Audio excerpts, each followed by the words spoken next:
All on to Simp. That bomb looks to go down. He could bank this nade perfectly. Gets it to land. Zero's gonna be the last one up. He's gonna have some ludicrous shots and still got 1 versus 1, just no time to go.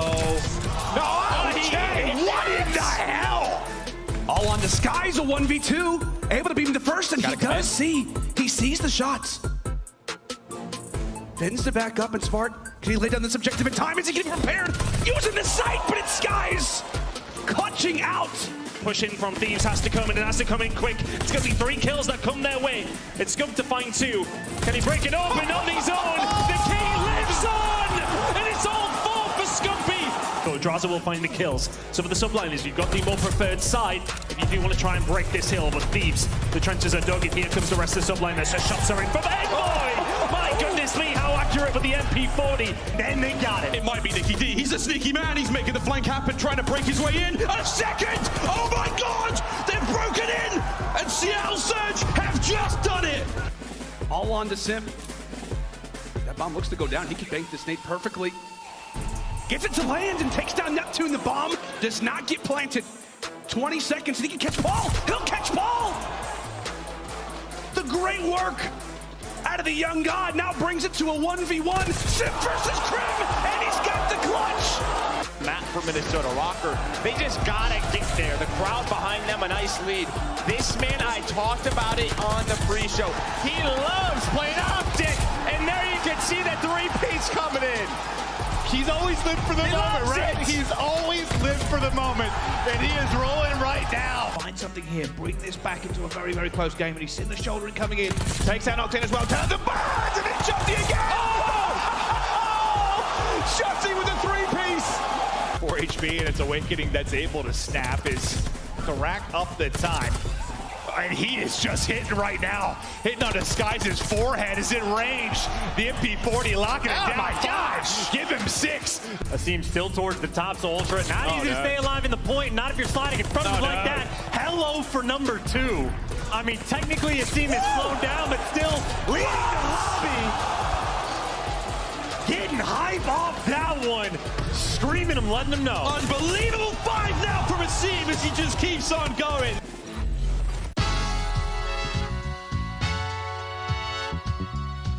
Welcome to the Call of Duty League Pro-Am Classic.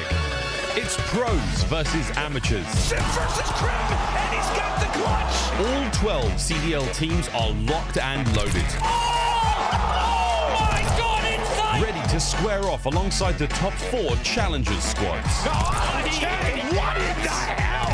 Oh my God! You know the drill. If you want to be the best, you've got to beat the best. Standing with 2 more, and it is a massacre. And the amateur players are hungry to prove they belong at the top tier of competitive Call of Duty. He's breaking down doors. He snaps on 2. But the pros, they're ready to send these challengers packing. Leading the lobby. Captain Mario's in this. Who will have the grit to make it all the way through our intense group play into the high-stakes single elimination bracket? Scrap looking for a break. They're trying to lock things up, but Scrap swaps to the pistol for the double. We're about to find out. And he keeps on moving. And the body shots from Wardy, the confidence coming through. Wee Man with the reaction. This is day 2, the Call of Duty League Pro-Am Classic. Let's go.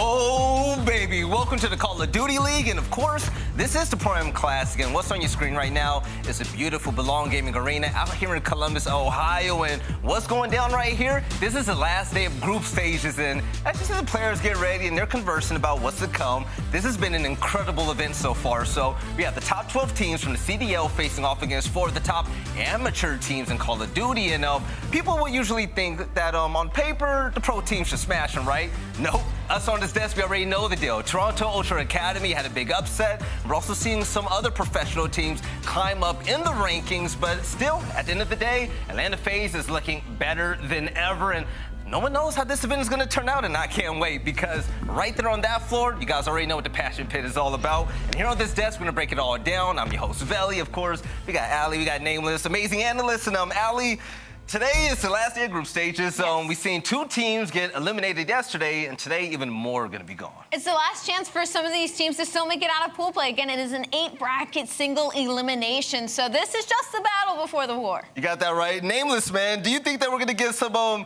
crazy and weird results today? Like, Illy is out for OpTic. You got some amateur teams winning now. This is kind of crazy. I mean, there's definite possibility, right? Like, Minnesota plays OpTic. If Minnesota take that series and OpTic is knocked out, and you look across the board at some of the other groups, Toronto Ultra Academy, NA could potentially get top 2. They could potentially win that entire group, and we'll see either Boston or LAG not make it in as well. Those are 2 of your teams in your top 4 from the last major. It's getting crazy. Yeah, Nameless is absolutely right there. But also, we have my man Slack, you guys know, from the Kickoff Classic, and also he's been doing a phenomenal job since day one. Slack, what's going on over there at the Belong Gaming Arena, and how you feeling today, my guy? Feeling good, man, but welcome to day 2 of the CDL Pro. I'm here in Columbus at the Belong Gaming Arena, and yesterday was a crazy day, man. I'm excited for some more matchups today, but as you guys talked about a little bit, we saw one of the craziest upsets yesterday. We saw LAG fall to Toronto Academy NA, and it was honestly an insane matchup, but I had some live footage. I got to catch a cool clip, so let's go ahead and watch it. As you can see in the clip, Scrappy went huge in round 11 in game 5. He got a crazy 2-piece, and I was literally sitting there just absolutely shocked. Everyone in the venue was watching. Ali, Veli, Nameless, I know you guys were sitting there mind blown. Oh yeah, no, I stood up and my IFB unplugged. I was like, oh no, I can't hear anything. That was insane. Yeah, the energy in there had to be electric. Josiah, talk to me about what you spoke with Scrappy. I know you talked to him in the interview and asked him some questions, but you said you talked to him off camera. So what was that discussion about? It's just about his confidence, right? He's been talking since the Minnesota event, saying he deserves to be in this league. And then obviously in the pools that they were given, he's been doing his thing. They start out with a huge win, obviously a crazy upset, like I said, versus the reigning champs. And he's looking forward to today, let me tell you. Now, Slack, it's certainly a more intimate environment, and you're all in the middle of it. I have to know, has there been any trash talk that you've heard? Has anybody gotten a little rowdy that we just haven't seen on the Twitter timeline? Oh, definitely. I mean, people are getting loud here, right? I think yesterday, again, that clip was probably the loudest it got. Every pro player was sitting behind just watching it and honestly shocked. So I'm excited for today. Hopefully we'll see some more upsets. All right, Slack, thank you so much, man. We'll talk to you a little bit later. Can't wait to get some info about what's happening on the floor. But also, behind him was the Los Angeles Guerrillas. I saw Slasher right there. And the team that won Major 2, Nameless, they got beat yesterday. Toronto Ultra NA, the first AM team to really shock us, and that was pretty much the biggest way ever. Yeah, they lost in reverse sweep fashion, and, they lost to Search and Destroy in game 5, and that was like the best mode that LAG had at Major 2. They won, I think it was 8 of them in a row, and then for this Ultra Academy NA squad to have that type of composure in a game 5 to clutch up, and there were players on the team that are underperforming in that game 5. Like, Vikul did not start that map out great, but when we checked in at the very end to watch the last couple of rounds, it was him who was making the big plays, getting the first blood onto Hook when he needed to, following that up with the final kill as well. Like, this team had so much composure, and we got to talk about the guy with the most buzz in the squad as well, Scrappy. The guy dropped a 1.36 in the series.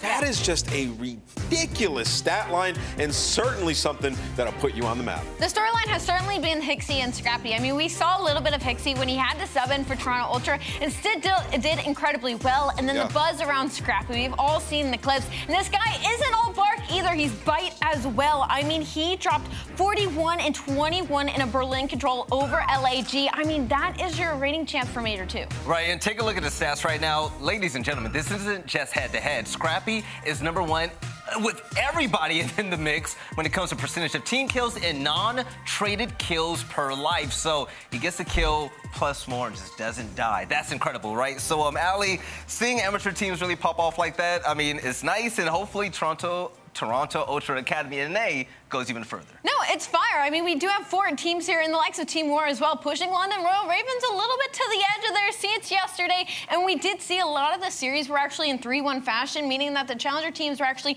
stealing search and destroys. They were kind of catching some of these teams off guard, but a lot of the pro teams did still end up on top. Yeah. But who knows? Anything could happen. It's been really fun to see, but what was the most fun to watch yesterday? Well, depending on who your favorite team is, right? We had a full sale experience yesterday, and the New York Subliners, nameless, man, they laid it on Los Angeles. Yeah, man. I know a lot of people focus more so on Thieves collapsing, but let's talk a little bit about New York here for a second. These guys played so damn good. Kismet coming into the team, I think the immediate impact that he was going to make was going to be in the search and destroy. And we certainly saw that yesterday, especially in those 6 rounds in a row.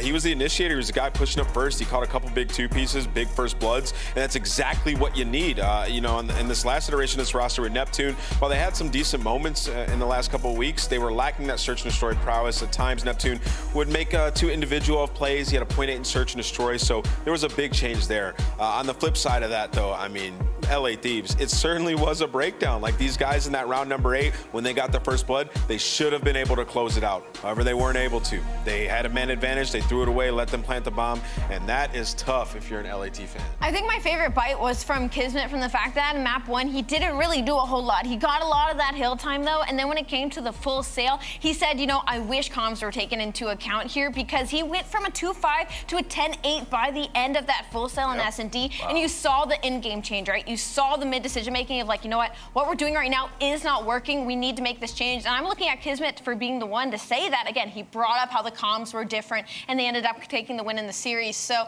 it's looking good for New York Subliners. Apparently the roster change is looking up for them. The roster change is looking like money, and New York want to win a lot of it. And speaking of which, the prize pool for this event is pretty thick, if you know what I mean, okay? $250,000 is on the line, and if you walk away in first place, what do you get? 100 big. That's going to be crazy, right? But in order to get there into the big money, you got to make sure you get out of group stages. And when it comes to the format, that's going to be days 1 and 2, where we're going to see who the best top 2 teams are in every group. But things are going to get a little bit more spicier for Saturday and Sunday, right? Nameless, check this out, man. There's going to be an 8-team single elimination bracket, and that's when we'll see who's going to walk away with $100,000. Yeah, I mean, that's just going to be so epic. Every match is like win or go home once we get to that bracket. But before we get there, we still have our final day of group stages right now, and there's some teams that are already knocked out and teams that are 1 match away from being knocked out. So we're about to kick things off here very shortly, and as you can see, these are the Pro-Am Classic groups. In Group A, Faze and Ultra, they've already basically locked their spots in. It's just a matter of who's going to come out in first.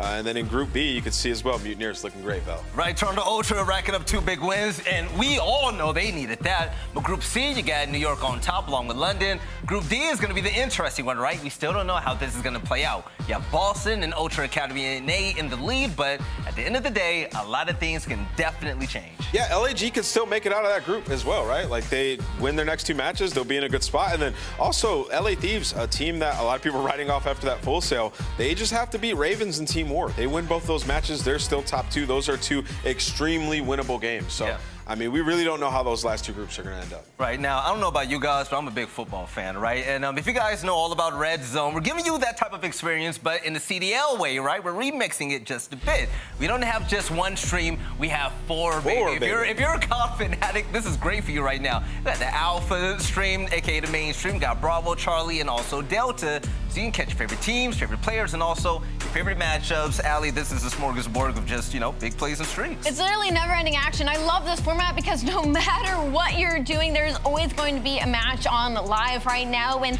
all of them are do or dies. Again, this is day 2 of pool play. You had your day 1. It was a little bit more relaxed. We had some upsets. It was exciting, but day 2 is when the real fire starts. Yesterday was fun as hell. I loved it. Let's take a look at the schedule that's going to be on the main stream. It's going to be fun, and as Nameless said earlier when he looked at the schedule, this is going to be a crazy day. We're going to see the London Royal Ravens with Harry. They're going to face off against LA Thieves. Huge have match. OpTic Texas once more on the main broadcast against the Minnesota ROKKR. Go home in that one, too. Yeah, exactly. And then last but not least, the Los Angeles Guerrillas versus Boston Breach. And Allie, those 2 teams right there, I feel like it's going to be a slugfest. I mean, again, it's rematches on rematches, right? Boston sent LAG to the losers bracket in Major 2. LAG makes the losers run, then beats Boston to head into grand finals. And now, once again, we get a rematch here in the Pro-Am, where both these teams, LAG right now is 0-1, Boston Breach are 1-0. This is a must-win for LAG. Now, for those of you at home, we have a gift for you as well, okay? Play your cell phones right now because the QR code you're about to see on the right side of your screen is going to get you a beautiful RU charm. And what you're going to have to do to make sure you get it definitely, sign up for the Call of Duty League newsletter and catch up on all things in the Call of Duty League universe. It's going to be simply incredible. But here for day 2, Nameless, I'm really hoping for upsets and dark horses to rise to the top, and also to see if Faze really show that they're dominant in the league after all. Yeah, honestly, we have no idea what's going to happen. After group stages, we'll have a better understanding. But, you know, yesterday just showed us, like, anybody can beat anybody. Yes. For Toronto Ultra Academy NA to come out of the amateur scene and beat our champions, that shows a lot for the challenger scene and how we're breeding talent over there.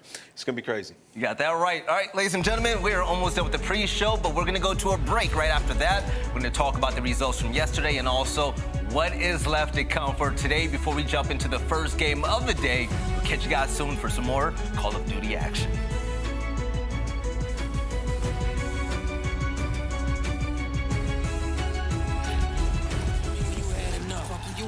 Shot when the camera's up. But this one you gon' have to duck. Tell me about your lifestyle, really. We've been on the road to the tank go empty. I'ma keep going to the Lord, come give me. If you wanted me to stop, then you can't come with me. Thinking you the best, silly. We about to put it in your chest, really. And I don't think you really want problems. Think you know the outcome when you come around. You thinking you getting me? Is you kidding me? Ripping everything that I'm seeing in the vicinity.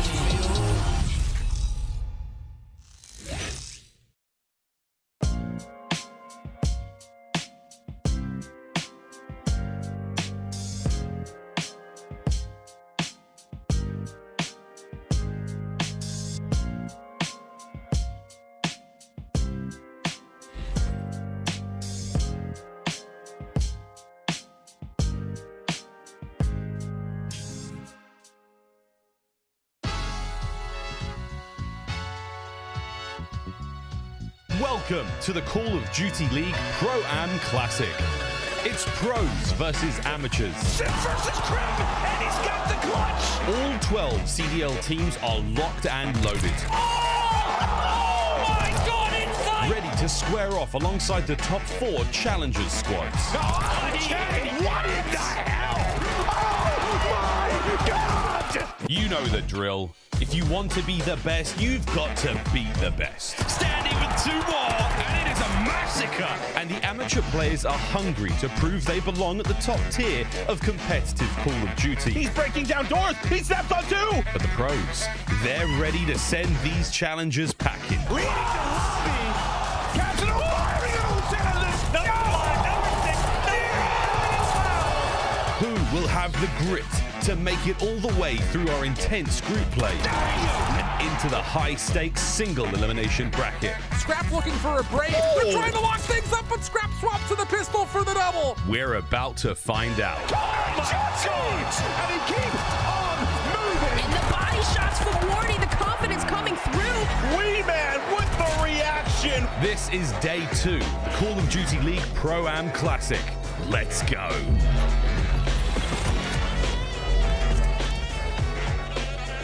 All right, ladies and gentlemen, the main show is just about here, and hearing Miles' voice in that high video gets me absolutely ready. What your eyes are focused on right now is the Belong Gaming Arena out here in Columbus, Ohio.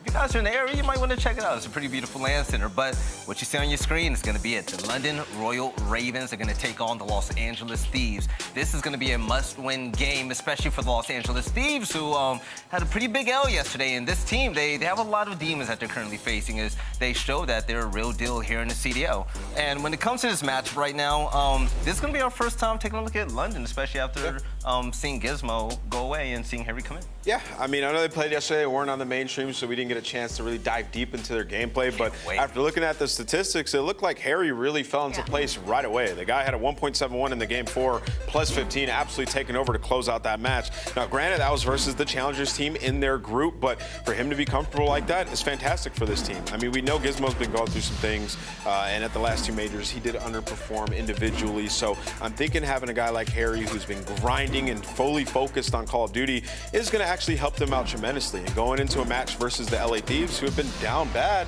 they should be fine. Yeah, and that fresh blood should definitely help out this roster. But before the game field keys, victory.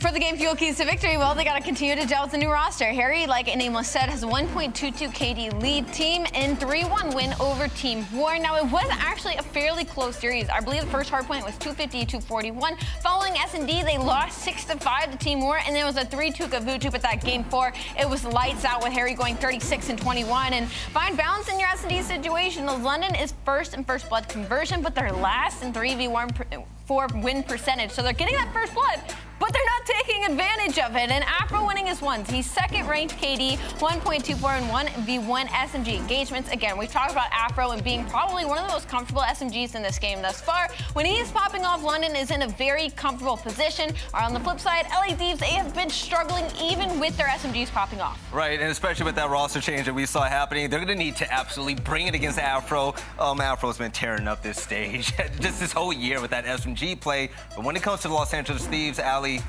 I'm going to have to say it. I was really disappointed with yesterday. I was really disappointed with yesterday, and honestly, I have to say it, I was really disappointed with Kenny. I feel like there was a lot of weight on his shoulders with this role change as well, and maybe it's just not working, because we have to talk about it. Drawza and Envoy, they were popping off, okay? Octane was even across the board, and it was Kenny that was seriously struggling to find his footing, so I'm hoping he's having an overturn heading into today's match. Right, and when it comes to the game field keys to victory, Nameless, they're going to need a lot, but also they're going to need a win. What do they have to do to come out on top? Yeah, I mean, these guys got to fix everything. I see people talking about their search and destroy being like the one thing that they have to focus on. No, in their last 10 hardpoints, last 10 control, they're 3-7 in both of them. They have not been great. Nobody on this team has above a 1 KD or really even close to it in either of the respawns. So they need a bounce back series from Kenny in the new SMG role. I mean, honestly, I hope they switched him back to an AR role. Did not look good. Yeah. But he had a 0.61 KD in the 0-3 loss to New York Subliners, and they must take the Bocage S&D. Both teams 4-1. It seems to be the one search that Thieves can find success on. We've seen what Envoy's able to do on that map, so they must take that. And then hill setup's critical on Berlin hardpoint. London is breaking 52% of the hills on Berlin. We know how Afro is on those rotations. He's always a nuisance. He's going to be behind you. So for Thieves, that's really more so about the communication on rotation. It has to be on point, keeping track of players, which at times in their last couple series has been chaos. So we need that to be better today. All right, well, the question is, can Los Angeles regroup after that big loss yesterday against the London Royal Ravens? We'll find out. But Merc and Maven, you two are looking beautiful, baby. How y'all doing today? Oh, thank you. That's high praise. I'm feeling good. I'm twisted. I'm ready to get rocking here and have some fun. Yeah, no, I think that is that's a scary sight when you are feeling twisted. But, you know, it should be a great match here. I mean, there's a lot of things to watch out for, as the Des was talking about. You know, for LA Thieves, can Kenny get comfortable? It's just one match. So can he show something a little bit more here? We know the talent that he has, but this team, they have to put it all together. And then for the London Royal Ravens side, I mean, listen, man, with Gizmo, everything going on with him, they've had to deal with that, and we wish him the best. But, you know, they're still performing. It was a close series over Swore. It was a 3-1. It was like a round 5 control. It was a round 11. You know, search and destroy in game number 1. It was Gavutu was 250 to 241. So Gavutu hardpoint, if you are Thieves, you got to be feeling good, though. They've always talked about this map, how strong it can be. But London, they don't really care. Yeah, but it just feels like for Thieves, you know, all that talk we had about Guerrillas and the run they were on and how you're believing in each other and every play call works and the trust is there. It's like the opposite for Thieves right now, right? Like, just nothing's clicking. Yeah, they gotta try to simplify the game as much as they can. Almost like try to restart, but it could just be one of those things where they have tried everything in their power to figure it out, and now it's just about, well, hopefully Kenny can have a better game. As Des was talking about, Envoy and Drawza, they've been consistent throughout this so far. Well, they get a nice start there. Missouri to break into first. They'll get 4 down. We'll see if they can set up. Drawza's POV now. Just looking to lock it down and let his teammates soak up the time. They're going to be Octane the hard point for now, but Afro and Zero come soaring out. Joe, are you getting game audio right now? I just want to know if I'm No, I am not. Wrong. So you're all good. Keep going. Yep. Okay, I was just making sure that it wasn't just me. No. Let's see what Octane's able to do. But what about Kenny, though? Like, you know, everyone, like, I think has wanted to see him back in a sub role since Call of Duty World War II, and, you know, maybe the best sub in the game. But I think he's kind of got on the record and said he's more comfortable and just like likes playing an AR role more. So you now see him popping off of the auto, and this is a map where he'll be able to have it in his hands. But is it going to be tough for him to get back into that? I mean, I think it will. Yeah, it's going to take some time. And now on Javutu, right, he can run this 3rd or 4th AR, which is why they're probably so comfortable right now. I liked him. I like him as an AR. I really do. I think what we saw in Cold War, and even at times throughout this year, we know how talented of a player could be. He was running the Maddox in Black Ops 4. I just think there's more to it. It's the team, right? And how kind of they are playing with one another. It's the small things that is in breaking them down throughout the year. And they're just going to have to continue to grow and move past that. And it's a lot to ask, right? It's tiring, it's stressful, but we know how talented these 4 guys are. Yeah, you just got to somehow persevere and battle through it. It's just getting deeper and deeper into the year, and it gets a little bit nerve-wracking, but so far so good. You got about a 50-point advantage. Next hard point about to pop. You can see beachside. You've got basically everybody set up and posted for Thieves, trying to make sure nobody's going to leak through the cracks. If you're Royal Ravens right now, you're just trying to find those openers behind Harry and Afro to try and get through. Look at number 2. It's going to be nasty. We hop to his POV. He's able to push through and spawn a teammate there with him. Now let's see if they can get the pinch and collapse, but Thieves have won it on the other side. Yeah, I mean, you have 40 seconds left, though. Like, you're going to take this if you're Thieves. Can you find these kills? Because you want that P3 to P4 rotation. Zero and Harry are going to find 2. That's going to slow things down, but Octane, he continues his spree as he's up to 4. Draza is going to get taken down by Zero, and you can see what Zero was trying to do there, try to get pushed out, but now with 20 seconds left, this is a perfect scenario for LA Thieves. They can blow this game wide open if they're able to control P4 as well. It could be 150 to 30 here in just a few moments. And it feels like, I guess I would think, when you're struggling the fashion they have, like when you start out good and things are going well on a map, you're probably all right.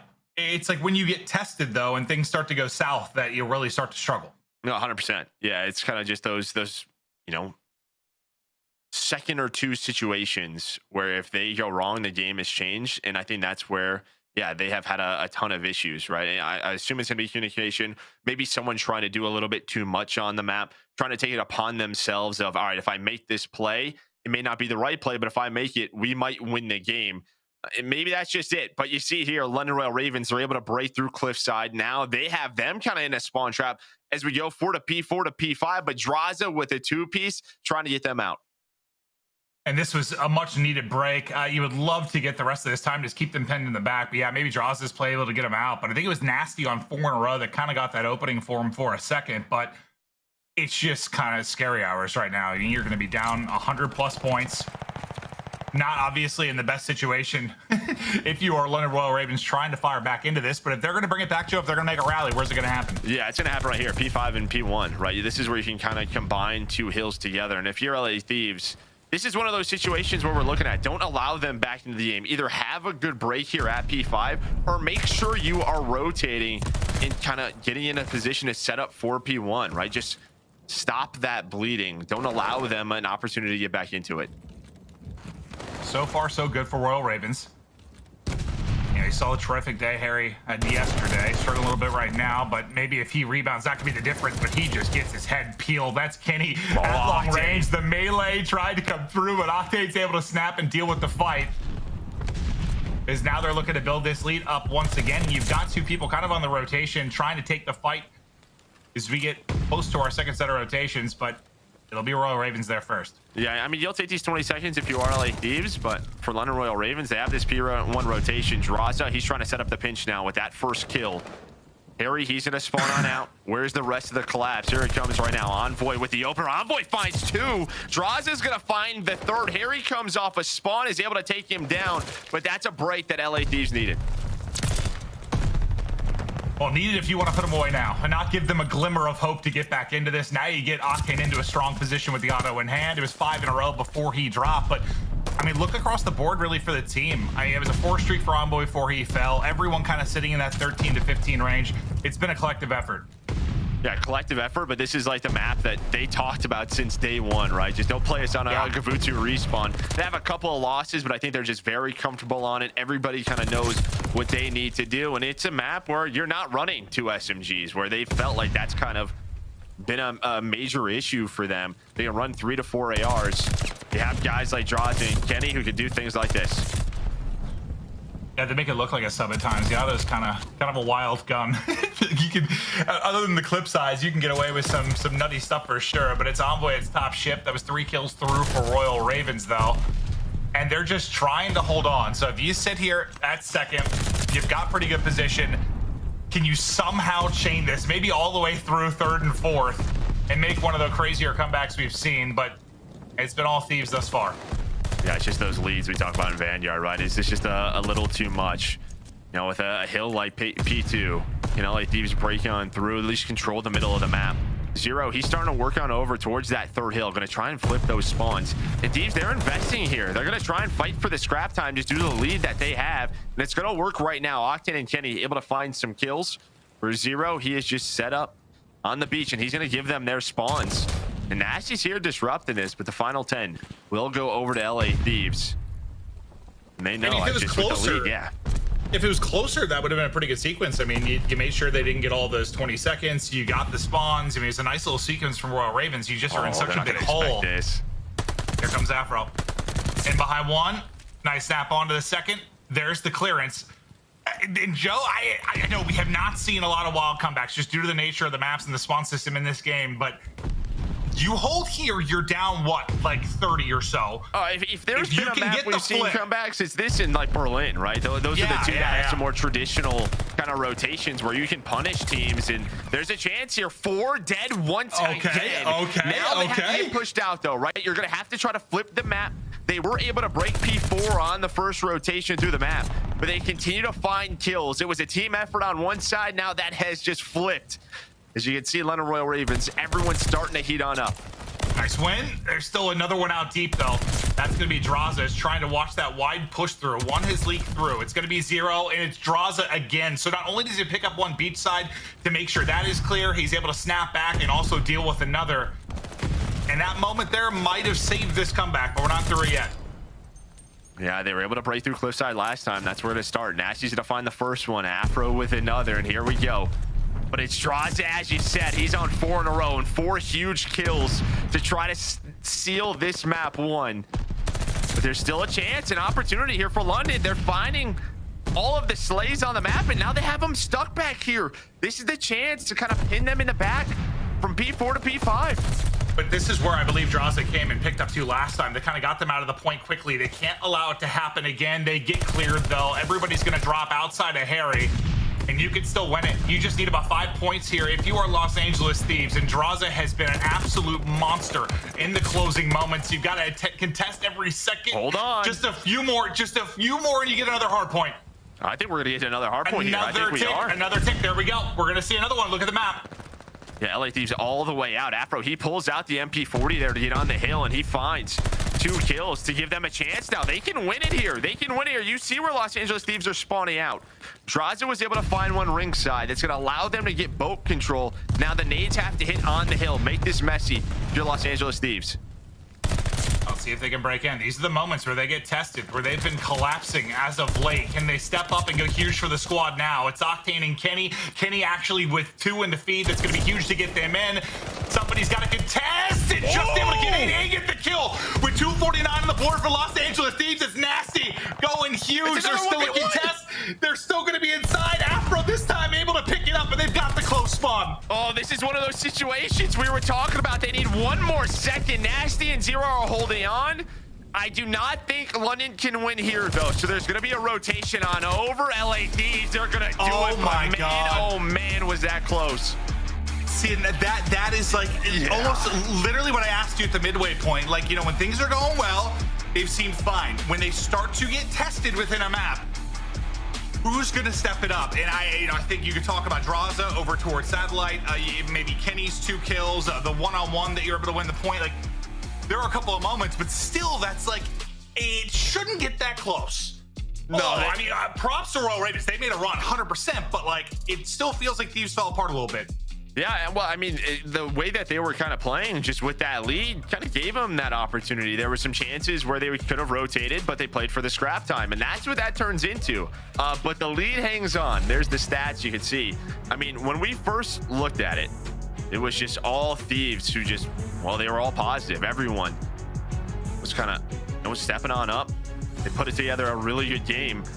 But yeah, you fight for scrap time over and over and over again. This gives London Royal Ravens a chance to fight on back. Afro with a couple of plays at P4, allow this to get to P5. They just held on. They continued to go. It's Nasty that slides in here at 249 and gets a kill. Yeah, I think Nasty does. Yeah. Yeah, here it is. I believe he gets one before that, and then the snap onto Kenny, and that's just enough to keep them in. And wow, what an absurd comeback that almost was. I mean, Draza got another too, but yeah, I mean, at least they got on. They contested that time. You can see here. All right, it's gonna go to P1 no matter what, but they continue to go. They continue to find the kills. Kenny and Draza seal this one away. Yeah, I still want to kind of see who got the final kills here at a moment. I was actually staring at them. So it was Draza again. So Draza actually ends up getting 2. I mean, he was massive at multiple points throughout that. He steps up big for the Los Angeles Thieves side, and they're able to get it done. Okay, well, that was an incredibly fun map. But I believe we're going to check in with Slack, who's out with the players. See what's going on. What's up, buddy? Oh, baby, let me tell you, Mark and Maven, it's getting loud in here. I'm doing fantastic. I think you can hear me, Maven. I don't know what's going on now, but it's getting super loud in here. Behind me, we have an elimination match. We got Paris going up against LAG. They're both currently sitting at 0-1 in their pools, and it's getting loud. Like I said, I don't know who is honestly going to take the map. It's a bow cage hard point. I heard both teams getting really loud. I'm curious to see if Paris will be able to take map 1 or if LAG is going to fall down. Again, like I said, I'm pretty sure it's going to be an elimination match. And then over on the main stage, we have LA Thieves going up against London. And all these matches, I can't tell you right now, it's getting so electric. So I'm going to send it back over to Merc and Maven. It's like I said, I'm excited for the games to continue, and you guys take it away. That guy's smile worth $1 million. But now we go over to the map one. We've got Legion up against Guerrillas. And yeah, we really casted good the Guerrillas match yesterday. So far. They have a until it 60-point lead. And for Guerrillas, you have that map 5 loss yesterday. You lose here, they're out. Our major 2 champions could be eliminated in groups. And that's just kind of what the CDL's been this year. I mean, so many different teams. When you have these 12 teams figuring out their rosters, but there's just so much talent. You have chances like this. Well, let's see what they're able to do and if they can close it out. But Guerrillas, man, how do you think they were feeling like after yesterday? Like to lose that after being champions, you see all the chirping on Twitter, and what do you think the mindset was there? I mean, I think it's just one of those. All right, we lost at the major 2. We'll bounce back tomorrow. Let's go watch the VOD. Right, there was probably some mistakes that we could clean up on, but let's just move forward. I mean, that's what they did with that run. To me, it's almost like that ROKKR comeback, right? When we talked about it at, when they were able to win 5 maps in a row, they were always going to believe in one another. I have that same feeling with Guerrillas. You make a run like that, you win major 2 with a fill-in. That's how this roster's feeling. They could do anything. Yeah, there's got to be a massive sense of belief and trust in each other, I think, after making a run like that. But for those maybe just tuning in, we're checking out a Group D match while we wait for map 2 to get ready for the alpha match we are covering. I mean, it's Tom Gravity. It's able to pick up several kills, and I mean, he's having a map 33 and 19. He's been huge for this team. I know he's had his share of duds. He's had his share of monster maps, but you got to think his experience and comms are huge. But right now, all he's experiencing is Hook the Nuke coming for his face. Yeah, it was like a 70-point lead for Paris, and now Guerrillas trying to fight on back. On rotation is a seam.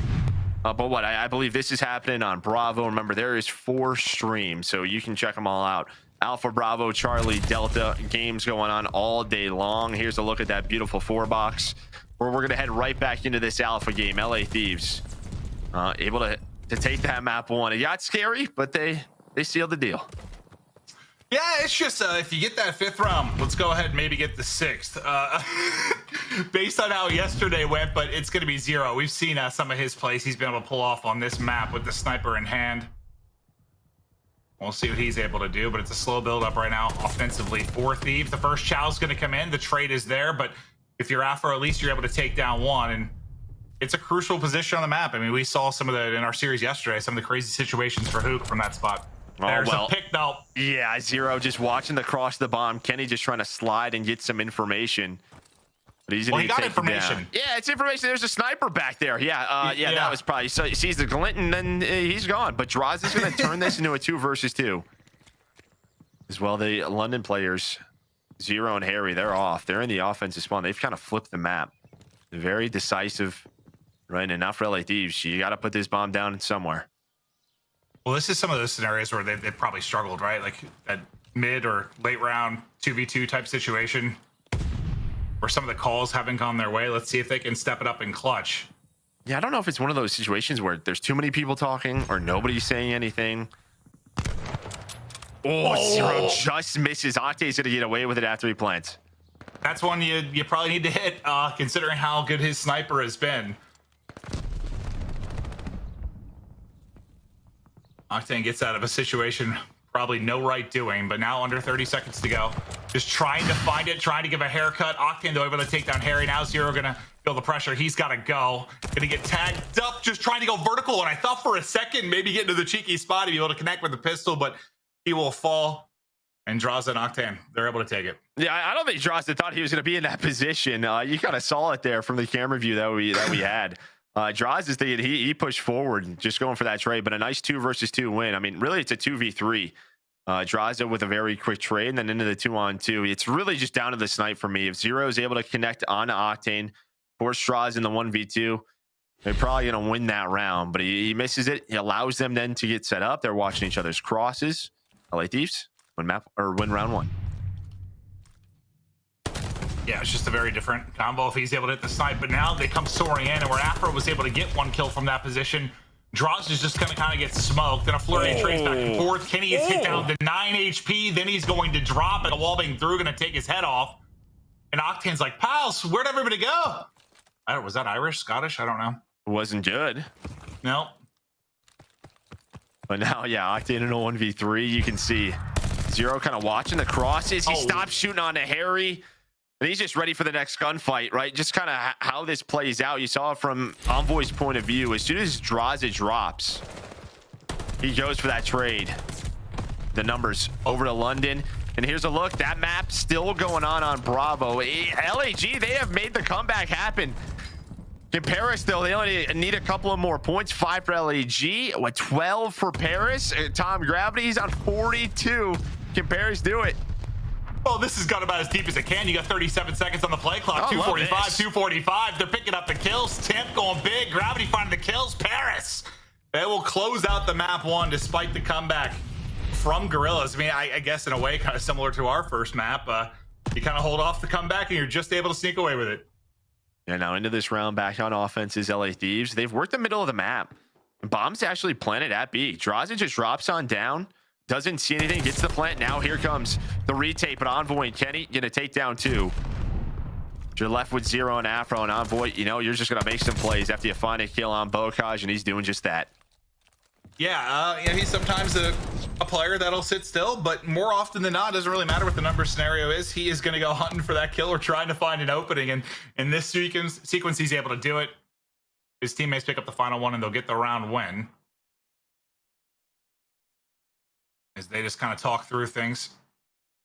Octane is one of those guys. Well, I guess it seems silly seeing Zero's face now, but he just always seems like he just has this like disinterested face. Like he's just so calm. He's relaxed, it freaks me out. Dude. It's just so no, it's wild. There's some people who gotta like get pumped up, right? Get the adrenaline flowing. He's just sort of, I'm gonna just sit back and try to beam everybody. He's been the same way. I mean, I was playing with him 6-7 years ago. It hasn't changed. Well, they'll have 2 players set up inside this time around. Kenny will be the lone guy out by A, and he's going to get picked. That's Harry that's going to find the opener now as they try to bring this to a 2-2 with a round victory. It's been all offense so far, and they've been finding a lot of those first bloods. Octane, he's going to get naded on out, and I like this from London. You get the first pick, you slow it down for a little bit. I thought they were going to plant, but I think they're worried about Octane and Draza getting angles on this A-bomb. And they're working the plan for a second, but they're off it for now, and Draza in trouble. Yep, he's going to get smoked through. Zero able to snap. He'll have the advantage with the weaponry in that one. They're able to take him down to Octane. We've seen him last alive in a couple scenarios, albeit again here, and Raven's able to close it out. Behind the first blood, they play their numbers well. Now we hop to another match that we're taking a look, and this is another nail biter. I mean, all the hard points apparently for map 1 are just nail biters. Well, it happens when you play Bokash, right? NYSL very good at this hard point, but Team War fighting on back. They played really well against London. It was still close. While they do lose, But it looks like NYSL are going to close that one out. They're looking good with Kismet so far.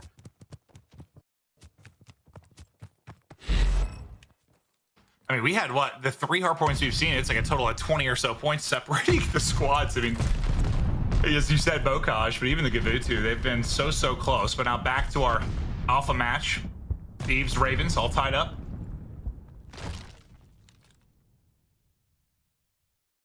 And Harry is ready to say hello. Well, it's just right. All offenses so far. So can a defense find a first blood and then win a round? Harry, he's in a tough position. He goes for the wall bang. He is able to start the trade, though. He finds a kill, and that is a key. It's a big win for him. You can already see, though, Nasty, number 2, all the way behind enemy lines. Octane, yeah, I gotcha. They're still going to plant, though, is Draza. Boy, Draza going to go for this, and Eddie doesn't care. Just does not care. As soon as that first engagement started, Nasty just sent it. Like, he was just going. The second that first fight went down and he thought the commit was at the site, like, he hit that flank so fast. Well, that's just a call, because you saw what they gave up. They kind of gave up A, that lower part of A. There was no one really in the back. Zero's watching the back cross. And they're hoping Nasty can get into that position and find a free pick either on, onto an AR player on one of those tanks, and it works out. Yeah, it's just one of those things when you have less numbers, it's harder to watch everything. You're hoping you find an opening, and he does. So good job by Harry getting that first kill, and Nasty, the 0 hesitation push. I'll see if they can combine on the nades. And see where Kenny's posted up deep on the tank, so that's not going to connect with anything. And you see why it's a bit of a slower round, right? You can just hear all the nades going off. Draza just trying to stay alive. 0 has found multiple wall bays onto this position so far throughout this game. He's got to watch the ammo, though. He's still got 75. Something to work with. London, 40 seconds in the round. Finally going to go for it. Kenny in a bit of a cheeky spot here. Almost out of bounds. I imagine he's just looking for a name to come in, and they're looking for a nade.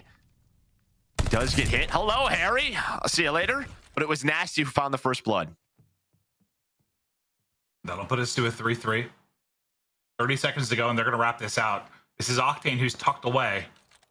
Kind of eyes in the cross, and he's going to hear something now. How can he play that? I guess he did. Yeah, I wasn't really sure who saw who in that scenario, but now his teammates started to clutch up. Suddenly, after Afro gets the kill, he's going to be last alive in a 1 versus 2.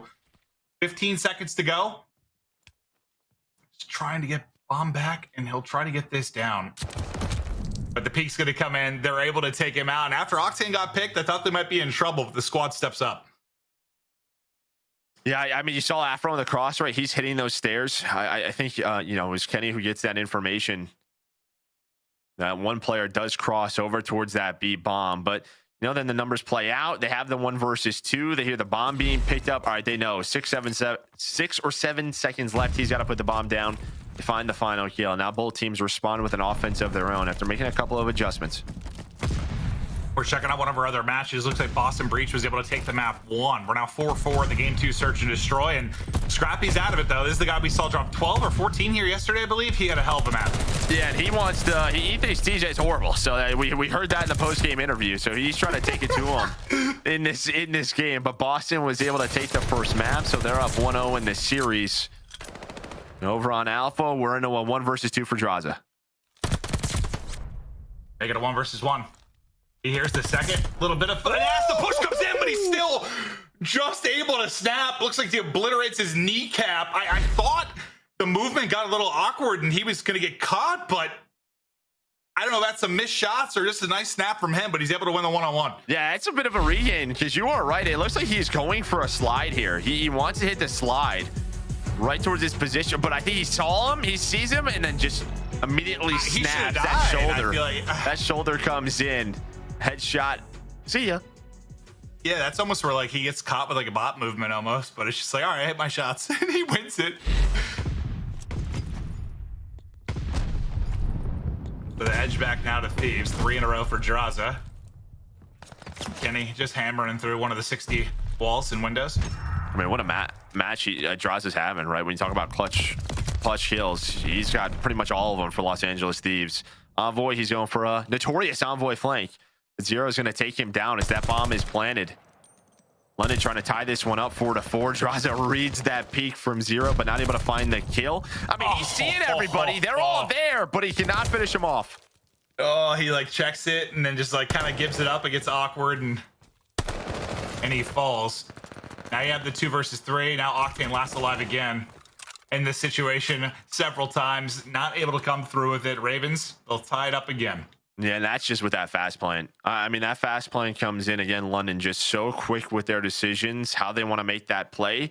And Zero knows, all right, with the fast plan coming in, I have to watch the full flank so nothing comes in. You know, towards our barn side, he shuts down Envoy. Nice little round there. I mean, we've seen all the angles being watched from those back tanks with across the A, but must have found a good time to get that bomb down. Yeah, it's like that flank can work so well when things get messy, the numbers start to dwindle, you find an opening, but yeah, that was a position where they just had a lockdown.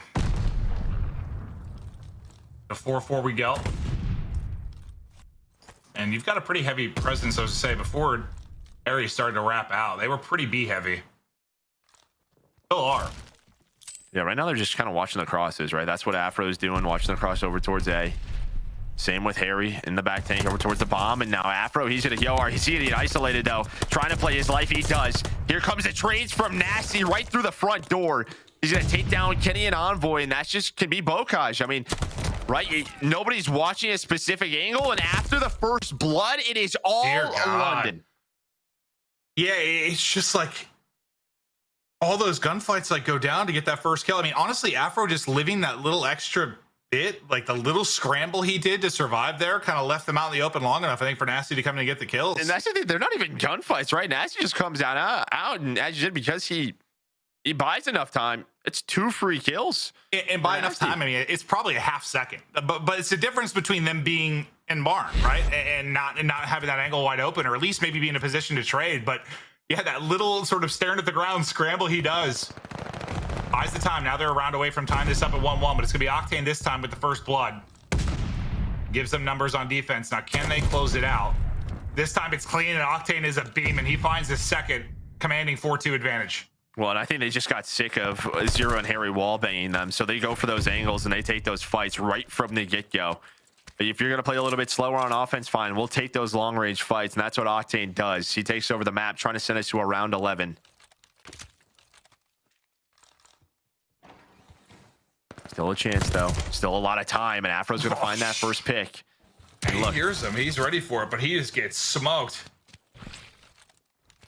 Afro doesn't know it. I thought he was just going to kind of take it. Nobody really came in for the trade, right? Normally on this map, it's immediately going and trying to find that trade. I think Kenny, I don't know if he spotted him. Thought he did for a second. Now he will. Now they're going to know where he's at. Look, all the white arrows starting to push Zero. He's on a bit of a heater. He's on 11, but yeah, not much to do there. As soon as his position given up, the Sharks start to pride, Joe. Some Sharks? I don't think Sharks caw. Well, I got confused between Sharks and Royal Ravens there. That'd be kind of freaky though. Sharks could do that, right? They're like coming for you and just caw. No. Not a fan of Sharks, Joe. Yeah, but the Thieves were the Sharks. All right, you know what? It's fine. We don't have to worry about it. We have around 11. Can LA Thieves like bounce a shark back? Hunting a Raven. Like, yeah. Round 11. Here we go. Who's going to go clutch? It's Zero down 11. Nasty on double digits as well. Zero's look going at the aggression. Look at the aggression from London. They just run out. They run out an A bomb site with the aggression, and they have called it. They find 2, but Octane, he did it in round 10. He's got to do it all in round 11. Well, he had a lot of clutch opportunities. He's going to need to end this on a 6 streak and get all 4. Can he get the ace in the clutch to put them up 2-0? And it's a bit different, you know, a lot of time to work with, whereas the situations he's been in previously, like the 1v3s, and he's got 20 or so seconds to go. This time, he's got a shot. And Sam LaRue go big, not going to happen. Shut down the cross, and Royal Ravens aggression pays off in the round 11 as they tie us up. And you know what I love about that? How many times on offense in round 11 do we see teams, right? They want to take kitchen control, no, or just go right through middle, right through P1. Try to take B over, try to take kitchen over. Instead, they kind of call that, and they just hit front barn. They have 2 players hit front barn, jump out of the bomb site, And then, well, they use those MP40s to their advantage, and they win that round. I love the call out of London. Zero and Nasty, both with a good game at number 2 to tie up the series. Yeah, I guess I just feel like that when you're talking like round 11s historically, like a lot of times like, it just kind of comes to a standstill. Like the pressure is on, like it's pretty slow buildup, but nah, they wanted to bring it to them, and it was incredible stuff to tie us up at 1-1. Royal Ravens going clutch, and Octane had a chance, man. At that second gunfight he won, I was like, okay, all right, things are getting interesting now, but just falls a little bit short. Yeah, it's just his teammates died, right? That's really the problem there. And that's a huge map because, you know, if we can get to a game 5 here for London Royal Ravens, Desert Siege is all them. I think they're 4-1 on the year, where LA Thieves are 1-4. So the complete opposite. So it's a huge map. That was the strength of Los Angeles Thieves Search and Destroy. But we saw their respawn earlier. They were looking good. But now we go to a Berlin Control, and neither of these teams have played. So we were watching VOD yesterday. I was having a lot of fun on Berlin Control, so I'm excited to see more of it. Well, before we get there, though, we're going to check out a round 11. Oh. The replay went down between Breach and Ultra Academy and A, who you and I have become fans of from our cast yesterday.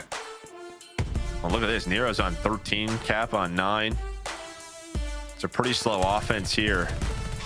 And similar, it's just some mid-map aggression from the defensive team, but Nero doesn't find that kill. And when did the rest of the dominoes fall? See, Hixie, he's kind of lurked his way up on the outer part, and Cap's like, dude, someone's breaking down all of these windows, so I'm going to just take this free kill. Thank you very much. Finds them first blood, but look at just the map position that Boston has. They can just pretty much see everything.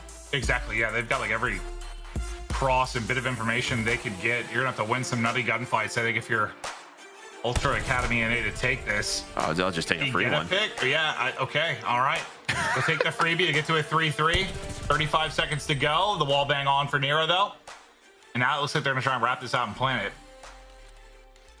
Yeah, I mean, Nero 14. They're gonna have to retake this. Fickle and Mohawk, they had some big moments yesterday. You know, break down the doors, make sure they can watch the defuse. Can Vickle get out with his life? Now the team shot is in, but Mohawk was able to find one, so it's doable in this 1 versus 2. He won the fight versus the doors, Joe, and that's what truly matters. Yeah, well, this stun lost. Yeah. Mohawk now with the 1v2. And they're pushing this out. He's able to get 1 versus 1. It's all on Cap. He's hunting it. Couple shots of the cross. A little finesse. We keep on dancing. Is that enough time? Go! Go!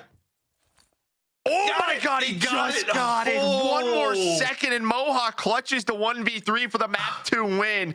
But Cap, he's fast enough with a second to spare. Okay, all right. So we have had a outrageous it's been start a crazy to the day already. Yes, a hardpoint surge, whatever you want. It has been nail biters across the board, but yeah, he has needed 1 more second. Absolutely unbelievable stuff. We hope you're enjoying the show. We hope you're enjoying the multiple streams as we see how the amateur teams do against our professional franchise squads. But for now, we head to a quick break. When we get back, we continue with Control.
The Call of Duty League is brought to you by Game Fuel. Victory in a can. The Call of Duty League is brought to you by Zenni. Armor your eyes with Block's gaming glasses starting at $24 by visiting zenni.com/CDL. We are back and getting fired up and ready for our next match. Just a shot of the venue is, I gotta imagine, Joe, I mean, you competed forever. Just this environment, it's a change for what we've had the past couple of years. It's gotta be fun. No, it is. I mean, you know, obviously we had like the MLG Arena, which I think is probably pretty similar to this, right? All the players just very, you know, close, just hanging out with one another when you aren't playing, watching all the other matches. I'm sure they're enjoying themselves. But I believe we're going to check out the Bravo stream as well. I think LAG and Paris in the map too. Just seeing what's going on with that one. It was a very close map number 1, Bocage Hardpoint.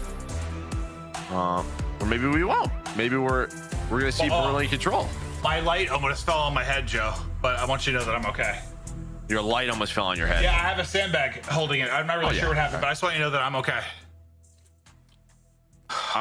I'm proud of you. It's like you need that light too, because that's probably the only way you get any. I don't even know if that works. Sunlight? Like, no, I don't think it works. Sunlight. Yeah. All right, but into round 10 here for Legion and Guerrillas, and what it was Guerrillas almost had the crazy comeback in the map 1. They fell, I think, 5 points short. It was Slasher right now on 5 in a row. He's sitting at 9 and 4. Well, I don't know why I thought Guerrillas came back and won, but yeah. Sometimes when there's so many games and we're seeing some things, I think it was Legion, right? Unless I mixed it up. Yeah, no, you're right. That's where the map 1 is. But Asim, who's going to find the first 2 kills in the round, and that just in his spot over towards B. He just does this so well. He's just so good here, and I think what impresses me is just you know, you can't get in the blender in that spot. You've talked about it, and sometimes he does. You know, he has a rough couple of rounds, but his ability to bounce back and not be phased by anything, it's special. But yeah, you gotta imagine they're gonna be able to close that out. More than likely gonna be tied up 1-1. But now we get back to our main series that we have been covering, right into it. And Envoy, he's taken 4 heads. There's another, getting the headshots, lining them up. 2-0 start to kick it off. Well, and when we saw some teams able to capture this B point, it was on the break, right? It's a little bit more difficult, and Kenny, he's gonna find 3 kills, goes for the chow onto the third. Sorry, 2 kills as he starts, 3 and 1. And they're gonna try to get done with this B zone. A huge break. Definitely the more difficult one to capture, but a nice start there for LA Thieves. Yeah, we only saw it really once yesterday when this happened and you got B first. And there's not a whole lot of VOD or a ton of Berlin control out there, but it felt like it was just a matter of time till the team got A. At least that's how it felt. Like once you get B done, you're in such a good spot. Yeah, I'm and sure you got teams 5 will life get advantage. better at it, like kind of defending A, but it's just it's an area where there's so many entrances, there's so many places you have to watch, and I think that individual plays can happen, right? Just with, you know, I mean, we've seen it all year over towards P2 inside of Mail, where a player could pop off, find 2 or 3, and that would pretty much be it for the defensive team. As well, on this first push, it doesn't take long. LA Thieves are going to get in. Well, it's just like you're the defense in this spot, and you got the further point to get to. It's like you just have to avoid that 3 or 4 down at all costs, right? I mean, that happens once, you're in trouble. You're likely going to get into the blender a bit and get staggered. Yeah, well, they're in trouble right now. Yeah, it is just one time. Now a couple of players are going to hop on this point. It's like you have to be flawless for whatever time is remaining for the most part. Well, I think they'll probably figure out where they need to spawn them a little bit more, right? Like, how do you get them into a spawn trap, that defensive team? How can they push up and get the offensive team spawning further and further away from A? But LA Thieves is a clean round number 1. Yeah, you got to think probably going to be some adjustments on the other side to deal with B a little bit better off than get-go. But yeah, I mean, that they won that from the break. And what, it was 2 from Envoy, 2 from Kenny, nearly instantly, where they just started to peel them apart. Yeah, what I liked as well is I think that's one of those situations where LA Thieves, maybe they would have played that where they only have 1 on the point and the other 2 go to fire and try to slay, and they try to set up this perfect spawn trap, right? That time, 2 players stayed on it. Kenny was really the only cutoff guy. They were able to secure that with a backup. All right, Draza did a good job here defensively thus far. What, it's 0 that's able to get onto A, so this will be the transition over. 2 players going to split off to A to try to deal with. The other 2 just kind of push it up trackside.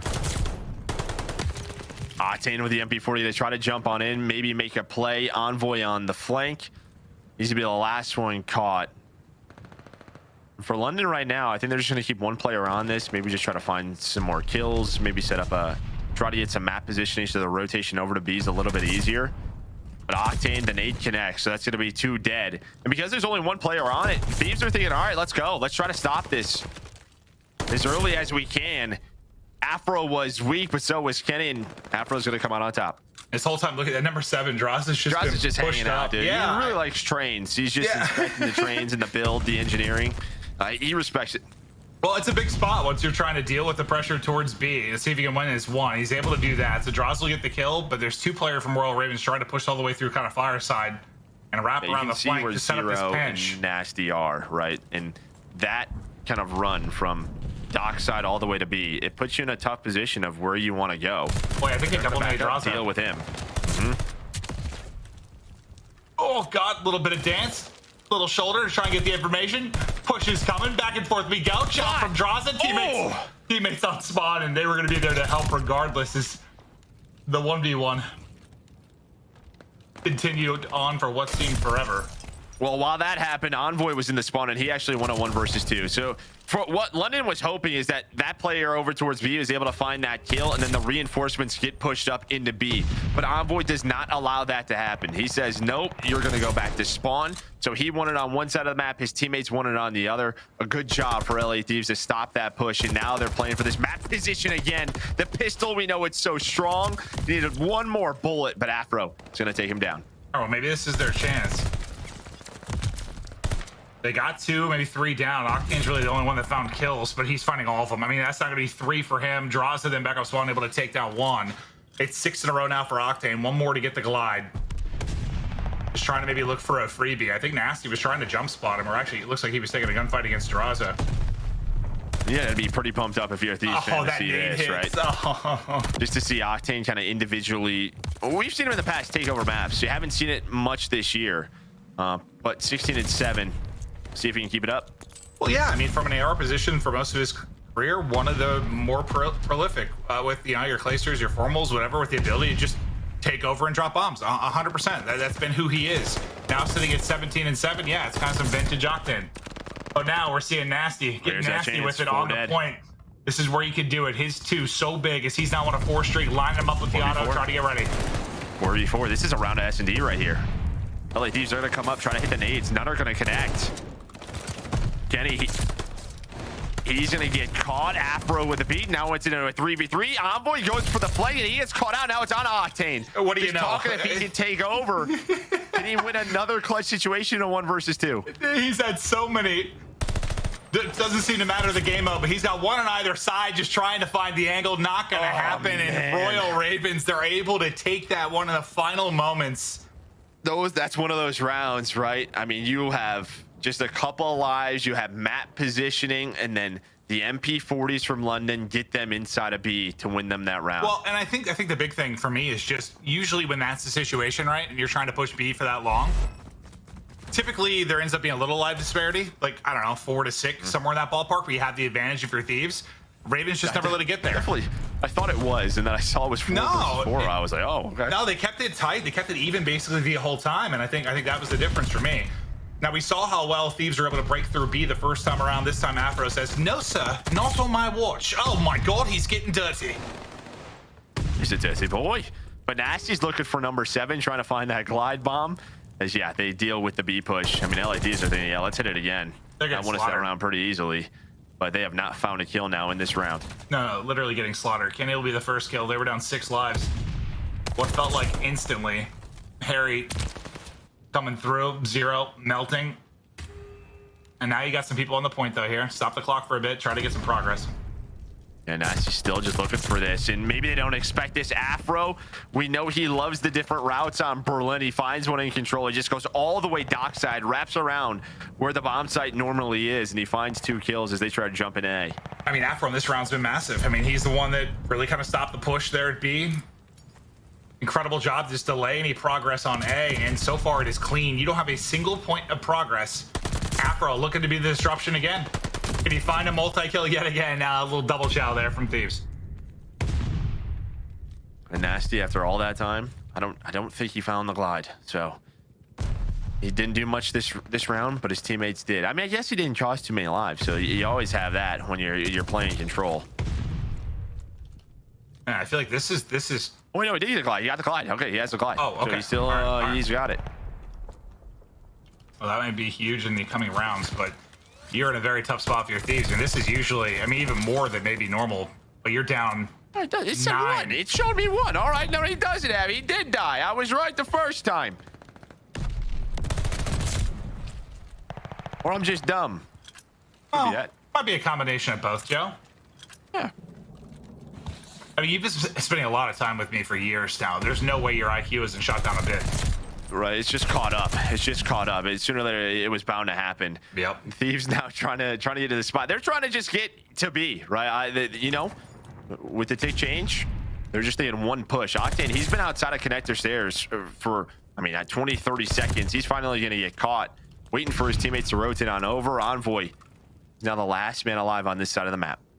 Yeah, and this is really going to be your only opportunity for a push. You got to make this happen very, very efficiently. Right, Kenny, well, Kenny's being efficient. There's 2. Make it 3. 4th is outside. He wants the challenge. The spawners are coming in, though. He's got to be careful. They only have 9 lives remaining. I don't know if that just rebounded right back into his face. I thought it might have for a second. It did, but he threw it back. He picked it up off the ground. So nice reactions there from Envoy. They do get 2 ticks. Envoy and Octane. We just saw London clutch up, and now LA Thieves are going to do it as well. No shot. I mean, that's 1 break. That's an even more ludicrous fashion when you think about it. I mean, they were down, what, 9 lives, I think, after they got the first point? They can't bring it down to a 4 versus 4. Like, I got one-on-one fight. They just had to get the clear. I think I said they got to be perfect, and they get that 4 clear. I think it was Kenny that got the first 2 to start it. Envoy following it up. And then it was really a full team effort to get the next wave. Just unbelievable stuff. Some crazy control rounds we're seeing. Berlin's fun, man. And Envoy, I mean, he doesn't find that second kill, but I like that he stayed alive, right? He doesn't overchow. He backs on down when he's weak. And just the fact that he's up allows him to help his teammates. Those nades come in. He's on the point the entire time. Huge play from Envoy and Kenny. Kenny, I think, gets a little bit of help with the second one, but he's able to take down 2. Octane, MP40 in hand again. Surgeon on forward. He's at 23 and 14 and still having a terrific map. But I'll see how they play this from here. Nobody really on the point at the moment. Multiple spawning out deep for Thieves, and Octane is really just pushed up to this deep train side. It's kind of the same thing that we saw from their first defense. They're going to have the players set up train, and they're going to go honey inside of A. That's just what they want to do. It's just that London was fighting back, right? They were finding all the necessary trades. That made the lives close. This time, it seems to be a little bit cleaner here for LA Thieves. They have some positioning where Kenny is. He's just kind of choking him out with Octane up to 24 and 14. Yeah, and you're holding on to a little bit of a life advantage, and for a second, I thought maybe building, but it's what Octane has started to, like, he hasn't, I thought he was going to start to push up a little bit, but it looks like he's retreating to his spot, and that might be the 8th point. They've got 2 on it now. We'll see if they decide to send, but they've got to defend fire right first and foremost, and Draws is able to do it. Yeah, that's probably the call. You get 2 clean, there you go. That's just tough because with Octane's position, they're going to spawn him close. So London's just going to on that point. He's going to be secured. Couple of lives advantage for the defensive team. This is what they want. It's still pretty close, though. Like, yeah, it's not like that big 9 life gap, which we saw. You know, it's not insurmountable either, but the way they're playing it, they're not having these big swings or big advantages in the kills department. Really, it's just the clock. Like, they're just making it difficult for them to take A. Yeah, and for LA Thieves, knowing where Octane and Envoy are, you have to know that they're going to try to make plays through fire, through middle of the map. That's exactly what happens. Nasty's able to get to that position. Now Zero, it's his turn, and he's going to catch him down. And now through the middle, they're going to try to get multiple players on it. Harry's trying to get to his teammates, but he's looking for the other 2 players from LA Thieves. That's Envoy and Octane.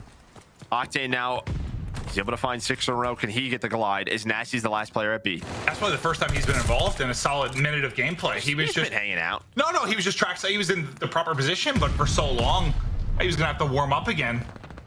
It's one of those spots where, like, should I? Like, as a player, it can be tough because, like, should I track back? Should I help? Exactly. Yeah, I'm sure. And you kind of saw him at times thinking about pushing up towards A to help, wrapping back towards B to help, but he held his ground throughout. Now it's going to be 3 down for Thieves. Couple of trades though, and that's what they needed, right? Because it's gonna allow them to spawn close. use their numbers, use their nades. Ooh, Afro okay. does pick up 2. So it's a 4 versus 5. Now, if you're London, you cannot slow down. 0 cannot get picked. So this is similar to what we saw last time, except they don't have the point, right? It's not like they're holding. They have to break now. They're trying to hit those nades, though. I mean, they know where Envoy is. Look at all of the nades going to this spot. Kenny and Envoy. They're going to try to hang on to this, and they do. Somehow they're alive, but it's a 3 versus 3. Envoy's still there in that position, though. He's trying to wrap back. They know it, because he shot now. Now into a 2v2, and Envoy flies out through the window. But wait, what just happened? Thieves win it. What was the nade? Whose name was it at the end there? You just saw it come through. They just hold on. Another ludicrous scenario. It was a 4v4 last time they were on defense. They were in a 4v5 or 5v4 this time around. And Thieves are able to close it out. And Envoy, yeah, you said they knew his position, but like the first player like kind of hopped over him. And he's able to wrap back, get in, and clutch. And it just ended so quickly. I didn't see whose nade it was that kind of found the final kill, but Envoy going big there. I got worried that Envoy died, and then the other London player won like a 1v1, right? In like that 1-on-2, but that's not what happens. The nade connects or the time runs out. LA Thieves, they're going to win that defensive round. It was a close one. A valiant effort from the London Royal Ravens. It's going to be pretty close in the slaying department, but it's Envoy, it's Octane. Put up almost 30 kills apiece. Well, really, it's just probably the one round where they're down all those lives to get the one big break. That's the moment that probably decides that map 3. But now we're going to hop to another round 11. The search and destroys have just been insanity so far today. Team War versus NYSL. NYSL on defense. Let's see if you can come up clutch. They also have a 1-0 edge in the series. Well, I'll tell you what, this Team War, I mean, I know they're 0-1, but they had a very close series with London. They went to a round 5 or round 11. Now in this, they had that 9-point hard point. They had a 10-point hard point in map 1. Another round 11. I mean, if they don't make bracket play, it's fine, but props to them because they're playing with the best in the world right now. They're fighting. I mean, you want to come in and win, but you want to show you're competitive as well, and they're doing just that. And just trying to work this plant down with Hydra right on the other side of it. It was Krim that was able to get the first blood. That's going to be playing out, and it baits Hydra in. He wants to try and catch him, but there's a second there to help. Now a flurry of kills going to go down. To a 2v2 we go. 35 on the clock. Kismet, welcome to the squad. See if him and Krim can clutch up. Oh, and he turns. He would have watched that. He was watching the low tank hop up, but because Kismet wins the 1-on-1, he's turned around and Kismet's he's drawing in the dirt. Smiley faces and hearts. Yes. Yeah, he's saying, I'm so happy we won that round 11. I love being on the New York Subliners. It's great. Yeah, it's great to have him back in the league. He's always been one to, trash talk, speak his mind. No stranger to it. But right out of that, as we keep the action going, this is great. Just to hop between all the games, trying to keep you guys as informed as possible. But it's a 2-0 edge in this particular series for Boston Breach. Ultra, though, a round away from taking the map 3. And this is where they started to rally the comeback against Guerrillas yesterday. Well, and who is it? It's Scrappy, 26 kills, but everyone really contributing. And yeah, I mean, they've been down 0-2 before to a pro team. They're just chilling, trying to win this map 3, get us to a map number 4. See Cap, the player pushed up for Boston. You're kind of waiting on him maybe to make a play so they can get over towards that B point. But he's going to get spotted still, though. Jumps across him at DJ now. Maybe going to be the opening for Boston Breach.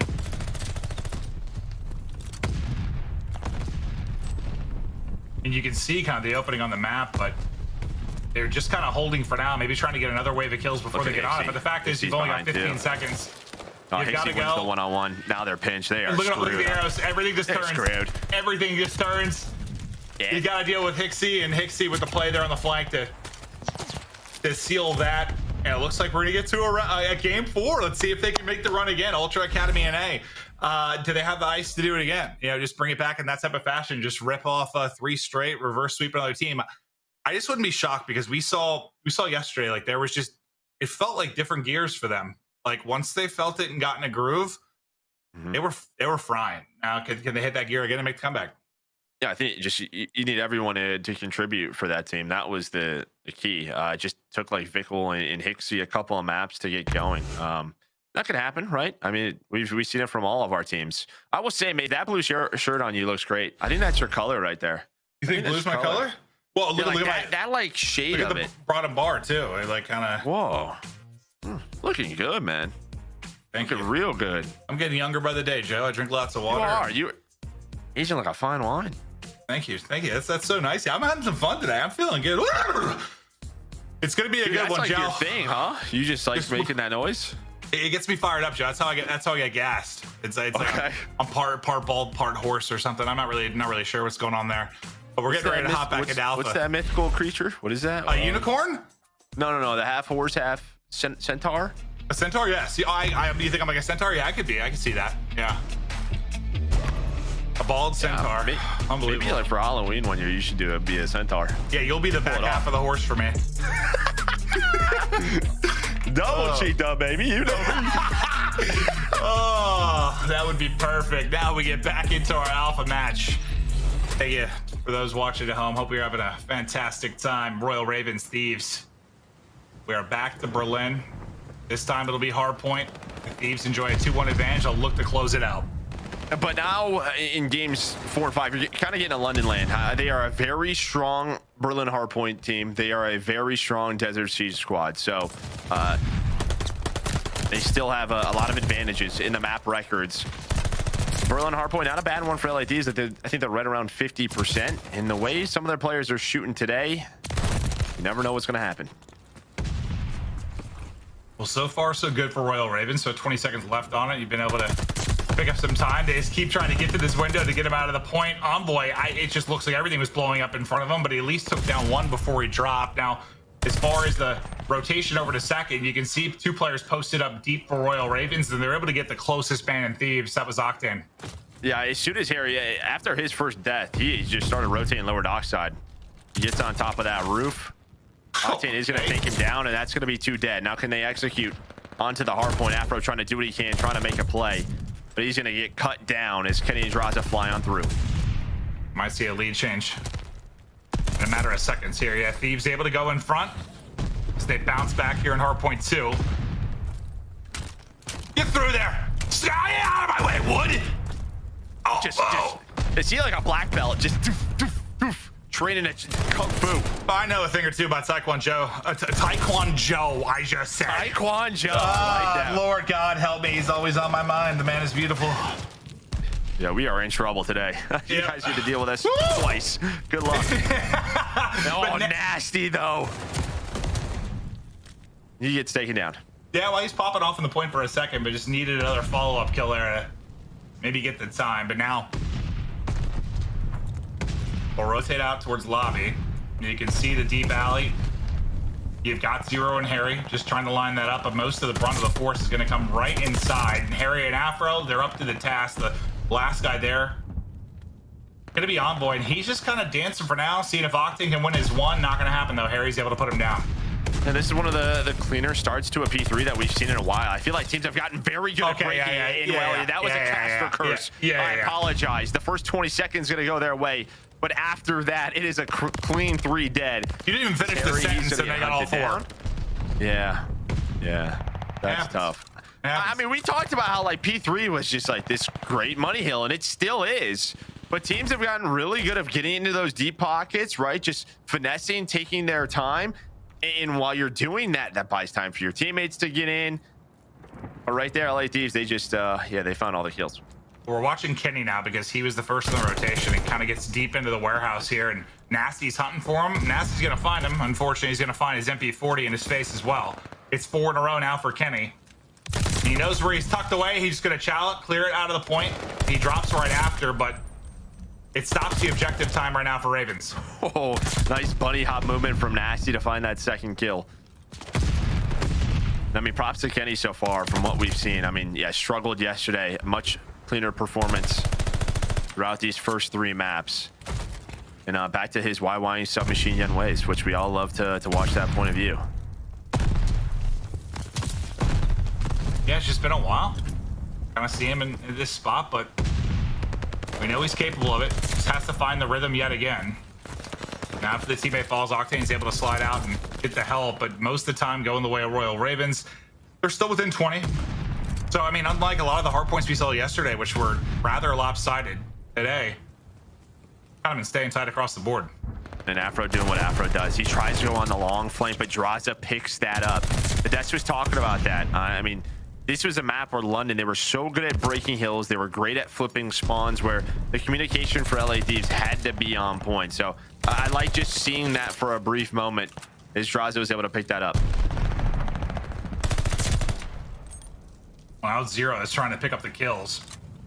Harry, 4 HP, but trying to get back to it. Nearly double positive at 11 and 6, but it'll be Octane. It's going to take his wig clean off. And Zero, though, he's on 4 in a row. Nasty gets the spawns. The spawns flip due to Nasty's position. You still have Envoy across the map over towards connector stairs outside of fire. I think he's getting hunted down. But London, they wanted to flip the spawns, and they're going to do just that. Envoy, though, he's going to get hunted. Octane try to find the remaining scrap time. Yeah, he put some shots in trying to help his teammates mid. He kind of knows he's dead after that. Like, they're all gonna push him. That's exactly what happens. Now, how do you play this into your Thieves? It looks like they're gonna push 2 through Fireside.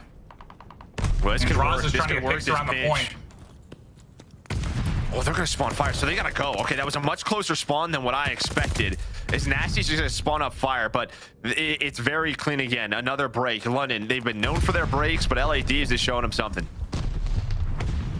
I mean, they're setting up the pinches really well, and the player playing front is deep, like Draza. He gets a pick on the point, makes it a little bit easier for that collapse to come on in. Speaking of Draza, we'll get to his POV for a moment, but he's just watching players drop. His teammates are locating the kills. Oh. Nice little movement around the door, little dance, little tag. And he wins it, but Ravens get back in behind a flurry of kills. Yeah, like right there, right? Envoy goes for that child, maybe to catch that player going up the stairs, and he dies. I mean, you know they're gonna regroup, but that's 5 to 10 seconds where you would just love to have. Maybe if he's just in a bit of a different corner, but that's the way Envoy plays, right? He's gonna go for that chow. That time though, he just gets cut down. I mean, yeah, you've seen both teams. You've highlighted multiple times, just with some really good breaks. It's just like, is the separation truly gonna be who holds once, right? Like who gets a solid 40 points or so in a hard point? Yeah, it could be because the score difference right now is those breaks from LA Thieves, right? That P3. Here again over towards P2. Well, a couple times their breaks have just come in earlier, right? And they've gotten more time behind it. I mean, like it's like 5 seconds into a hardpoint shift, and they're able to get the break on in. And they're just trying to push this lead out even more, up 45 now. Afro was kind of lone man behind enemy lines, so they're able to find him as well. Chain them together.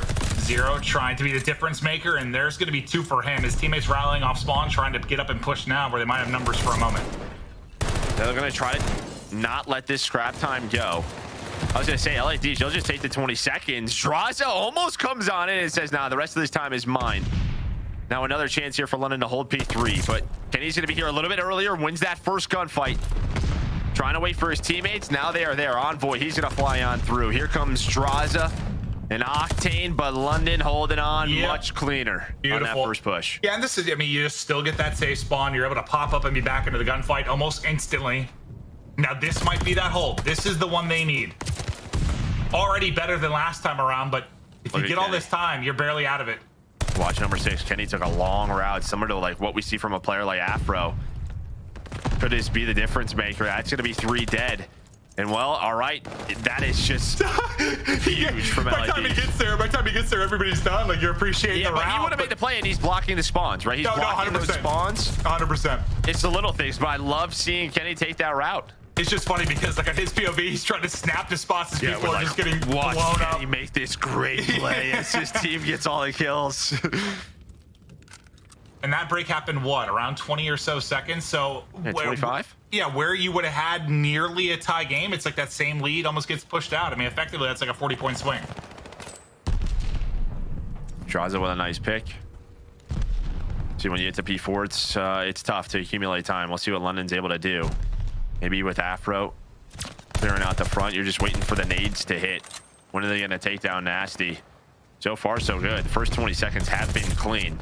Draza's like, all right, no more for you. 3 gonna go down, and now they're gonna hop on it. Once again, they're able to get in. Just about to crack over that 200-point mark, but through the dust from the nades, Draza will get clipped. The nade will hit as well, and they'll kind of be sent back to spawn. Nobody in the point for now, and I mean, that's about all you can hope for if you're Ravens after getting broke like that, is just keep them out of the hard point. It lasts for a bit, but not all that long, and at least 10 seconds, even that little bit's painful. I'll tell you what, Draza, it's not going to show up all the time in the stats, but he's had some just key kills throughout all the maps where, you know, London are starting to get some momentum, and he's just making sure that doesn't happen, getting them out of traps or allowing them to rotate a little bit easier. So, you know, we've seen him do it with a sub. Now he's doing it with an AR once again. And, well, there you go. 27-19. Easy to get them off that hill. Yeah, it's just multi-kills in positions where they might be down a man or it's a break or a hold. Like, you nailed it. Like, key spots where he has gone clutch, 100%. Draza has been a monster today. And they're going to need that with the change. Yes, you want Kennedy to get back to maybe World War II form, but Draza needs to be good as well. And maybe that was it. Maybe they just needed someone to think a little bit further ahead, right? Sometimes it can be tough to play some of those positions where you have to pick up the player taking that long route or taking that long route. And maybe Draza's is like, all right, I'll do what I have to do to make sure we're in a position to win. And so far, it's working. Today at least. Yeah, today, hey, you know what? You take it day by day. Yeah, do what you gotta do. With how they've been playing, yes, it is day by day, but they still have to close it out now. They need 13 more points. They're into the hard point, and right now they could seal this series with a 3-1 victory over Royal Ravens. The Ravens have got to battle in. They've got to do it now. Somebody's got to contest or find the kill around the point. The contest is there for a moment, but that will be it. Thieves able to close out the hard point. They get a win. They rebound from kind of the catastrophic moments we saw yesterday, and something to feel good about as they continue on here at the Pro-Am. But to the quad box we go to show you where everything sits. It's Paris Legion, a map away from Guerrillas, getting an 0-2 start, and not the start you maybe expected after the recent win. And look at bottom the right as well in Delta. That is UltraKR Academy. They win that map 3. Now they have around a 30-point lead. Scrappy. Here we go, Hixie. Can we go to game number 5, or can they? We'll see. If you don't watch that one, that's on Delta. Can LAG survive? That's on Bravo. We got matches all over the place, baby. We love Call of Duty. Yeah, and today is like yesterday. I feel like at least the first round, like we weren't casting it, we were just kind of watching, and it was just sort of from a results standpoint, kind of what you expected, right? Like nothing wild. Today, though, it's getting crazy. It's getting crazy quickly. I'm loving LAG it. losing, that was a little crazy. That was the one, though, right? Well, no. I mean, sorry. I meant the first round, the ones we watched, like before we cast it. Like that was pretty much like business as usual. But yeah, since then, it's been awesome, and I've become a fan of this UltraKR Academy and A team. I want to see how far they can push it, get it to a map 5, and then who knows? Maybe they can do it. And that's a group now. Well, you got multiple teams. I think 1-1, maybe tiebreakers. Who knows what's going to happen? But LA Thieves, they bounce back after not a great start, but we'll see if they can keep that up. You get a great win. Draza was incredible. That'll be it for Joe and I now within this set of games. For now, we'll get it back over to the desk. Guys, take it away. Well, so how's it going? And yeah, the first series is underway and currently finished. And we saw Kenny actually bounce back with a really good performance. Yeah, he played fantastic on that last map there with the SMG in his hands. And we just jumped into another stream, the UltraKR Academy and A squad, trying to get that reverse sweep. That's 2 maps in a row. Headed into a game 5 versus the Boston Breach. Right when this last match ended, Veli, I was like, okay, there's another banger going on. We gotta go and check that one out as well. But yeah, you know, talking a little bit about that last match that we just had. Yes, Kenny bounced back, but Merc and Maven were speaking about a Draza for me in the hard points. Stepped up to a whole new level in that AR role. Right, and by the way, Paris Legion up 2-1 in maps against the Los Angeles Guerrillas, aka your Major 2 champions. And Ali, this is an opportunity for LAG to really get knocked out of groups and not make it to the bracket play. Absolutely. I mean, we saw Paris yesterday do some close matches. Actually, the first map of this series was a Bokeh hard point, and they won 250 to 245. It was actually Tom Gravity that went 43 and 27. So he really popped off for the squad, but right now it's got to be in the hands of John, 21 and 12 so far on this Tuscan hardpoint. Right, and ladies and gentlemen, don't forget you have multiple streams, so make sure you check them all out. But let's send this over to Slack where he's interviewing Kenny. Let's go ahead and hear what he has to say. What's going on, everybody? I'm here with the Game Fuel Victory Spotlight with Kenny. First off, congratulations on your guys' win. Talk to me a little bit about the series. Obviously, it was a stressful and battle back and forth. It seems like it's always like that. Kind of talk to me about the team morale from yesterday to now. Well, yesterday, obviously a tough loss. I had an unacceptable performance individually. Winning today, I don't know what it was yesterday, a little antsy for me, but winning today just with a different mentality. Overall, just focusing up on what we did wrong yesterday and making sure we're not making the same mistakes. Obviously, that's what everybody says, but we knew London was a good respawn team. They have a sub, which is kind of unlucky, but we knew not to take them lightly. And with us getting 3-0 yesterday, we had to go as hard as possible. So with that being a group match, I think it was good for our morale to win it 3-1, especially with our hard points being a little close, but not too close. So I think today we feel pretty good. Awesome. Let's talk a little bit about your guys' team. Obviously, everyone knows you guys made the role swap. You started running a submachine gun. You're kind of getting the land reps in. You know, this is your second series now running the sub. You'll play later today for your last match. How's the adjustments been? Does it feel different running from online to land? Like, I was talking to Cap a little bit. He said your guys' practice was going really good before this tournament. Yeah, we all know, like, land matches and, like, they start to, like, slow up. So our pacing is pretty fast with me on the sub. You know, I'm pretty fast, so I think our pace is like on par with a lot of the faster teams that like to chow a lot. So I think when the game slows up, we got to like adjust pretty fast, which I think we did today pretty well. So I think that's like the biggest thing so far was just me setting the pace and, you know, actually getting a kill today. I totally understand. Well, lastly, I'll let it kind of be open for you to kind of shout out the 100 Thieves fans and everything that they're doing for you guys through the weekend. Yep, thank you to everybody that's still supporting. Hoping to win this next match and advance to the bracket. We're looking pretty good, so just keeping the momentum up. All right, well, that's been the Game Fuel Victory Spotlight with Kenny, and back over to you guys at the desk. Shout out to Los Angeles Thieves for winning that. And I'm going to tell you guys now, it feels good to see him win. But back to the Bravo stream where Paris Legion, all right, check this out. Oh, boy. Paris Legion beats Los Angeles Guerrillas right here in this last map. Wow. LAG are officially out of the event. I mean, they're only down a hill, so, like, it's not the worst possible situation they could be in, and they do have the rotation for new, but John is looking to play Spoiler in the back, Slasher reads it, so they could get a full 60 here and put themselves back in the game. Man, for LAG, this would be an extremely tough loss. I mean, losing to the team coming out of Challengers, and then also Paris Legion, who's been pretty much at the bottom of the leaderboard all season long, and it's imminent danger right now. But right now, in control, holding a good time, pushed out. Asim got a couple kills pushed out. Now that everybody's trying to hit the right side of Church, but Temp gets the opening kill, and Asim trying to get a couple kills, able to string together too. So far, so good for LAG. They need all this time. They're doing a great job of mitigating the pressure on the side of Paris Legion. You know, this is a flashback to the beginning of the season. Whenever Paris Legion showed hope, it was John and Temp that were in front leading the way, you know, leading by example. And right now, as we see it, John and Temp are just tearing it up. No, they're absolutely tearing it up. And like we said, that was the hill that LAG needed to put themselves back into this. They're now only going to be about 10 points heading into the next rotation. And they're the first people here as well. It's going to be on the likes of Asim and Spark here in P5. There are two players in Gravity and John on the side of Paris Legion, but they were in a position where they could have just won off scrap time, but they got none of that Churchill. So again, 10-point deficit here. LAG could make the comeback here in this P5 and P1.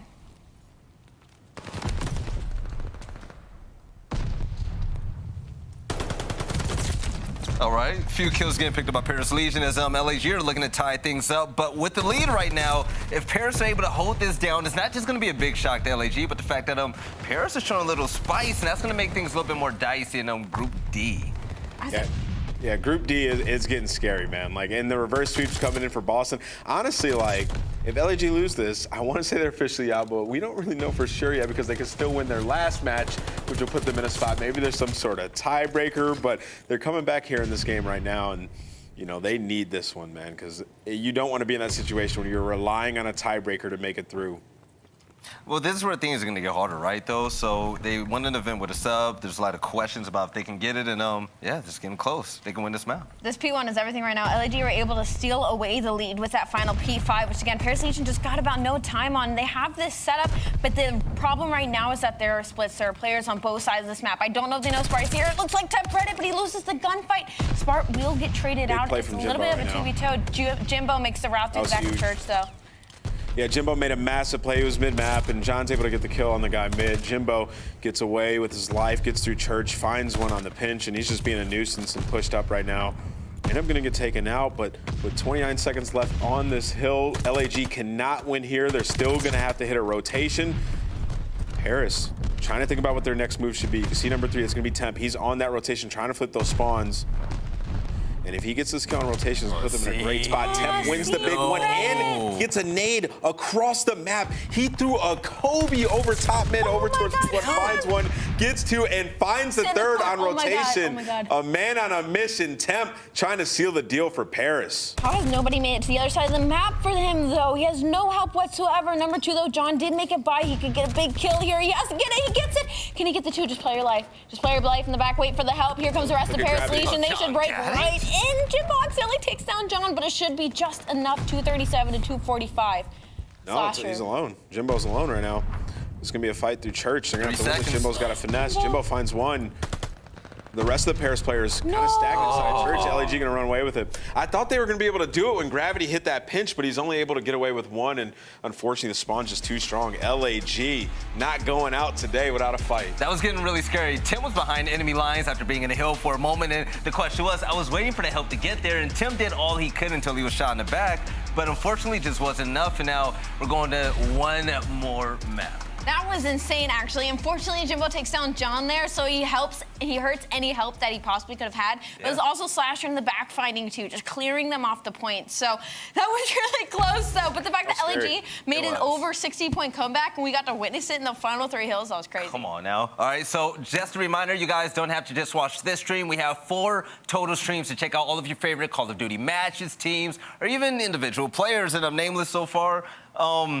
Let's go ahead and take a look at the standings to see how things are moving forward so far, because Group D is going to be a mess. But look at that Group A right now. Still, Atlanta Faze and Toronto Ultra on top. Yep, those guys are battling for first place. Group B, it's going to come down to that Minnesota ROKKR and OpTic Texas match, which guess what? That's our next match here. So that one's going to be absolutely lit. We potentially have OpTic Texas going home. They're playing with a substitute player, so it could be very, very tough for them. But you know, that's a must win. And you can take a look here at Group C and Group D. New York Subliners 1-0 in their group so far, but last I checked, they were up 2-0 in their match. Some people shooting bodies on the side of New York Subliners, so they're feeling comfortable. And then in Group D, that one right now, 2 Game 5s coming up. Boston Breach versus Ultra Academy NA and LAG versus Paris Legion. Headed to a Game 5. Okay, Group C is looking scary. Group B is going to be even scarier. But ladies and gentlemen, Los Angeles Thieves bounced back in a big way. Yesterday wasn't the day that they wanted it all, but today they popped off, and it was all thanks to Kenny, who got the scuff play of the game. And Kenny walked into today with a lot of questions over him, nameless, and he delivered so far. The question is, can he keep up? Yeah, I mean, he definitely turned up today. Even in the search and destroy, like they look better. It wasn't as many blunders, but I still end up not able to take the dub. But we saw him really run at SMG here on that Game 4. This is when he was making some big plays on rotations, namely in this hill. You saw him pick up a big 2, and then he ends up getting the 3rd in the front door as well. So with Kenny, like he said in the interview, he's just trying to play a little bit more aggressive and be in the mix. And Merc Maven spoke about how Draza, he's the route man who's playing aggressive with that AR, getting into those positions. So this is what they envisioned. Right? It worked today, but can they keep that up over a consistent basis? That's what they need to prove to us. They can. They just have to do it. It's that easy, right? But ladies and gentlemen, we have a really good game coming up next. Pretty much a decider game. It's going to be the Minnesota ROKKR versus OpTic Texas to see who's going to be on top of that group. And I can't wait. OpTic Texas, with General still in, they have a lot to do today in order to pull out that W. We'll see you on the other side of the break to continue on with the CDL Pro-Am Classic.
Call of Duty League is brought to you by Game Fuel. Victory in a can.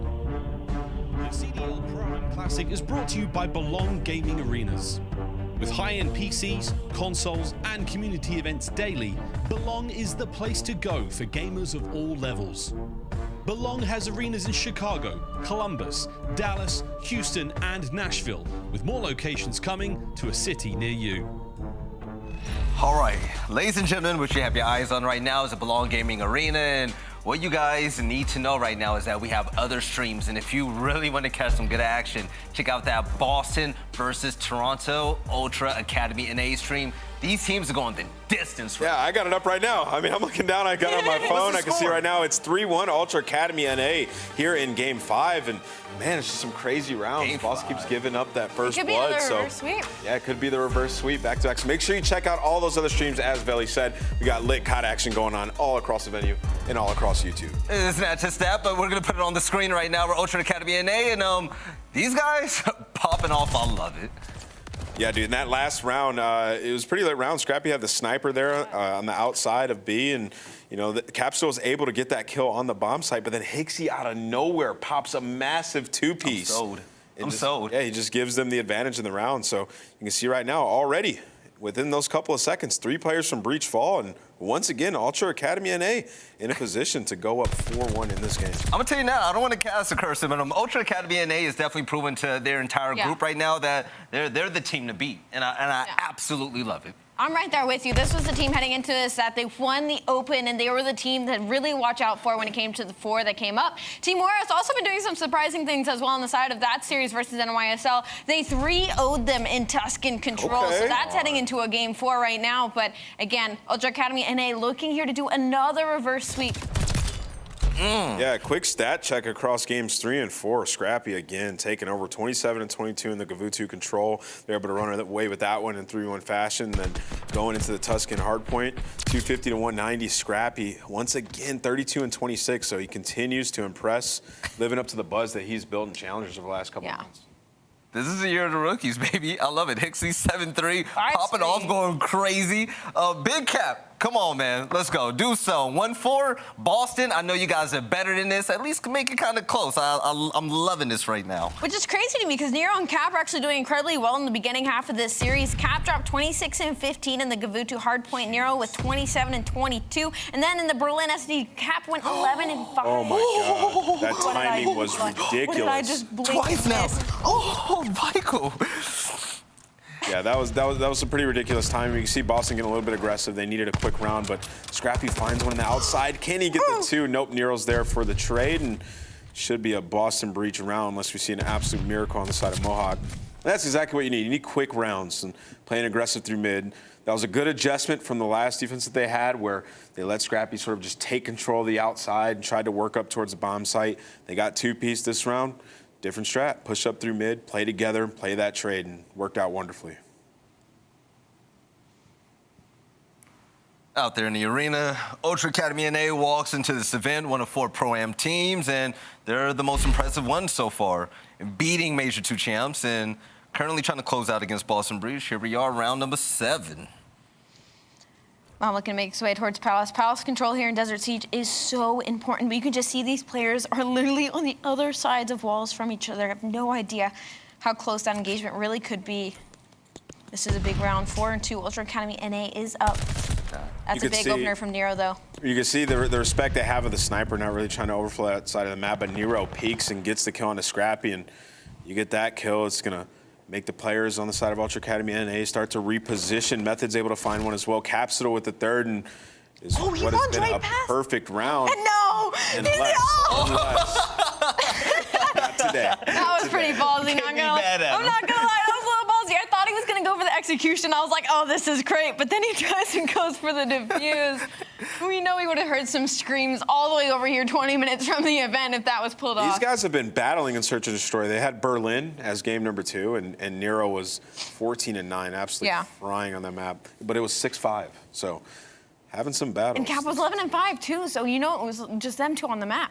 Yeah, Search and Destroy is one of Boston's strongest points as well, so this is gonna be really interesting to see if they can pull this off. It's been the S&Ds that the Challengers teams have really been able to steal away from these pro teams as well. And because you don't know how they play, right? So Yep. it's like they're throwing Just you for a loop. sporadic. There we go. exactly. Another first blood. That's That's a big 3 first rounds in a blood. row. Boston's been able to get first blood. Methods at the helm in this round. You can see number 3. That's going to be TJ playing a little bit aggressive, trying to catch some timing. A little bit suspect of a play, but didn't catch Scrappy on the wrap back there. So now it's an even 3-on-3. A map around. spread on the side of Boston Breach. that's a lot of kill cam information, though, for TJ to get taken down there. He's got the info on Methods, able to get a few shots in, bang.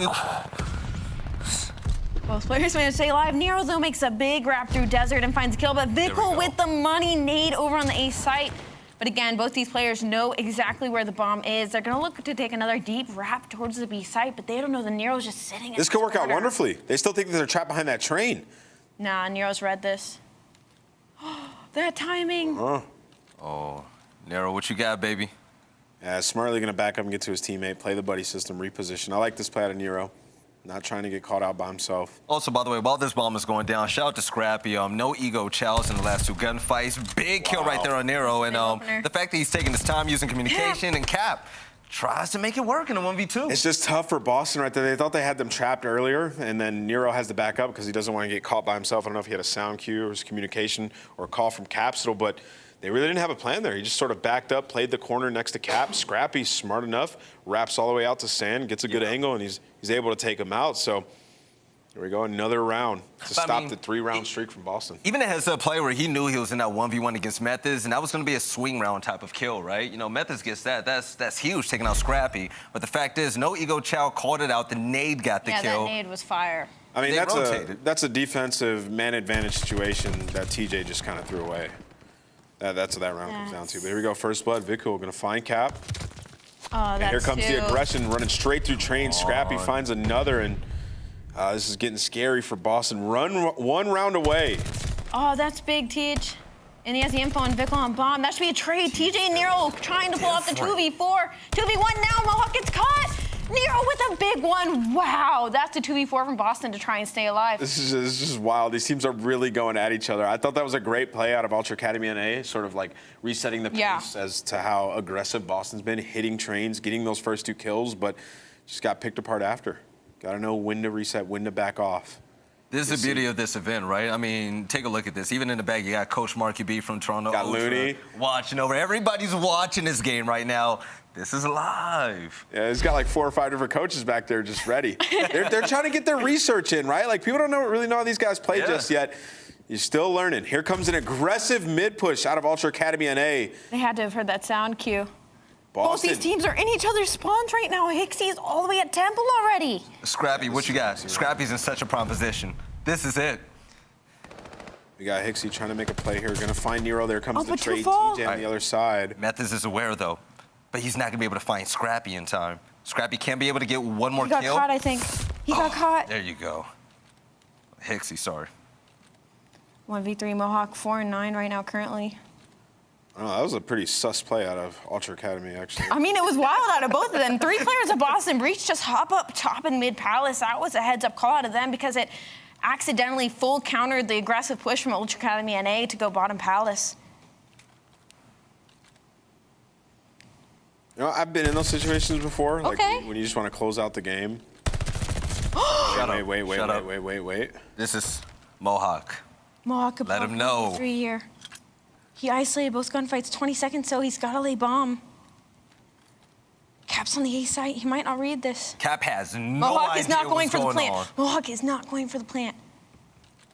He's playing for the There he kill. goes, there he goes, there he Trying to goes. stay No, the disciplined. second he heard it. I don't Does know. he have time? Did he get it there in time? Did he get He it? may have gotten it off. He got it off. does.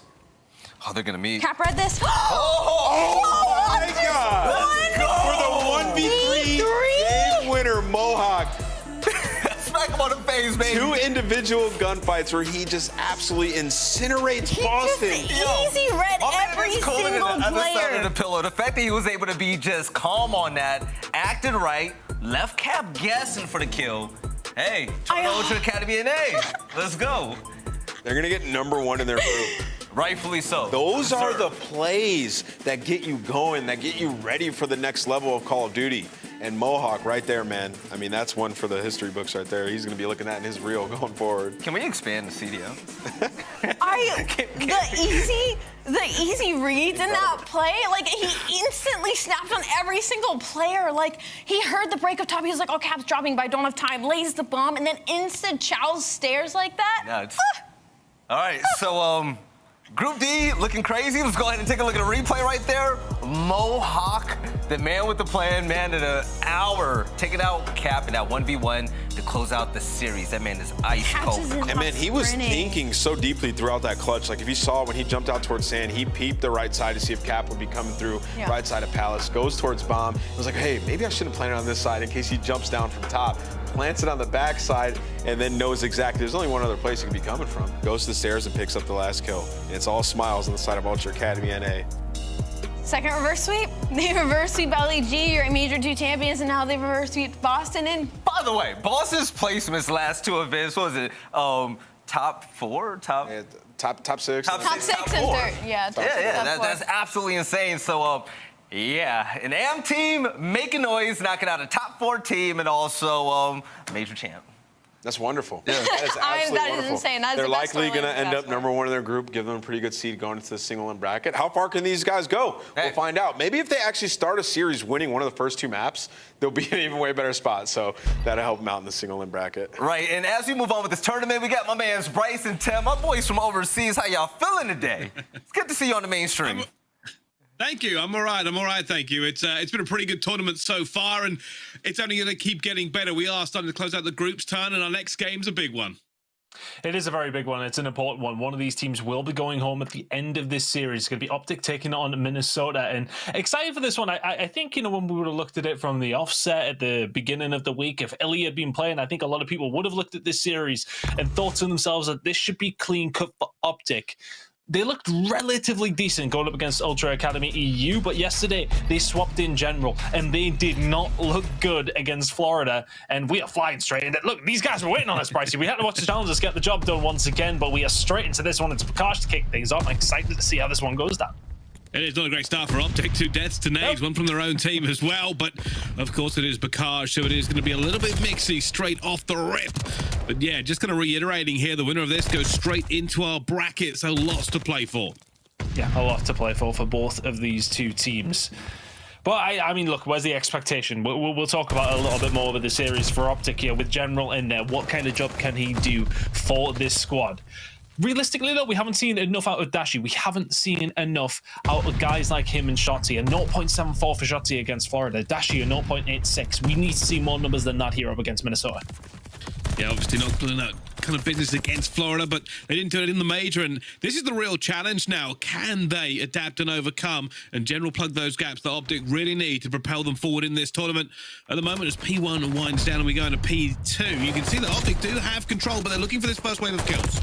Yeah, can they find the kills inside the barn as well? That would help them out. They do have a hold of the spawns where they can maybe lock something down here. Dashi finding some important kills, and the rest of Minnesota now on their way. OpTic have the spawns that they want, though. They'll be looking to try and flip these in around 20 or so seconds to get themselves over towards P3, but, well, Havoc, unfortunately, not the best to start in his new team. Going to take down Standys. The challenge comes in. Scumpy has been on good form so far this week. That's 2 to help its team. Lock down some time here. It's about this rotation over towards background while Scumpy just continues his reign of terror. That's 4 in a row for him, and he may well get this rotation locked in on his own. It's really been the shining light for me when we have seen OpTic. He might get some bad timing that time around, but a really good spree to get OpTic in a decent spot here over towards P3. Hasn't Shotzi holding the trigger finger, just waiting for them to come through, and eventually he's going to just throw that nade towards it. And this is Shotzi moving all over. Will eventually go down before he can do too much damage, and OpTic will now be looking for a gap here to try to figure out how to get around the back and into this hard point. He's going to play a little slow and steady. So they're going to know Priest is going to be around here, but it's Itachu's cutting people with ribbons, but not when he finds Scump. Priest is getting cooked right now. He's 0-6, 3 hills in. We'll see a little bit more from Priest. The roll swap, we think it could possibly help him out, but I mean, he's not having the best of times on Vanguard, full stop. We need to see more from him, and we need to see less of this. 0-6, looking to get his first kill on the board. There's Dashi with an easy one. Following this one up, can he find anything else? His team do not lock much time down here. OpTic have to push in towards the back in general, just causing absolute havoc. He has Shotzi alongside him as well, and the cleanup crew are there for Texas. They find a breakthrough. ROKKR still with the back spawns. Yeah, they're going to continue to try and push this tempo just a little bit. You know that OpTic going to try and bleed every single second they can from it. They have the rotation anyway. Stanley trying to do as much damage, and realistically, OpTic will now reset and get ready for this next one. But Havoc already slips the net, and they'll be looking to cause some issues for OpTic here in the backfield. Didn't choose to wrap around over towards the back. General ready and waiting on that side of things. It's going to be a big hit coming through the middle. Let's see if ROKKR can get anything going. Up top is always a good way to go around, but there's so many entrances here to this barn. You've got to just try and pick one, win your gunfights. Attach has already done that. Priest is there with the follow-up. General's the only one who can answer for OpTic. They're a good start, though. That's a nice turn of events for Minnesota. They really haven't got much when that rotation did come in over towards P3, but they can lock down some decent amount of time here. It's obviously a hill that you can pick up a lot of time on, even considering how many entrances there are on the actual hill inside of barn. But right now, the break's going to come back in from Texas. Are they going to be able to lock this down themselves? It seems that way. The kills follow through. Shotzi on a 3 spree. We said he needs to do maybe just a little bit more. What can Scump do here on these rotations once more? He seems to very much be the root man for this squad with General in the team.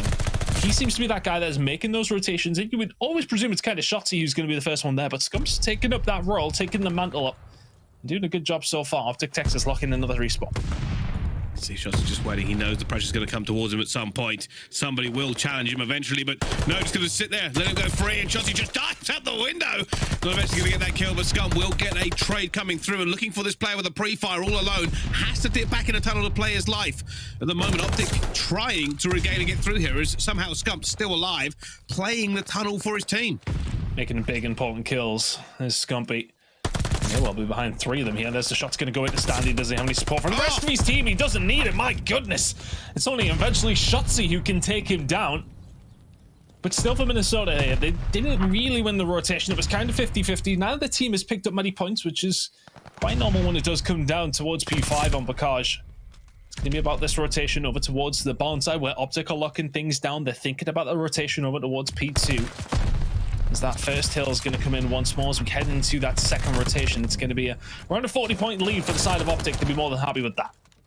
Yeah, and it's the usual Bakaj thing as well, right? Like, a team is out slaying, but not really that far ahead. We know one hill can turn this entire game around, but it will be on OpTic to see if they can hold this lead as the P1 fight comes through. Dashy just holding top barn. And he knows there's somebody behind him. He knows it's gone through with the spawns. He's going to find Standy. Great reads from Dashy in the end. And now continuing to just play his position slow and steady, but will eventually be taken out by ROKKR. Yeah, Priest has had a much better second half to that first rotation. And my goodness, I think he was 0-6. Now at 11-13, all things said, not too bad. Standy and Coda, can they find a breakthrough here? They do have the spawns heading over towards P2. Still 20 seconds left here on P1, but these influential kills we're talking about from Scumpy keep on coming through. Can they find any more here onto Standy? He's going to be the next one in line. Not going to happen. Standy getting across it, trying to play on the forefront. Trying to shut things down as quickly as he possibly can. The rotation is there for ROKKR. Can we see them get some decent time? It's just felt like scrappy little bits of time here and there, Bryce. Can they pick up some good time here over towards P2? Well, that's going to be the goal, and they are locked in at the moment, and you can see OpTic, they're being a little bit farmed in their spawn, and that means they have to check every single corner before they come through, because Stanley's waiting. And ROKKR are just playing with OpTic, and it's so difficult when you have a player like this running through the spawn. It means you cannot be fast, you have to be slow, and have to try and win this trade. But Standy now on a 5 streak has completely pushed OpTic back away from this point. ROKKR now taking the lead. It's always dangerous when a player like Standy starts skating around the map as he did so there. Eventually does fall to the MP40 of Scump.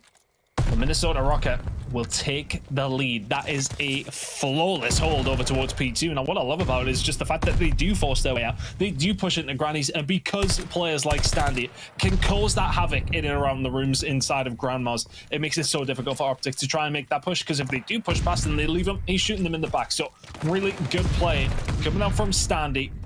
Results in Minnesota ROKKR having a slender lead now as this rotation is starting to come in. Priest is starting to heat up on a 5 spree now as well. Good shots on the Scum. The rest of his team aren't able to quite reply in the same way.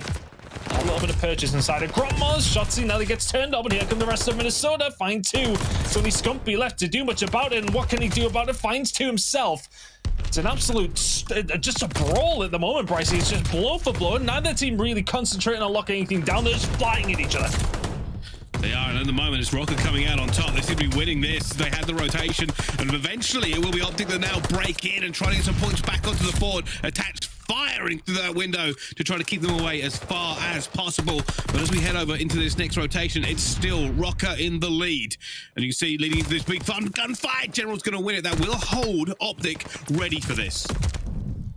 Let's see, can they get some decent time here themselves? Minnesota really have awoken over the past couple of hills. Moving down to Priester, Standy, getting much more purchase on areas that they need to be in. They've been finding influential kills. And OpTic just seemed to have slowed down. Nashi now, trying to lock down this side of the map around the field side. So many different angles you can attack from, but no one attaches watching that from the outside. Dash is going to fall. Rest of OpTic trying to find a way through here, Bryce.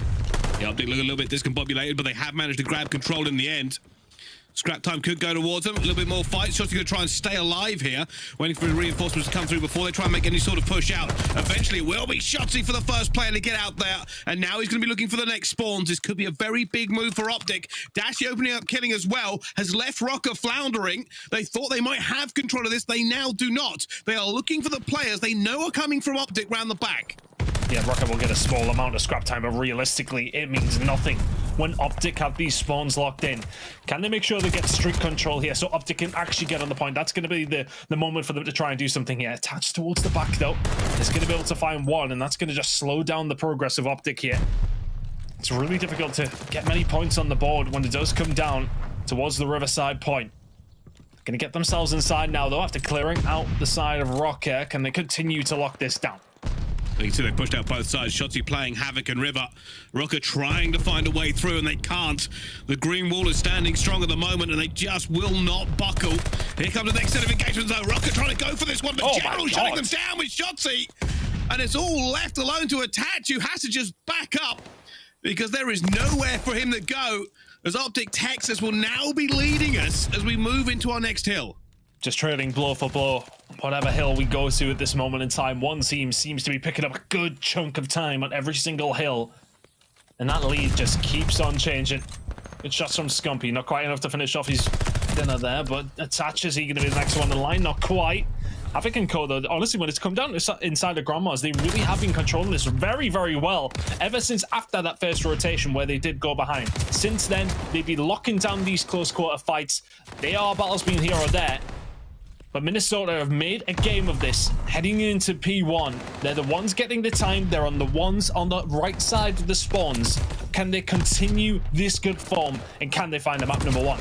Well, OpTic really want to flip these spawns. If you remember what happened last time on P2, they couldn't move at all. Dashy's on a 5 streak, but they are struggling. Look, Havoc is already pushing up for this. They are ready to farm them again in their spawn. OpTic have to change the script. They have to find something through, because at the moment, ROKKR look like they are in the better position. Good shots from Dashi. As said, they need to force their way through. Priester heading over towards the God Spawn. Heady and not going to work out. Eventually, we'll find the shots onto Dashi. These next gunfights are so crucial. General will find one on the side of the bar. Could he find a second as well? It's a big kill from Standy. Where's the rest of the team here for ROKKR? Where's the rest of the team here for Texas? Scump inside a bar. No, the slide not good enough on the Havoc. This is going to be close, Bryce. Shotzi's going to try and go through, and he has. That's 2 kills for Shotzi. Dashi gets a 3rd. Huge. And now Shotzi's going to try and push forward. They have to get in the face of Minnesota ROKKR to try and wrest this away from them. Shotzi's still trying to control top farm, but he will be shot on the side. The rest of them falling attached gets 2, and that's going to put OpTic back as Stanley takes down the 3rd. OpTic, is this tick going to go against them? It might be. They definitely have to try and contest, I think. Yeah, they have to get the touch, and then they have to worry about this rotation over towards P3 as well. They start spawning over towards Riverside. This is worst case scenario for OpTic. They need to find a breakthrough. They need to get some time, and then they need to rotate. But to do that, you need to find kills. They can't find a single one. ROKKR on the rotation here now as well. They're going to give up those the spawn point. They're going to give up their scrap time. They're here inside of Grandma's. They're 10 points away. They want to kill off game number 1 right here, right now. They're going for it. Will be OpTic in there at the moment, but here comes Attach looking for the first one. Final Havoc gets one as well. Shotzi in general going to try and lock this down, but there's had a few bits of pressure coming in now. Havoc going all the way through tunnel, trying to get this flank through at the same time, but it is going to be OpTic to hold. You can see Havoc though around the back. The pressure coming in from ROKKR. Then look at these fouls. Shotzi as well, diving back in this hill. Only one OpTic player going to be left, and it will be ROKKR now in control. OpTic floundering. They have to sprint and they have to go. One last push for them, or ROKKR will take it. It's Dashi What a ridiculous turn here in this one. Nobody expected ROKKR to come out and smack this hard point out of OpTic's mouth, but they've done it. Fantastic game from Minnesota ROKKR. A really, really slow start, and OpTic Texas, after that first rotation, sitting around 30 or 40 points in the lead. And when it comes down to Package, that's usually enough to then see out the rest of the map. But from there, Priest there really started to heat up. He's come under so much criticism, it has to be said, and rightfully so. But considering he was 0-6, then just goes neutral. Well, from there, it has to be said. But Standy as well, him and Attach just getting up in the faces of OpTic. And not enough from the SMG side of things when it does come down to OpTic in these close quarters engagements. A very, very good game, and it is close, and Package can sometimes just be that way. But an 11-point game sets us up for a very nice series here. And just to remind you guys at home, loser goes home here. It's a huge game in the grand scheme of the tournament. And Minnesota ROKKR are going to find first blood here, Pricey. That is not what we would have expected. No, it certainly is, and obviously we can go back and re-watch this as well. And I got to say, you know, we thought it might be a little bit of trouble as we head in that P1, P2 rotation. Somehow OpTic, though, look at this. They managed to break through on this rotation in incredibly fast time. Attach trying to do something, Havoc trying to do enough, but OpTic stayed alive for so long. The problem was Havoc managed to get all the way around tower. He made the kills he needed to. Dashy goes down. They weren't expecting him here, and that meant OpTic had to look too many directions. They just couldn't figure out exactly where ROKKR were coming from. Yeah, massive from Havoc. I think that second kill is so influential. Yeah, you find the first one, but that sets up the pinch. That gives you the opportunity to then do something with it. Flies around the corner. Shotzi can't even see Havoc before he's already dead. Fantastic stuff from him. And ROKKR find that first blood that you wouldn't have expected. And this could be a very, very interesting series, especially with the way that we've seen OpTic perform yesterday. As soon as General comes in, they seem a little bit disjointed. And that is a tough loss to take in map number 1. They'll want to bounce back quickly here, Bryson. Yeah, they certainly will, but I'm not going to put this anywhere near done to completion. We've seen a lot here at the Pro-Am already. We've seen our fair share of reverse sweeps and games going the entire distance regardless. So an awful lot to play for OpTic and ROKKR. Now, for ROKKR, this would be a huge scalp if they can take it. Not a lot of people had a lot of faith of them actually coming through this group ton. Yeah, I think that's very fair. I mean, when you see OpTic in there, that's always going to be worry. I think that all three of these pro teams kind of got let off in the sense that Harry going over towards that Toronto EU side, from that Toronto EU side over to the London Royal Ravens side, I think they definitely would have caused more problems. I think they were unfortunate up against ROKKR, losing that 3-0, but in very close fashion. So a lot of these teams have kind of had that luxury of, I don't want to see this in a mean way, but not having to worry about the Challengers team that was in there so much because of the roster change that had to come through. We've been having a conversation all day saying that we think that the Toronto EU Academy would have went on to do fairly decent in this group had they had their full roster, but as it goes, a change in the final moments literally is really what puts them in a bad spot immediately. So these three teams have kind of had to fight it out between themselves. Florida very much above and beyond, looking like the good Florida as opposed to the bad Florida that we occasionally do see. But these two fighting out for their final spot, I don't think Minnesota fans would have expected that, and I don't think OpTic fans would have expected that. But yeah, since General came in yesterday, things have not looked fantastic. But again, it's that very quick change-up. It's hard to replicate what Illy will do for this team. I wouldn't say that. I mean, it's hard to say on that map number 1 how much of a difference it would have made. But Bryce, look, it's going to be a good series either way. It certainly is. Well, let's talk about the keys to victory here then, because obviously OpTic Texas going to need some of their players to step it up. Not great games against Florida yesterday, and unfortunately, it's not the same old story. It's a very, very close game against ROKKR. Obviously, they are number 1 in control this season. They'll be looking to make sure they get that map number 3. Does mean if you're a ROKKR fan, you are going to want them to take the S&D. If you're an OpTic fan, of course, get them into a good position now, because you're probably starting to worry. Yeah, you will start to worry, especially, you know, for me, I think it's the manner in how they lost to Florida yesterday as well will kind of be playing on their minds right now. I think a Package hard point there to settle them into it would have been nice, but losing it in that fashion and now I'm being the scenario where, well, 3-0 could be on the cards again and with a lot of Call of Duty to potentially get through. OpTic do need to turn this around pretty quickly, but that control is definitely going to be influential for them. But for this Minnesota ROKKR, here is their game fuel keys to victory. Take advantage of OpTic with a sub. OpTic lost 3-0 to Florida yesterday, just as I was saying when General did sub in. They need to keep this momentum, Minnesota. You do not want OpTic to catch fire. And review what went wrong yesterday in the Gavutu control versus Florida. 3-0 loss yesterday. Only the 5th 3-0 on Gavutu this season. It does not happen often. That defensive side is very, very strong. They will need to change around how things are going to work when we do get to that map no 3. Yeah, they certainly will. And I'm surprised in the keys to victory, nobody says, don't shoot OpTic's body. Like, that would be one of my keys to victory. Stick there, do not do it at any point. Let's not delve down this rabbit hole. We've seen it on social media. I'm for the body shooting. It's fine. The Challengers teams do not get this opportunity very often. If you want to shoot Scump and Shotzi's body after... Look, fair enough, Bryce. He spat on them. It was really nice. It was a really good play from Furious, and I will back him to the hilt here. I'd have done the same. I'd have done the same. I probably would have been fired for doing it. Well, I would all have done right. the same. All right, we've had to find out. But obviously going into this one, there is a lot of talk at the moment about the OpTic roster and the fact that obviously they have a sub for this one, General, coming in. And I'll be honest with you, I was quite looking forward to seeing General play. The simple reason being I've been hearing an awful lot of him from challengers. I even had heard rumors earlier in the season about other teams looking at taking him into their roster as well. And obviously, you know, I don't think he's done bad coming into this one. It's a very important tournament and it's big shoes to fill. Oh, I mean, huge shoes to fill. It's not just in the role that Illy takes up on the map as the Slayer, as the smart search and destroy player that he is. It's very much taking up that role of the communication side with Illy. He is the one who makes the calls for his team. You lose that, it's kind of the glue that holds OpTic together in a certain way. But look, let's see if things can change around for him. And at the same time, I think this is also a good opportunity for him to show what he can do on the big stage as well. It's not just about OpTic and how they perform as a team. For General, I would say, you know, there's a personal side of it who wants to go on to do well. Shotzi will open up here. 4v3 immediately for OpTic Texas. Can they take the advantage early? It's all a bit quiet here. Stanley and Scum going to go against each other, but Scum gets great timing and takes them down. And now Attach is about to fight the double S's, Shotzi and Scum. Shotzi does get away from it, and Scum might come for a reach out here. Dashi also coming over, potentially having a look for it, and Shotzi just finds a tiny angle, and Attach gets away with 4 health. Pressure now for ROKKR in a 4 versus 2, and Scump just lobs one lovely over the building. Can't start one. Oh, God. Attach's not getting away from that. Now Priester, one of the harder situations of his COD career, I would imagine, as that 1v4 will not transpire. And OpTic will find themselves with the lead here in the Search and Destroy. Losing a Search and Destroy yesterday, if I remember rightly, up against Toronto Academy EU. Close one on Berlin.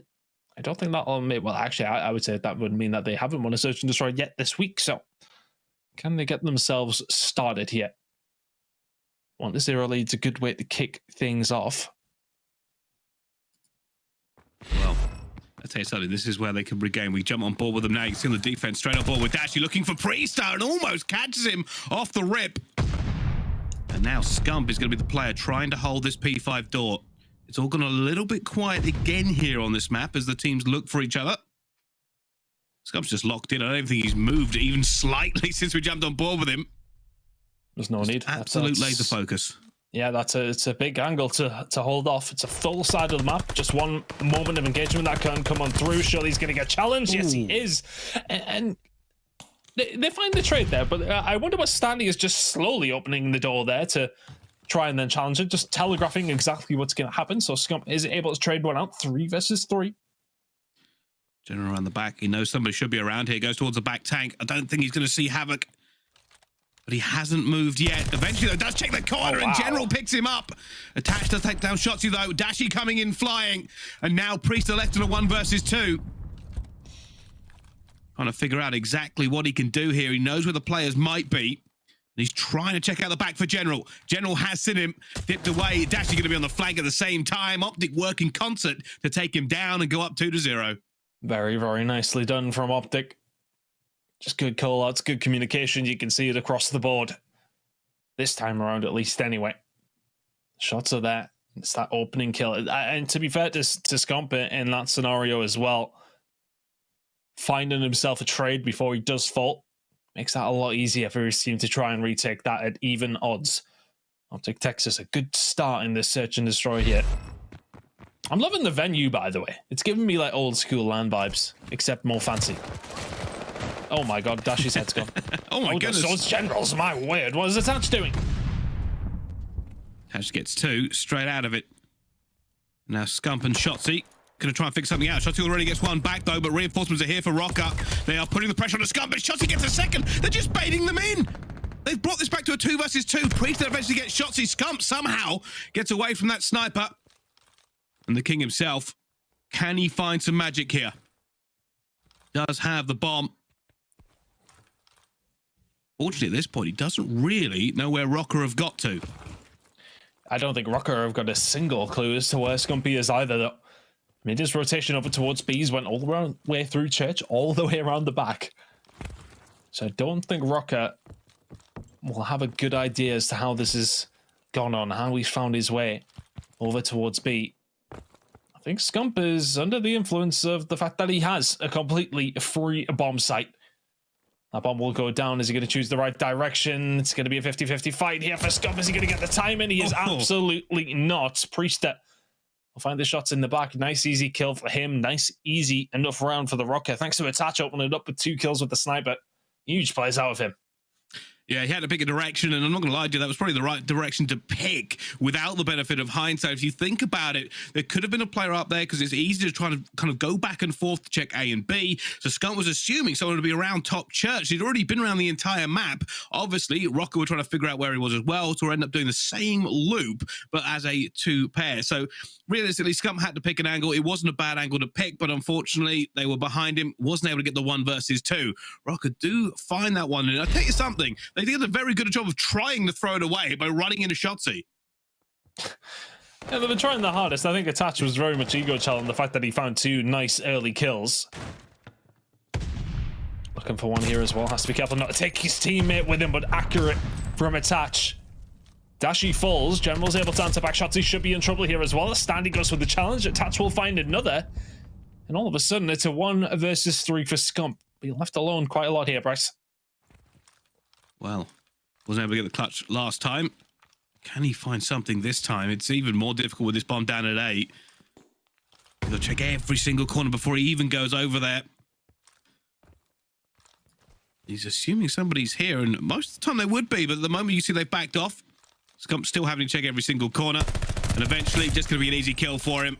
A horrible thing to try and clutch when you're that far away. You have no information, and the bomb is going down, but ROKKR will tie this up off a beautiful snipe from Attach on Dashy.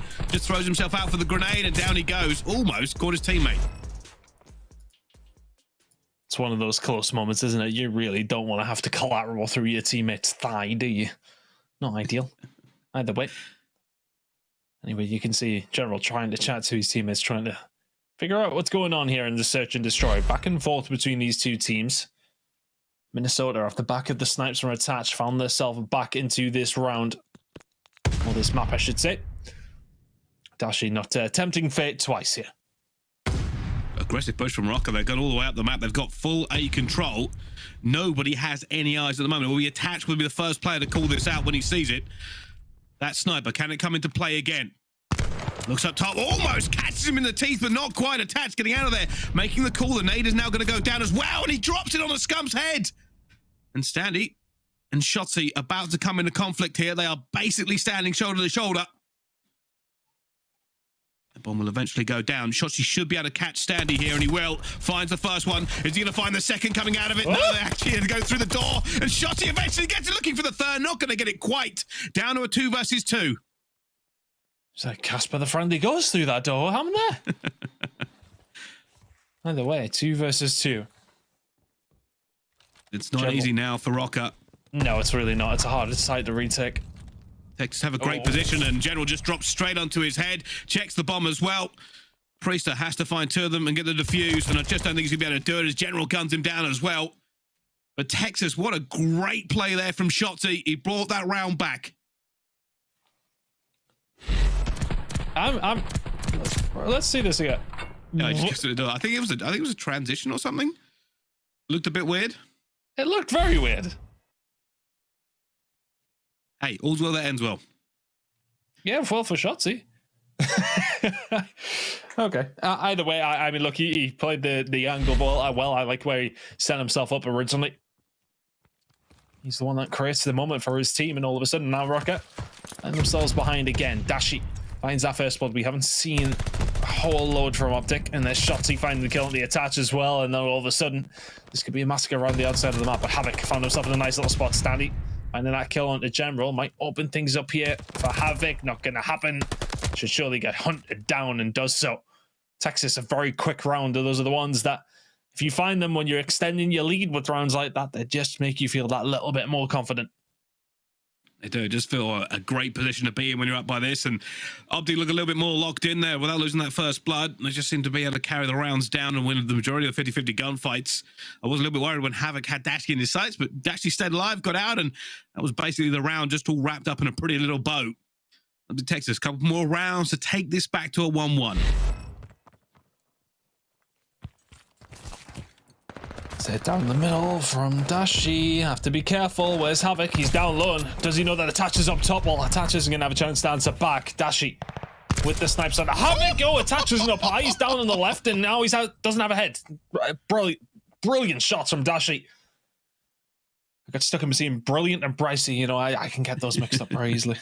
A lot of people do. A lot of people do. Well, on board with General on the sticks. And that window's been opened. He knows somebody's P5. The door's been opened. General just waiting patiently. Priester comes screaming through and gets out of it. They might leave and go down here. He ends up going down to Standy, though. OpTic now down to a 2 versus 2. Dashy looking for the player who's got away from him. Scum just got gunned by Standy as well. Dashy now in a 1 versus 2. OpTic have thrown away the man advantage, but Dashy brings it back to a 1-1, and the trade goes through, and ROKKR get it. A little bit chaotic that round. And that was a 2v4 from ROKKR. Those are the rounds that you really cannot lose if you're OpTic. Instead of 4-3, that puts you up 5-2. We say it quite often, but that is a very different scoreline.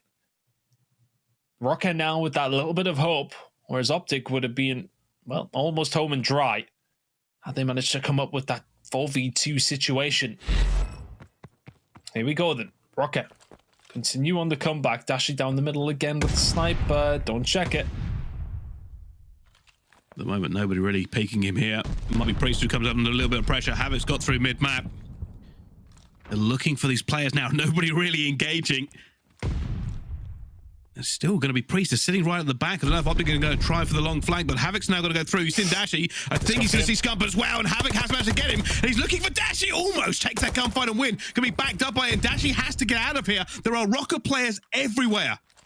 I really like that from the Minnesota ROKKR. You get too advanced there. If you start challenging up top A with the bomb, or top church with the bomb in your hands as well from the side of Standy, it becomes very, very difficult to get it back if you do fall down. So they wrap round B, the rest of the team, then advancing through maps. It is ultimately, though, now going to be a 3 versus 2. It's kind of a pinch that OpTic have set up here, but they are at a disadvantage number-wise, and there you go, the round to Minnesota. Very, very well played.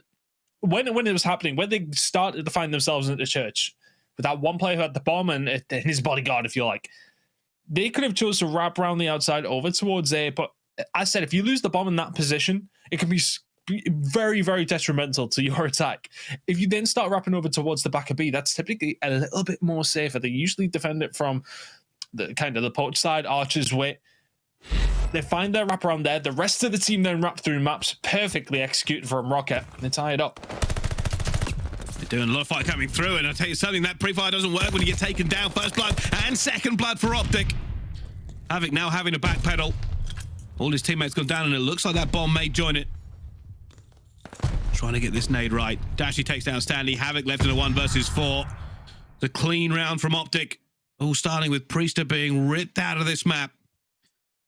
And they aren't even challenging him. They are standing firm. They are trying to just ignore this. Dashy eventually goes for a challenge, because of course he does. And now General going to go for it, and will lock it down before he can do anything. Texas take it 5-4 here in the S&D. Those are the kind of trials that don't often come off, especially in the middle of a 1 versus 3 against OpTic. Not going to work out this time around. Minnesota, though, can they tie it up? Can they force this round number 11 to make things interesting here on Tuscan? Well, we will find out. A little bit of bated breath. What are they going to do here? It might be a big shot call coming in. It's Scump and Shotzi again. Teaming up. They're going to hit P5 with a vengeance. They've been stunned already, though. And already you see ROKKR just gone straight through mid-map for it. Dashi has no idea this is coming. Now he might do. He keeps checking directions. A little bit of COD time. It could pay off, and he gets taken down by Havoc. Again, that middle map being open for OpTic. Same story. Race to get to another one. It's Scump and Shotzi in a 2 versus 4. 2 versus 3 now. Shotzi will try to even these odds a little bit further in OpTic's direction. This is not an easy retake. Minnesota set up kind of all in the line here. Nobody in top broke in the typical spot there. You will watch A. There's a one player in the line here. Nobody in top broke in the typical spot there. You will watch A. There's a one player on the flank. That's going to be Priest. Gets dealt with. 2 versus 2. Shotzi's a maniac. Convinced this player just causing so many issues for teams all over the place and almost gets away there, but will go down. It's Scump, but will go down. It's Scump at 1 versus 2. He finds Havoc, but isn't able to gut him and goes for the pre-fire. The problem is time is ticking away. Havoc plays his life and gets out of there. And ROKKR take the... Never. Let's find out, though. Do OpTic have it to bring this back to a 1-1, or can ROKKR take it 2-0 over them? Have to find out what the play call going into this last round is. This is where a little bit nerves coming for. You got to remember, this game is obviously they go straight through into the bracket. Both teams very much wanting this, and you can see Shotzi in general going to be here. Stun going through. Shotzi may being a bit of a bold play. At least they have middle this time. Yeah, a little bit more control there. As you mentioned in the previous round, they have been leaking kills after giving that up far too easily. I mean, I would say giving it up in the sense of that they ever had any sort of presence there. They've kind of just been leaving it completely open. And they have been punished for it a couple of times, but a slow attack here from ROKKR Bryce. Let's go for it. Priest, they're trying to get that shoulder going. General trying to get away as well here. And ROKKR have really stalled this one out. They are not looking to be aggressive at all. No map control for them either. ROKKR have no idea where OpTic are actually all currently sitting. It's so they're going to have to eventually blink. It's so tentative from ROKKR. They're going to have to do something very, very quickly. General shots in, gets out as well. Shotzi maybe blocking him off here, but did they know that Shotzi was there? General takes down Shotzi, then falls. It's a 3v2 now for ROKKR. And if it is, Dashi is going to come through and get 2. And now Attach is left all alone. No bomb, no hope, as Dashi lights them up completely. And it's back-to-back. He fights Scump. No, Scump's going to get him as well. OpTic take that win away from them. It could have gone so wrong. It could have gone so badly with a team kill. But Dashi to the rescue, and the grin on his face says everything. Rambo Rail will be like, well, okay, well, again, team kills in that final round, still to 1. Dashi with the 2-piece that wins the map. Huge plays from Bruce. 10-6 out of him, 12-7 out of Shotzi. Much more like it from what we've seen in their series up against Florida. Much better out of that side. ROKKR kind of toiled and troubled their way to a round number 11, didn't they? If you look at the slaying side of things, very much in the OpTic camp here. But realistically, I mean, it's the number at the top of the screen. That might 6-5, a round 11 victory. Huge players out of Dashi. Yeah, unbelievable to get that 2 pieces in. And you've got to be sick if you're ROKKR, right? You got that trade into middle after burning so much time. And that may have been the issue. Looks like we're actually jumping ship here to just catch up with the Atlanta Faze Toronto Ultra game. You can see it at the moment. Ultra not having a great time. Ultra have started winning hard points though, Brycey. That is news. In fairness, that is significant news, but they haven't won it against Faze. Yeah, I mean, it's always tough when you go into a Guerrillas up against Faze, though, isn't it? Never an ideal situation to be. Honestly, this is the stuff of my nightmares, is P4 against Faze. Honestly, I could just imagine that being the worst experience possible. The worst experience. Yeah, I don't think either of us would have a great experience playing Faze on any map in any COD ever, to be perfectly honest with you, but, well... Specifically that map, though, that's really good. No, you are right. Let's talk a little bit about the OpTic ROKKR game, though, because both of those maps could have gone the either way. We could be talking about OpTic 2-0 up. We could talk about ROKKR 2-0 up. We could even be talking about 1-1 the other way around here. But Yeah, coming down to it in the S&D, I think the biggest thing for me realistically was probably the fact that we saw a little bit of OpTic adjust in that last round. We know Shotzi got in a position to watch that push through Church that had cost them a couple of defensive rounds earlier. Obviously, the trades did not go their way. Unfortunately, they had Dashy to just drop the 2-piece to end all 2 pieces and end up winning them the round. But yeah, it's been a great series so far, Tom. It has been a really good series, but I tell you what, we're going to have a moment just before we head into map number 3. This game's going on across every single stream, but we do have more of this series coming up after this short break. Don't go anywhere. It's ROKKR against OpTic, map number 3 after this.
Ladies and gentlemen, welcome back to the Call of Duty League. This is the Pro-Am Classic. We are in the Belong Arena, and we have OpTic Texas versus ROKKR throwing down for a chance to progress in the bracket. My name is Bryce. Joining me here is Tun.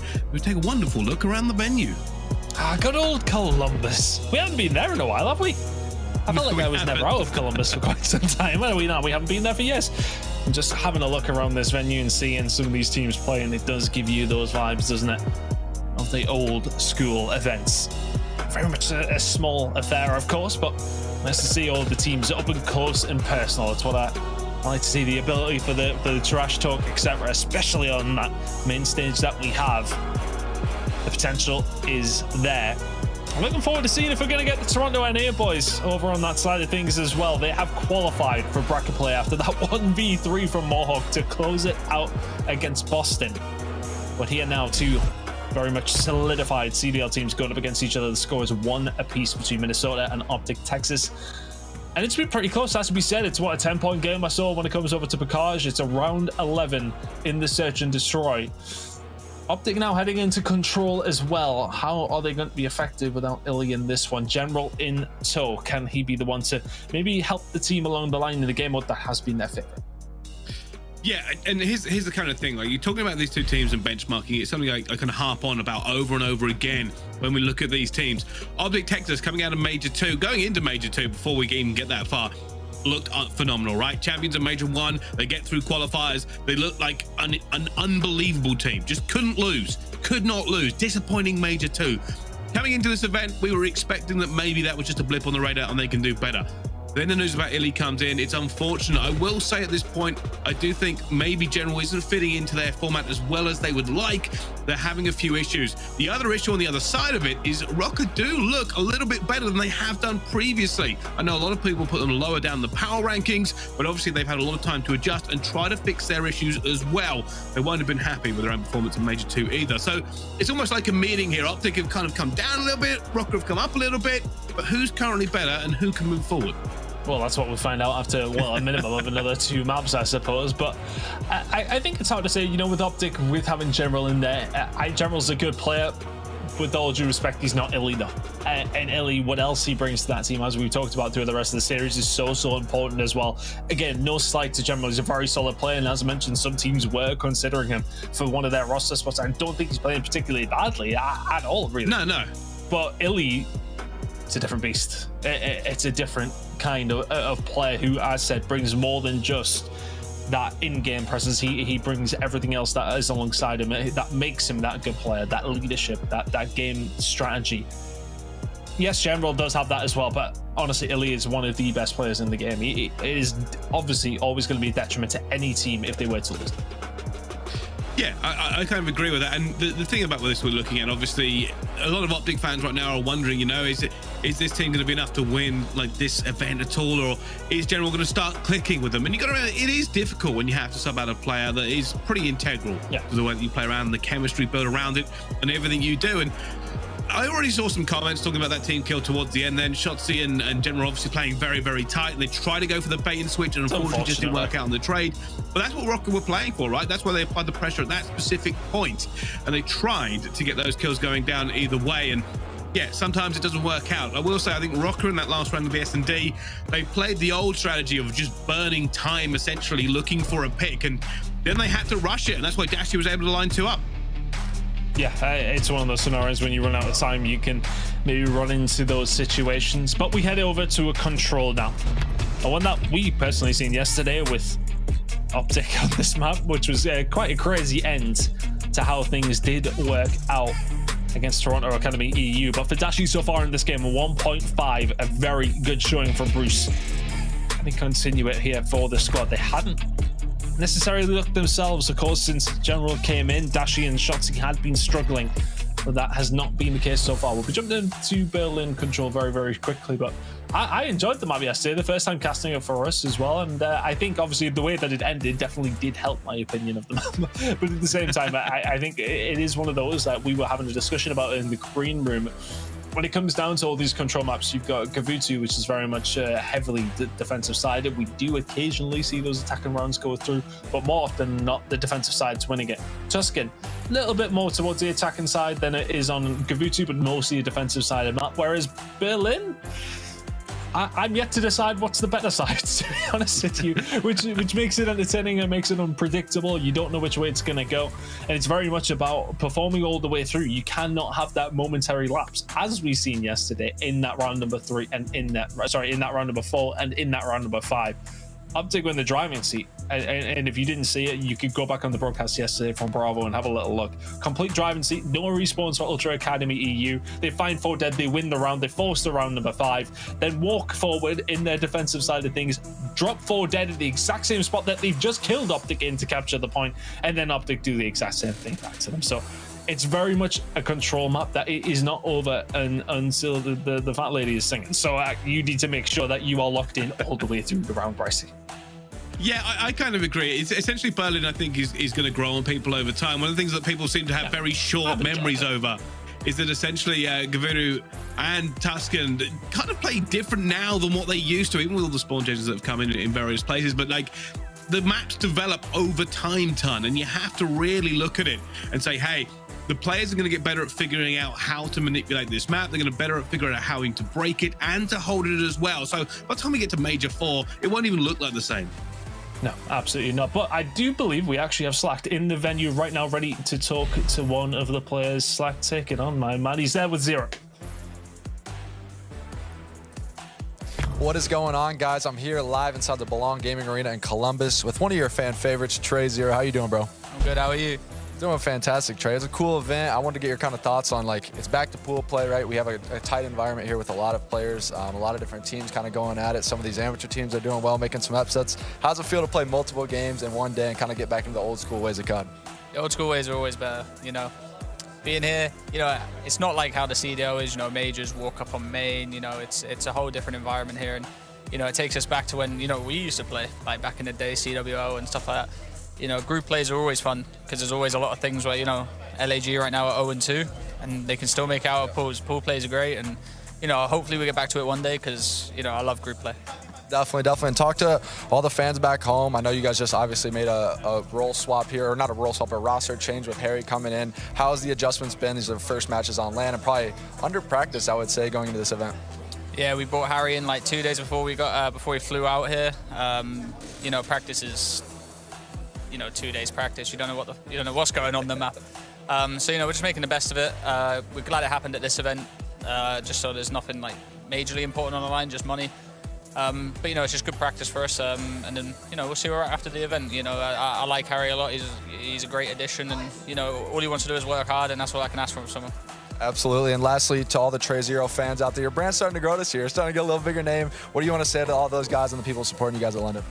I mean, the London support's always crazy. You know, we've got a lot of UK fans, and, you know, my stream's popping, so I can't appreciate anyone. You know, I can't say thank you any more than I have. You know, you're changing, you know, my career as such, and, you know, I like the way it's going. So, you know, I'm gonna stay competing for as long as I can. You know, I still got another 7 years in me at least. You know, I'm trying to beat Crim and Clay, so, you know, we'll see where I'm at. But right now, I'm just really happy with where my team's at, where I'm at, and, you know, I couldn't be real grateful. Perfect. Well, I appreciate it. That's been enough from me and TreyZero. He's a class act. We'll send it back over to you guys. All right, thank you very much. Well, great conversation with Trey. Got to say, I'm a massive fan myself, and got a bold word saying he wants another 7 years in this. He's going to try and beat Crim and Clay. But before we get to talk about TreyZero's legacy, let's find out what happened in map 3 of Control against ROKKR and OpTic. I think we've got 7 years in us. I think I've got 7 minutes. 7 minutes. Oh, well, hopefully we see more than that in this Control. I would imagine we will do. We'll likely see a back and forth affair between these two squads.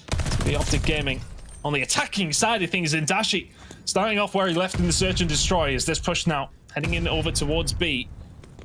But always something I was talking about yesterday when we did watch it. It's all about that flank that comes in from the defensive side of things. Standy finding 2 on that flank, completely shutting down that push. And now Minnesota Rocket can put OpTic in a really nasty spot here. It's hard to get out of this stock spawn. If you do go forward dead, as Shotzi just completely walks through Standy's shots, irrelevant. You really cannot go forward down on this map. It can be bad on both sides of the coin. It's 3 big kills for ROKKR, though, in an advanced position. OpTic Texas might be in trouble here. Yeah, essentially what Texas are doing now is trying to figure out where can we make these trades to get a little bit of pusher up the map. They try to take control of Ticket. Unfortunately, Priest is going to be here. Takes down Scump as well. Somehow stays alive. I'm not entirely sure how. Just now running through the spawn of OpTic. And they're trying to be careful now. They're going to go into way to stop this clock because they have to. Havoc's going to be here as well. Dashi coming flying out. Havoc guns him down. Oh my goodness, sure enough, the 3 in general stays alive. And OpTic will be looking for this one for the kind of just relief to allow them to try and figure out, is there a way to get to B after this? But before they do that, you can see ROKKR are determined to end this game right now.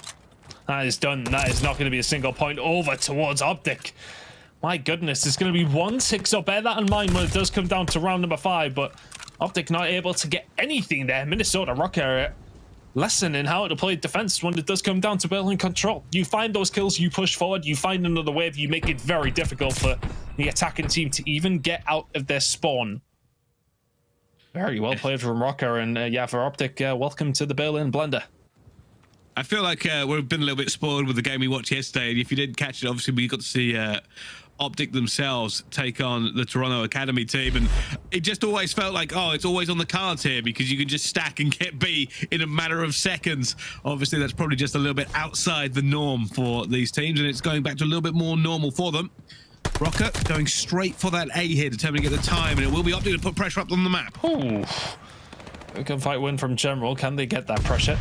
ROKKR this time around, OpTic last time just made that initial hit over towards B. A little bit more safe from the side of ROKKR, but, well, nothing is safe when Shotzi is lingering, my goodness me.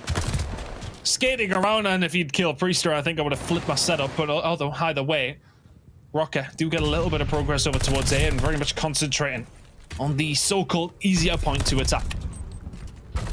Well, still, ROKKR trying to get this A locked in. I know A's the easier one of these twos to get done. Just comes to try and play a little bit of foil. Either going to be exit kills here, or he might try and just grab one on the stairs. Looks for him, but Standy's ready for him. General just crazy fire trying to get this player top third, and he does. Completely and totally deletes him in the end. A is going to go over to ROKKR. Another long and arduous journey over to B begins. Well played from ROKKR. They find the kills here as well. That's actually 4 dead, and they've got control of around the site. I love that movement from Havoc through the middle of the map. They get themselves set up. ROKKR will now embed themselves in. And what's the game plan for Texas? What's the route through? This is going to be so difficult. Standing in and around fire as well. If you're OpTic Texas, it's do or die. There's 4 dead again. That's the round. ROKKR are just running through. Scum trying to do something here as well, but the stacks coming in. Havoc's going to be in a great position to cut them down. Here they come. Are OpTic going to check this corner? They are not. He tries to fire a Shotzi. That's giving himself away, but Havoc somehow still alive. Continuing to fire attacks. Gets another one. Shotzi and Scum trying to get through in the end, but it will be ROKKR who now go 2-0 up in what has been a very fast control. I mean, this might be over within, I mean, the 7 minutes. You were pretty right. Even if that. I was talking about myself. I wasn't talking about the game. I know. But still, it's pretty quick. Either way, this has been quite flawless from the side of ROKKR. And what I loved about, I just feel like OpTic are just throwing away lives far too easily.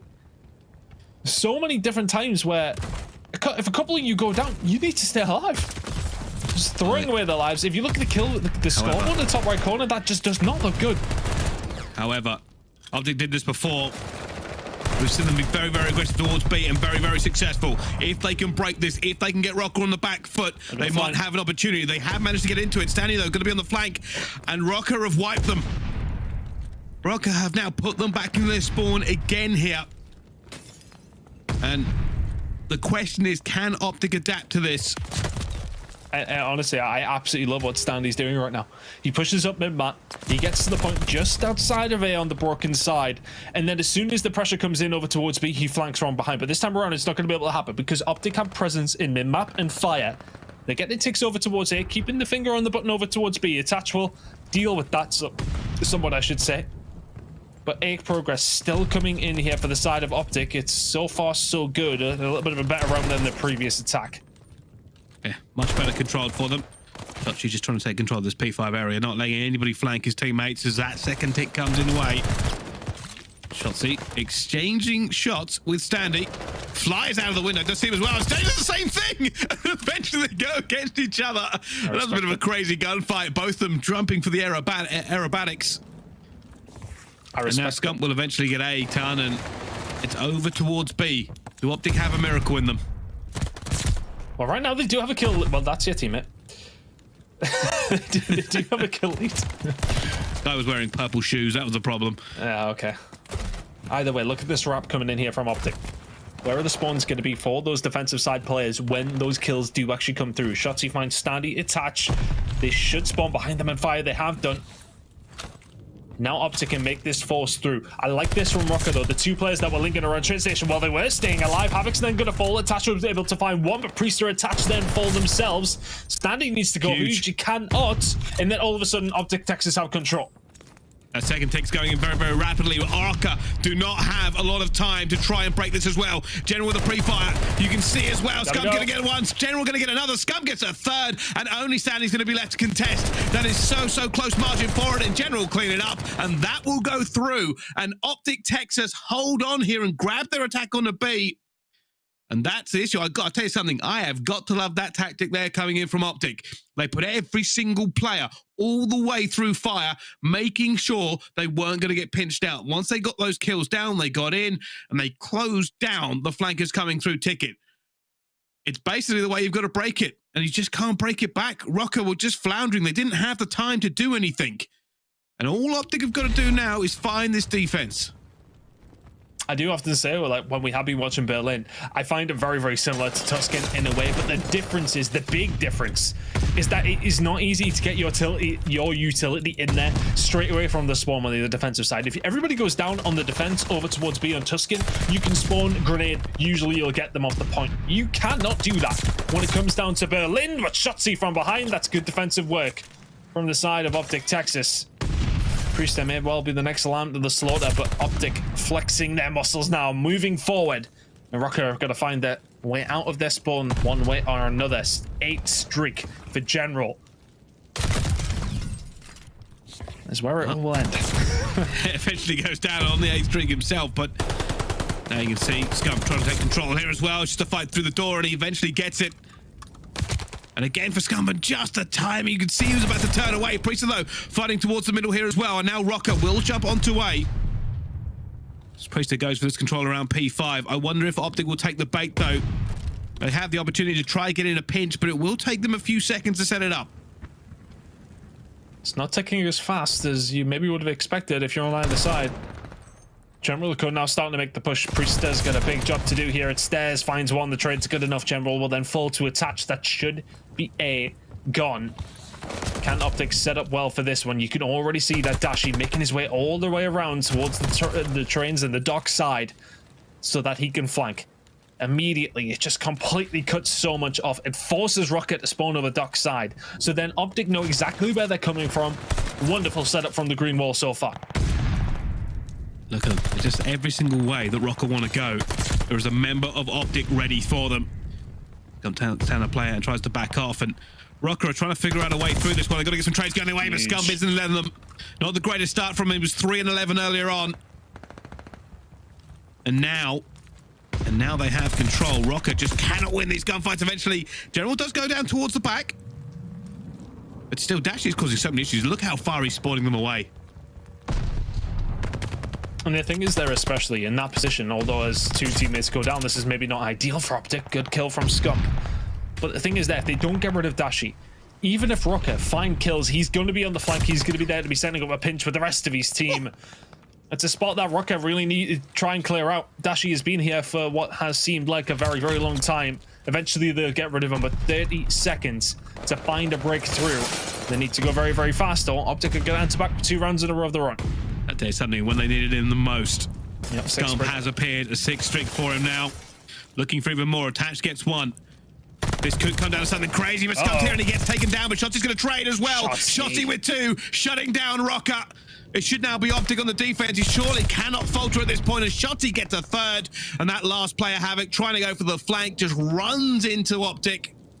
And now we're going all the way to the last round. It was not looking good for OpTic Texas, but they have fought back with a vengeance on the back of some of their superstars. Huge 2Ps from Shotzi there inside of Ticket. Monumental, actually. ROKKR find that potential break. And Shotzi shuts it down all on his own. If he then falls, that's 3 dead. You'd like to think a 4v1 on the site is going to end up one way or another. Usually in the way of the fall, you would think. But here we go. OpTic Texas now. On the attack. Can ROKKR defend better than they have done? Already a bit of push coming through. General going to look for that first kill. Has found it. Scum gets the second onto Havoc. And Scum's going to hit this flank as well. Looking for them coming off that respawn. Sees 1 and eventually will be gunned down. No, but doesn't matter because Shotzi is here at the same time. Finds 1 and has to get out of there. But playing his life is going to allow him to pull ROKKR all over the place. Yeah, just going to be an absolute nuisance, and now ROKKR need to get rid of him. They know he's there. And even sometimes when you know where Shotzi is, it doesn't really matter. That grenade is going to bounce back and kill Standy. That would be hilarious. Either way, he will find the kill. But he just deters ROKKR for a little bit. That's allowed now OpTic to maybe flex their muscles a little, or stretch their legs, I should say, maybe is the best term. They've been able to get out their spawn. They've been able to get a little bit of control over towards A. They're getting progress at A. They will probably get a hold of A, unless Standy can pull something off here. Well, Standy just has a little touch of it and decides to back off. I don't know where this guy is. Eventually just comes down 1, but General with the reflexes of able to just stop him. Attaches here as A point has gone towards OpTic. And now here comes the big push. You can already see that OpTic are trying to do that same strategy again. It's Shotzi all the way down Main Street.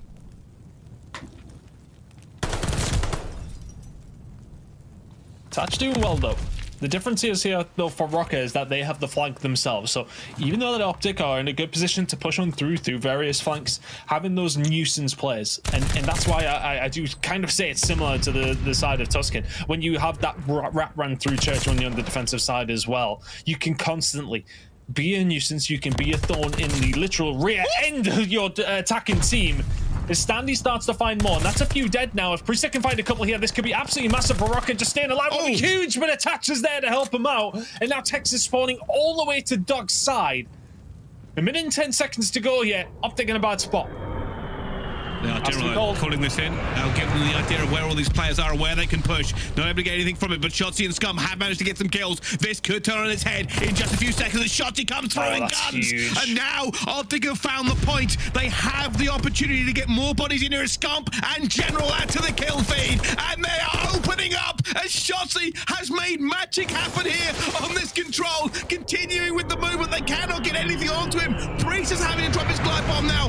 ROKKR are faltering and they can't Dash on the flank. Shotzi's still alive in the point. How on earth is he doing this? He eventually goes down. It's General to try and hold up against them now. And the gun clicks dry and they just can't get it. OpTic almost made the magic happen there in a second, but now have to reset.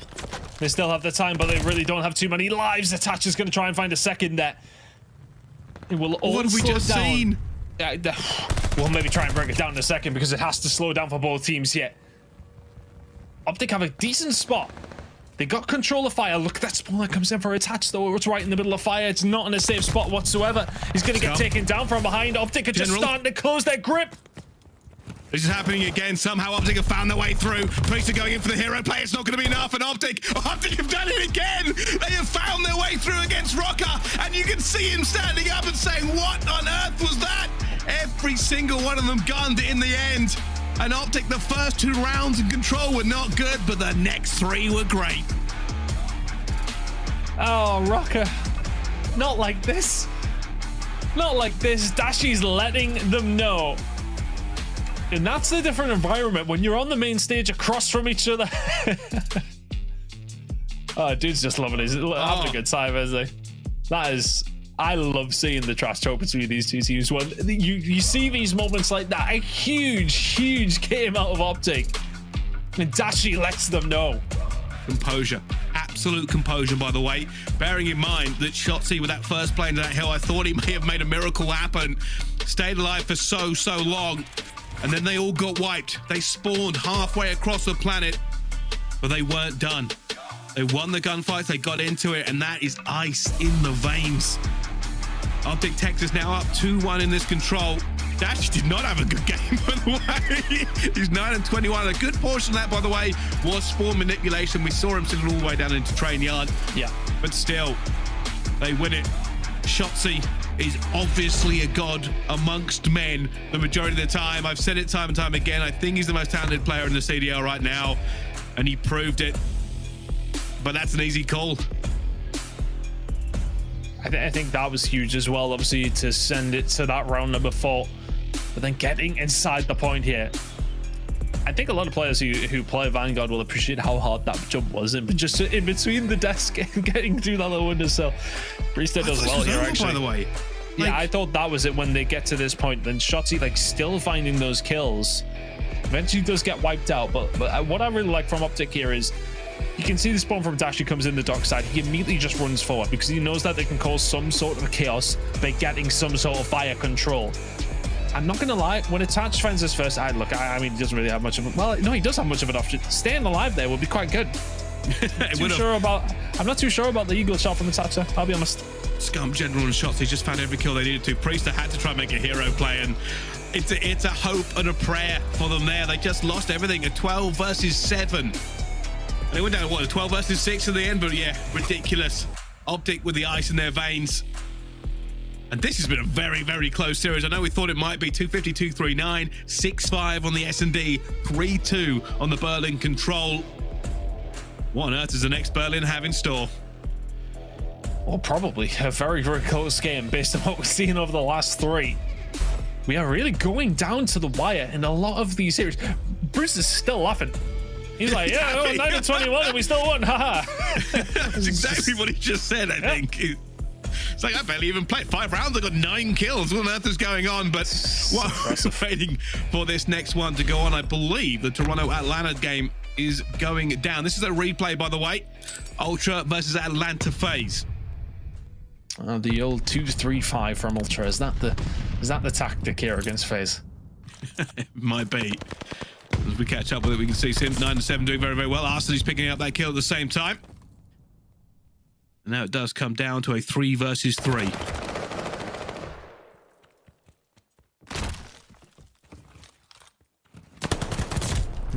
Yeah, Arseny's going to find one. If he finds another, so now 1 versus 2 for Bance to close out the search and destroy. Be a nice way to do it, wouldn't it? If it's the replay, well, are we going to watch 3 rounds in a row? Well, maybe we are. Maybe that's the best thing. Obviously, this is a replay. People who are watching at home might actually know more about this game than we do. But it's going to be 5-4. We jump straight back into it. Benefits of a replay is we can jump straight through everything. Let's press fast forward. Yeah, we can. On board with Kleenex. And Cammy will get the first blood here in this round. Sim, though, going to put that nade down at the same time. Looking for Bance, sitting with just the tiniest of shoulders. Kleenex holding this at the moment. Kind of wondering where Atlanta Faze have got to, Tom. Going to be the push in over towards B potentially here, but I think for the Toronto Ultra side, I think they'll be kind of looking at the NA Academy and seeing some of the performances from some of those players. Specifically, I think Scrappy and Hixie are the ones who have stood out. Maybe a little tiny bit concerned about some of their spots if this weekend does not go well for them. I have to figure this out because at the moment it's a 2 versus 2. Big flank coming in from Cammy now, going all the way around with 28 seconds left to go. Insight is determined to hold this. As you can see, they are waiting on Cammy to make the play. Insight refusing to move until Cammy gets in a position to support him. They are burning time and hoping to this one, and Cammy eventually finds Celium. Insight eventually moves out of spawn, and I don't know if he's been found or Simp knows where he is. Simp is looking for this. Can he manage to find this before this goes down? He is going to find him, surely. Looking for it as well. Stays alive. No, what? He does go down. Ultra win that with just a split second spare. Ultra 6-4 against Faze, 1-1 in the series. Look, Inside just does these kind of things on Search and Destroy. I don't know how to explain, like, the iciest man on the planet. Like, literally, Ultra would not have won half as the amount of series that they have done if it wasn't for Insight clutching up in some of those moments. I know that one, you know, you can kind of say it's a clutch or it's not, but just to have the wherewithal to jump off the bomb in that situation. Very nicely done from the side of Ultra. They'll tie things up against Faze. Bill and Hardpoint coming up, though, between these two teams and the map trends that we have somewhat distinguished here. Team starting good side win 59% of the time. The good side being the side, of course, of Fire. It's the better spot to be in when you do get a hold of that point, I would say. Is that right? Am I talking rubbish here? No, that's a good side. Simple reason being, obviously, what they spoke about, that second statistic says it all. P1 on this map is second in the most average points scored, simply because one team can get there earlier, and you can push out Ticket and get some things going through. But I say that, and the Scum comes instantly through and tries to break them as shots he combines, and now it's only going to be Standy left to try and survive the onslaught of the green wall. Trying to stay alive here. We can pick up so much time. Over towards P1. It's one of the most controlled P1s that we've had in Call of Duty history, I would say. Right now, OpTic Texas are the ones taking advantage of that. Let's come inside of Fire. He sees all of them, unfortunately. Yeah, he knows exactly where they are. Yeah, the MP40 at that range isn't going to work out for him. Gets taken down by an auto. Shotzi waiting as well. OpTic taking the lion's share of that P1 time now, ready for P2. But they have to win this next set of kills.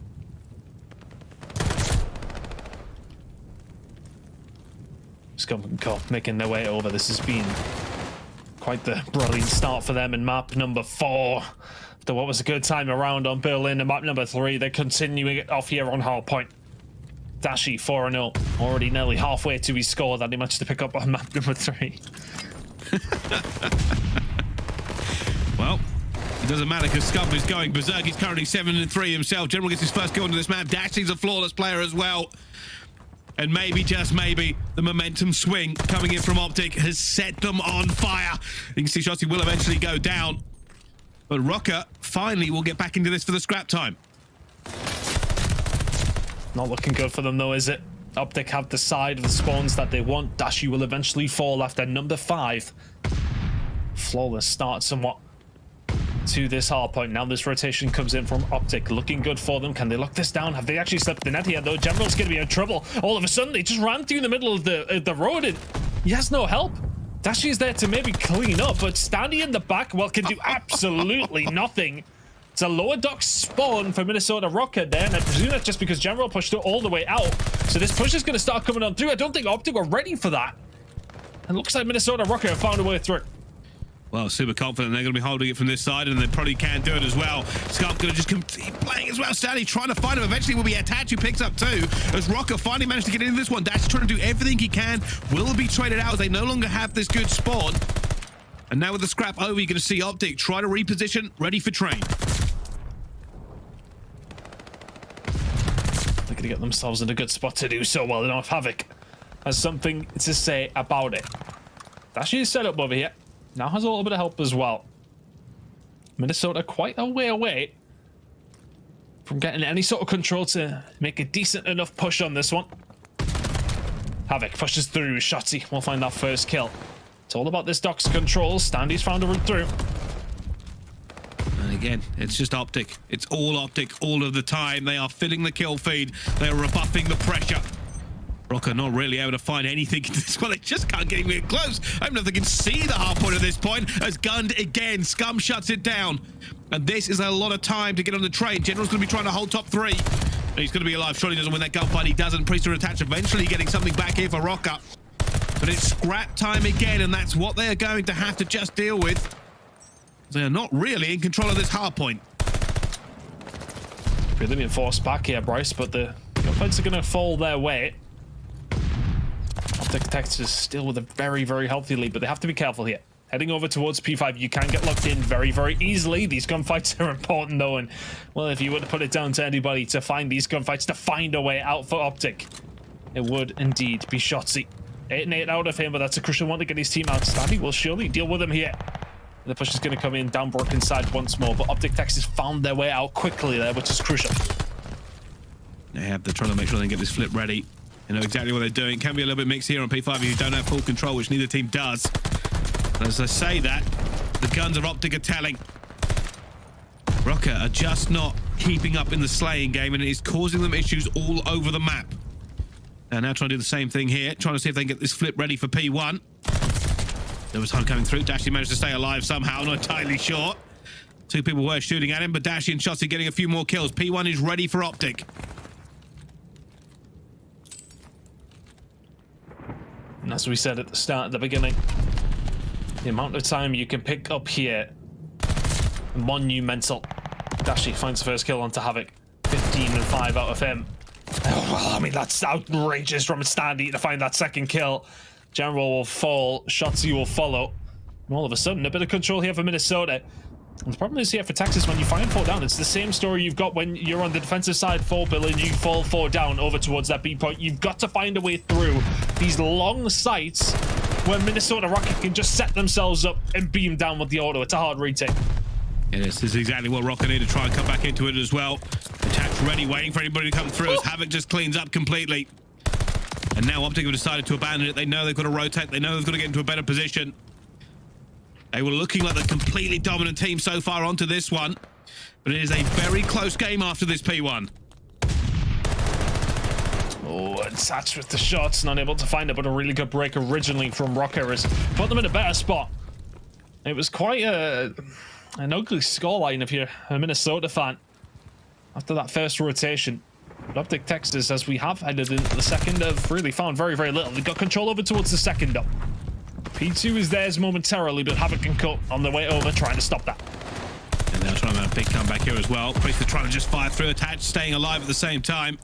Neither team ready to actually really contribute and stay in this hill. They know they have to fight for control of it first and try to clear the lane. OpTic will be in here as Attach just fires in every single doorway. He finds him, doesn't matter. Doesn't find Shotzi, but Shotzi finds him. And now OpTic are in it and they're going for this rotation. Gotta force their way through. Do OpTic here. ROKKR are gonna have another stab at it here, which is maybe a little bit dangerous. He's still gonna get the spawns over towards the dock side. General will find the kill on the Havoc, and look where they're spawning all the way towards fire.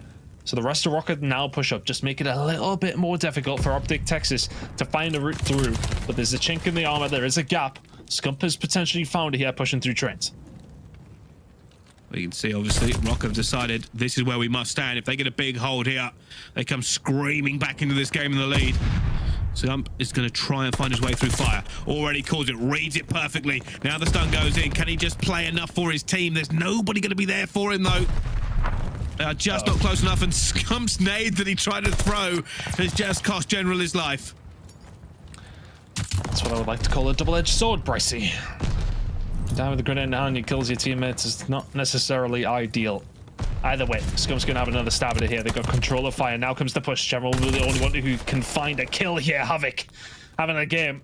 16 to 17, but those are huge, important kills for the side of Minnesota ROKKR. Looks like OpTic are gonna give this one up shots. He might just have a look himself. He will fall and will join his teammates over towards P4 on the respawn. And ROKKR have taken the lead, Tan. Will take the lead. What, they were 70, 80 points behind at one point, and they brought it right back. They want to see a map number 5 yet. Everything dominant from OpTic in the first beginning has disappeared. ROKKR have found their feet now, looking to try and capitalize on this momentum switch themselves. Stanley somehow alive with one hard health point. Chelsea will eventually take him down. Can ROKKR find the break, though? At the moment, OpTic continuing to just put the pressure back onto them. Havoc finding 2. He keeps doing that and finding 2 pieces against him. Attach is now going to get around the back here for the spawns. ROKKR will continue to pile bodies in to see if they can wrest this away from OpTic. As Attach goes for it, and they do. Everybody cleared out from OpTic. They grab this hill away from them, and they will get that lead back again, Ton. Control here as well. Dashi can't find that gunfight. 22 and 13 is really resulted in very, very little here for OpTic Texas, apart from a deficit. Heading over towards P5 as well. They really need to get rid of Stanley up top. Broken, he's just raining terror on them time and time again here. Such a hard spot to get a player out of. He's got so much control from this point. Thankfully for OpTic, they're on the fire side, and they should be able to make this push coming on through. But they're 20 points behind heading over towards P5. We can see at the moment OpTic are trying to figure out how to just hold this one down and not give them any more time. Hold this one down and not give them any more time for it. Attach eventually going to go down. General shots to get 2, but Stanley managed to get General back. Scump's going to get another one, and it's just trading all over the place. OpTic do come out on top of it, but those spawns are going to worry them. They know that P1 is coming up very, very soon, and they cannot afford to give away P5 either. That's a big kill from Scumpy. If he can find his way around the back, that's what they're going to be thinking about. They have to think about this rotation. The second one could be huge from Scump. He's being hunted now by the rest of ROKKR. They're on their way over. They will eventually deal with him. But because of all that, Texas have had free time at P5. Standy will go and have a look at it to try and slow it down. This should be another 10-15 seconds or so. Not going to happen. The grenade for Attach comes on through. So now, Texas, you have to concentrate on the rotation. There they go. Shotzi already making one big kill. ROKKR have it. They have it stacked as well as it ticks over back into P1. OpTic going to try and get this, but Stanley already takes him down. Dashi just waiting for the rest of his teammates. They are not in the position to challenge. This. They got time. OpTic are going to have to get a little bit closer. There is only going to be one real push coming in from them. Scum going to hit the flank at the same time. Sees Attach going underneath. Gets him a long range. Dashi gets another one. Havoc trades onto Scum. Shotty now has to make another magic play. Standy takes him down, and a player from OpTic has found their way in. It's Dashi, who's just trying to stop it. He finds 2, and they'll get through as well. Somehow it's General. Dashi has found magic once again as OpTic take P1 away from ROKKR, and ROKKR are miles away. ROKKR are so far, they are going out. They will not go through to the bracket. OpTic Gaming have found it, and they take this series 3-1, and Dashi stands up and lets them know, and he should do. Didn't get the kills and the control, got them in the hard point, and the play at the end shouldn't have been possible, but magic really does happen here when we go to LAN. Oh, if there was a crowd, we would hear lots of Bruce, Bruce, because that was absolutely huge from Dashi. It's not just the contest to allow the rest of the team to get there, it's the 2-piece after it as well. Massive plays from Bruce. May well have not had a good map number 3, but that was quite flawless from that young enigmatic player on the OpTic Texas roster. Fantastic performance from him. And OpTic Texas will live to fight another day. Looks like they are going to be going through, I believe, to the next stage, into the knockouts. A 3-1 win over ROKKR, but that was not easy. That was a very, very close game at every single turn.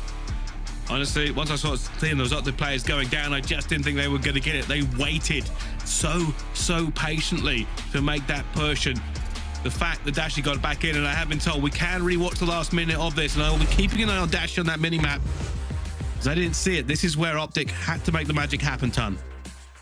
And Scump does a great job here as well. I want to point that out. I know obviously Dashi has the plaudits towards the end. If you look at Scump, when it does come down to it, number 8 on the minimap, he'll make that rotation through fire when we do start heading over towards P1. P1 starting to tick in now, and ROKKR still need 30 seconds. So OpTic have time. That's the beautiful thing about this. That's the thing with them picking up so much time over towards that P5 hill. And look at Scump. All the way through fire. This is where the damage is potentially done. Chooses to go for this gunfight to shut it down. None of his teammates were watching that. He then sacrifices his life. Shotzi runs in, sprays the cone, and nothing there. But already you can see Contest is in. Dashi's in the point. This is loads of time that OpTic, I would say maybe 6, 7, maybe even 8 seconds of time before ROKKR can get rid of him. That allows General to come through after Dashi finds 2, trades the kill immediately. It is now such a huge task for ROKKR to try and get themselves back in, all off the back of some patient play from Dashi. 27 and 15 to close things out here in map number 4. A big performance from I'll be honest Brewster. with you, I could rewatch that last minute about a dozen times. Like the amount of things that have to happen there. And OpTic, just teamwork. You are right, Todd. Just plays out for them. Scump getting a touch kill to stop that flank coming in. The fact that Shotzi essentially baited for Dashi to allow him to get through the door and pick up that 2-piece. And then once he does, Dashi makes a 2-piece, and General is there for the trade as well. Everything OpTic needed to happen and happen correctly did. And they have taken that away from ROKKR. There'll be a lot of gutted ROKKR fans in the house, because that is about one of the closest series you are ever going to see in the CDL. Every single map. Yeah, and I think, you know, it feels like OpTic, every series that goes on with General, they kind of grew in confidence. Of course, against Florida Mutineers yesterday, it was not good. It really was not good at all. But then this one just seemed to get better and better for General as time did go on. Close games across the board, has to be said. But hey, look, if OpTic are through to the knockouts, that's a dangerous team to look for when it does come down to those quarterfinals. Single elimination now, so no more mistakes can be made. You cannot afford to lose any more games once we're through to that knockout. There's still a couple of games to go to solidify who's going to be there when we do kick off those knockout games tomorrow. But yeah, OpTic being in there is a dangerous prospect for absolutely anybody. General or Illy, it doesn't really matter who's in there. They are still a very dangerous squad. They certainly are. Well, we can find out from the floor exactly how they are feeling. I believe Slacked is on the floor right now with General. Hey guys, I'm here with General for our Game Fuel Victory Spotlight. First off, congratulations on your win. We were sitting here talking before we went live. This is your first Pro League win. You told me you haven't been in the league, obviously, in 3 years. How are you feeling right now? I mean, I'm feeling amazing. I mean, especially coming in with these guys, like one of the best Call of Duty players to ever play. And, you know, it's such a great feeling, you know, winning our first match, or my first match, with, like, people I respect the most. And I don't know, I'm just glad that we came out today. We got scrims in, we played good, we had a team talk, we tried to get on the same page, and you know what, we got the dub. So happy to do it with OpTic. Yep. Definitely. And you and I we were talking a little bit before about how yesterday you were basically told last second, you said you were standing outside, it was super cold, you got no warm-up going to the match versus Florida. Today you finally got some reps in. Tell the fans, tell me a little bit about you know, how it's been adjusting, because you know you play a main AR role, you've done it in challenges, and then Dashi plays a main AR as well. So how's that kind of been adjusting to play styles and pacing? So for me in challengers, I mean, the maps like Tuscan, I run a sub on. Like I like the sub in this game. Like I'll pull it out if I need to. It's just more so like in terms of like game plans and how to ways and how to hold, and like who goes where, who goes what. So I was trying to go to spots where Brandon would go to, and Brandon would go to spots where I wasn't going to or something. And I was like, the best way to describe it is I was kind of overcompensating, because I'm trying to play for Illy. So in my head, I was trying to play so fast. I was just trying to just bring pressure. But, you know, I talked to Rambo today, and he said, you know, just play my game, focus on my situation step by step, and, you know, it helped a lot. So Absolutely. Well, lastly, I'll leave it open. Again, this is your first win playing in the CDL. You know, to the Greenwall fans and people supporting you back at home, what do you got to say to them? I want to shout out my parents. Thank you for supporting me and believing in me. I wouldn't be here without you. I want to say thank you to the Greenwall and, you know, even the people that, you know, were hating on me, you know, even yesterday. And, you know, I want to see you go and play against one of the best teams in the world and with no practice at all. But yeah, shout out Greenwall, shout out to the supporters, even the haters. We're going to try to win this event for the Greenwall. Absolutely. Well, that's been our Game Fuel Victory Spotlight with General. They were absolutely frying, and I'm excited to see what OpTic can do. We're going to send this one back over to the desk. Hey, yo, shout out to the haters. I'm loving the confidence from General, by the way. That was facts, too. He was spitting real stuff right there. Absolutely, right? That's a tough task. And today, he looked a lot better. I mean, some clutch plays. You saw it in the highlights. Now, round 3 of control, he picks up the big couple of kills inside of that P1. Like, the guy was going off today. And shout out to OpTic. And it wasn't even that. It was a simple fact that even though Dashy kind of struggled on map 3, it was General that really stepped up and was really leading the way for OpTic Texas. And the fact that they were able to get that really big win against Minnesota ROKKR, a team that has so much to prove, right? Like OpTic Texas now looking forward towards that single elimination bracket. And the ball was in ROKKR's court a multitude of times throughout that series as well for them to close it out. And we always talk about Minnesota ROKKR being the team that you can never really count out near the end of a map. And in that Berlin, they were really in the driver's seat. OpTic made the comeback in the control and in the hard point. And a fun stat that I've kind of picked up as a case throughout the weekend is whenever there's a Berlin control followed by a Berlin hard point, whatever team wins that Berlin control smokes the other team in the Berlin hard point. We just saw in that OpTic series versus ROKKR. It happened in London versus LA Thieves. The LA Thieves win it 3-1. They win the Berlin hardpoint 251-66. It happened like 3 times yesterday. So don't let 2 Berlins get in the series because it could be a reverse sweep. It's a big combination of consistency and familiarity and a little bit of motivation, right? But ladies and gentlemen, Shotzi definitely popped off. He's going to have the Scuff play of the game on Control Berlin. I hope it's his play in the very last round because, like, you have to give it to bro, Minnesota threw this away so hard. They had them, like, basically in a spawn trap. Okay, so a couple, like, 20 seconds prior to this, Minnesota was in their spawn killing OpTic Texas. They had a streak in their hands as well. They use it, doesn't really connect to anything. And you saw Shotzi, he snuck through all the way around, like where B-bomb site is, all the way around the back, gets through, gets the kill, and then they end up getting control of the point, and it was just an absolute throwaway by the Minnesota ROKKR. You have to play for that. Like, OpTic's in their spawn, you have them pinned down. Their only option is to wrap around the entire map. They didn't cut it off properly, and Shotzi with that elusive movement is able to get through and around, picks up the kill, and they neutralize the streak. At that point, the streak's irrelevant on the side of the Minnesota ROKKR. There's nothing you can do. They're already inside the point.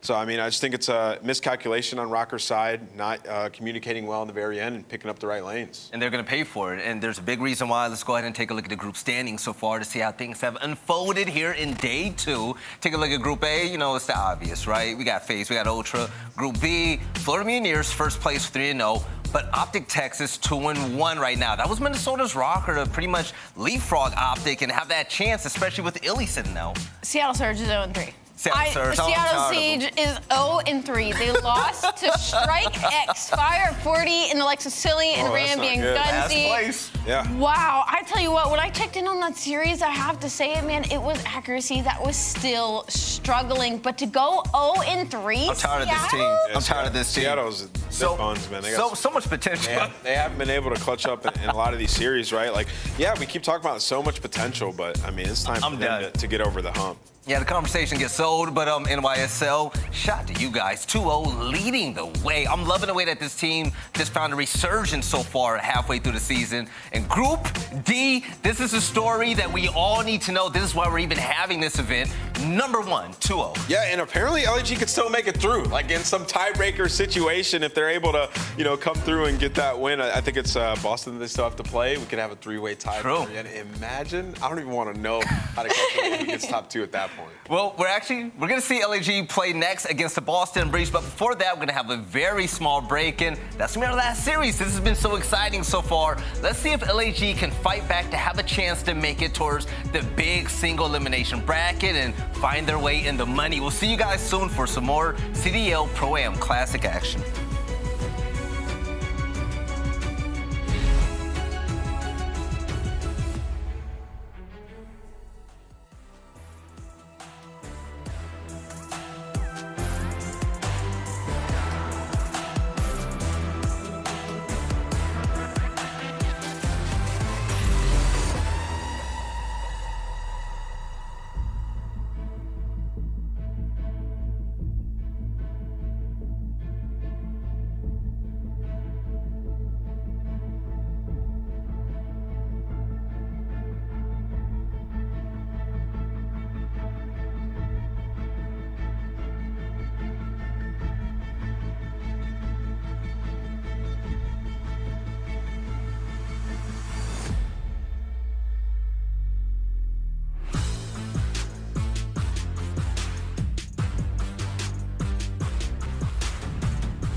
of Duty League is brought to you by Zenni.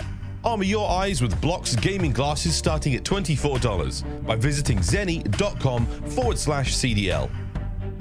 AimLab, official first-person training partner of the Call of Duty League. Unleash your potential. The Call of Duty League is brought to you by Mountain Dew. All right, ladies and gentlemen, we're back. We have one more big series of the day here on the main stream. And well, your eyes, get out the way, girl. What your eyes are on right now is the Belong Gaming Arena out here in Columbus, Ohio. And take a look at this. Call of Duty players all around. You got nice lights, good lighting is dim in there. The mood is set in Alley. There's some big games going down. This is fun. I mean, across the board, again, Seattle's on 3, Florida and Toronto, you were going at it. Atlanta and Toronto, I believe, might still be going across the board. And there's been already a lot of upsets. But I think the biggest takeaway for me is I'm very excited to see the possibility of at least one challenger team making it into tomorrow's bracket. Shout out to Toronto Ultra Academy NA. They're popping off right now in Group D. They're in, yeah. Yeah, they're in, definitely. Team War just won a big game, too. And, yeah, Seattle's at the bottom of Group A. But let's talk about the game at hand right now. We have Boston Breach facing off against the Los Angeles Guerrillas, two really good teams who had a great showing at Major 2. And when it comes to Boston, Ali, this team, they're crazy. Cap is fun to watch. Nero was popping off earlier, and Methodist is just that guy. Yeah, but heading into this, I mean, they fell to the Toronto NA team. Now, that is a testament to how good that Academy team is. But again, Boston was up 2-0, so they're coming off a very tough loss. And at the start of it, it was the rookies that were really popping off, that were really putting it on their backs. But by the end of it, they had both slowed down incredibly. And I'm looking at Cap to really pick up back his consistency. We saw him yesterday go 17-30 in a first hard point. He popped off today going 26-15. But when it comes to the game fuels keys to victory, Nameless, what do they got to do? Yeah, so for Boston, they have to take advantage of LAG's championship hangover. LAG is the only team to lose a series to an amateur roster yesterday. So LAG struggling, and namely struggling in those Game 5 situations. We saw Boston have two really tough and close search and destroys with that 6-5 on Game 2. And then at the very end there, how they got clutched down in 1v3 fashion. Still playing good in search and destroy, just they need to be better in clutch moments as well. And then also build off Major 2 plus qualifiers, 60% map win rate, ranked second. They had a phenomenal Major 2, and they played great in the qualifying stage. If you remember, Methods was #1 in the leaderboard, and then at Major 2, Nero really stepped it up, and he hasn't skipped a beat since then, having some big maps throughout this tournament already. And then win the Berlin S&D battle. Boston 6-2, LAG 9-4. You know how good LAG can be on that map. We've seen Ace near that B-bomb site, but also with Boston, we know what Cap can do on that map. So he's got a battle. He's got a battle on his hands, and they did play that map earlier versus Toronto Ultra NA, and they won it in 6-5 fashion, so they're ready to go. I'm gonna say, I really like Boston Breach. This is a team that even if they lose, they don't snowball out of control, right? Like, they always come back and find a way to get even better, but they're gonna go in against the Los Angeles Guerrillas, and I gotta say, I wish the Volk was in play. I hate GAs in my life, but LAG are trying to redeem themselves right now, and I really hope they do well, man. Yeah, I mean, I do too. I mean, I kind of just talked about it, like with them, how good they were at Major 2. It was search and destroys. They went on a crazy streak, and you know, so far they've lost 2 Game 5 search and destroys. Like that's not okay for this roster. We know what they are capable of. They're coming with some different looks that people weren't prepared for when they first added Spark to the team. So they got to switch it up. They got to adjust, and this is a team that's certainly capable of doing so. Yeah, I think 2 highlights on this team is Seam and Hook. I want to see them pop off. That's a dynamic duo when it comes to up-close engagements with the SMG play.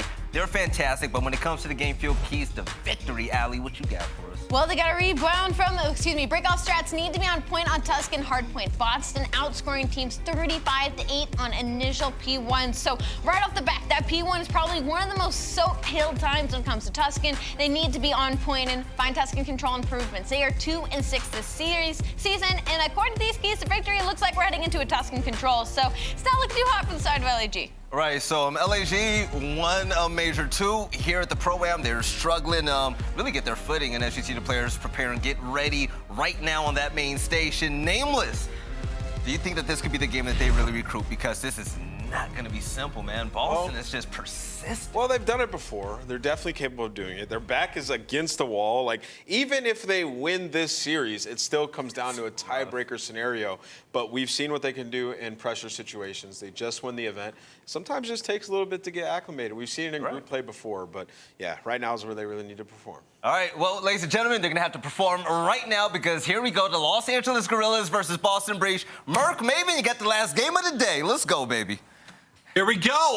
Yeah, Joe, this is all sorts of interesting because there are tiebreaker scenarios on both ends of it. I mean, you could end up with 3 teams at 2-1. You could end up with 3 teams at 1-2. We're just going to enjoy the show and see how this all plays out. Yeah, we were talking about it. We're not gonna do any numbers or anything. Well, we'll let you know. If we get updates, we'll tell you. But because usually if we try to do numbers in our head while we're casting, we mess it up, then we get yelled at, and then we get in trouble. So we're not gonna do that whatsoever. But yeah, I mean, for Guerrillas, they need what you need Toronto Ultra to beat Paris, so they can go 1-2, and then they have to win to go 1-2. Then on the flip side, there is the other one where if Boston win, if Paris win, there would be 3 teams at 2-1. It could get wild. We've had it before in group play. I've had tiebreakers go on to SND tiebreakers. I mean, you never know in a Call of Duty event what could happen. Yeah, I'm just glad it's to this point because I was a little bit worried that this match was going to matter. I thought there was a probability that would happen. Like, we'd just be casting this. I'd be more interested in all the other matches, but thankfully it's sort of played out where like everything kind of matters. So we're going to be casting this. Paris. We're going to big W. we're going to be hopping around to the other matches as well as basically between breaks and stuff, just to keep you up to date, because yeah, it's kind of wackiness all over the place. Like not a lot is decided yet with regards to bracket play. Yeah, and I mean, this is a rematch, twice at Major 2. In round 1, it was Boston 3-0. Winners round 1. The first match with Spartan, then they started their losers bracket. And then playing for top 4, they won in a game 5 LAG over Boston. So there was a rematch at that event. So these teams are very familiar with each other. And Bokaj Hardpoint, I mean, not like the best for either team. You could see rotation won by Boston a little bit more, but their whole percentage isn't great. They do have a great break percentage on the other side. Guerrillas, they don't play this map too often. They're like 2-3, I think, overall. But we saw it earlier. They were able to, but they lost that first one to Paris. They almost made the comeback. We'll see if they make some adjustments for this one. Get ready to rock and roll. I mean, I guess it'd be very Slasher and LAG-esque if somehow, they start 0-2 and then they're able to barely get in and then they pull something off. Man, who knows?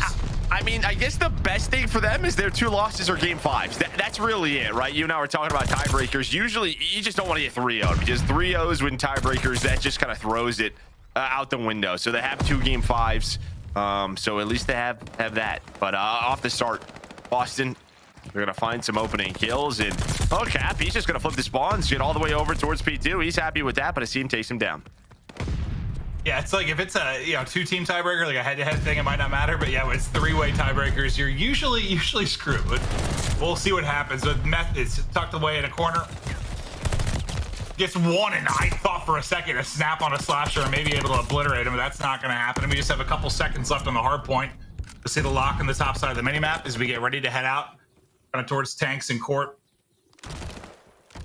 and see what these teams are able to do. It's a seam just dancing around the rooftops looking for an opening.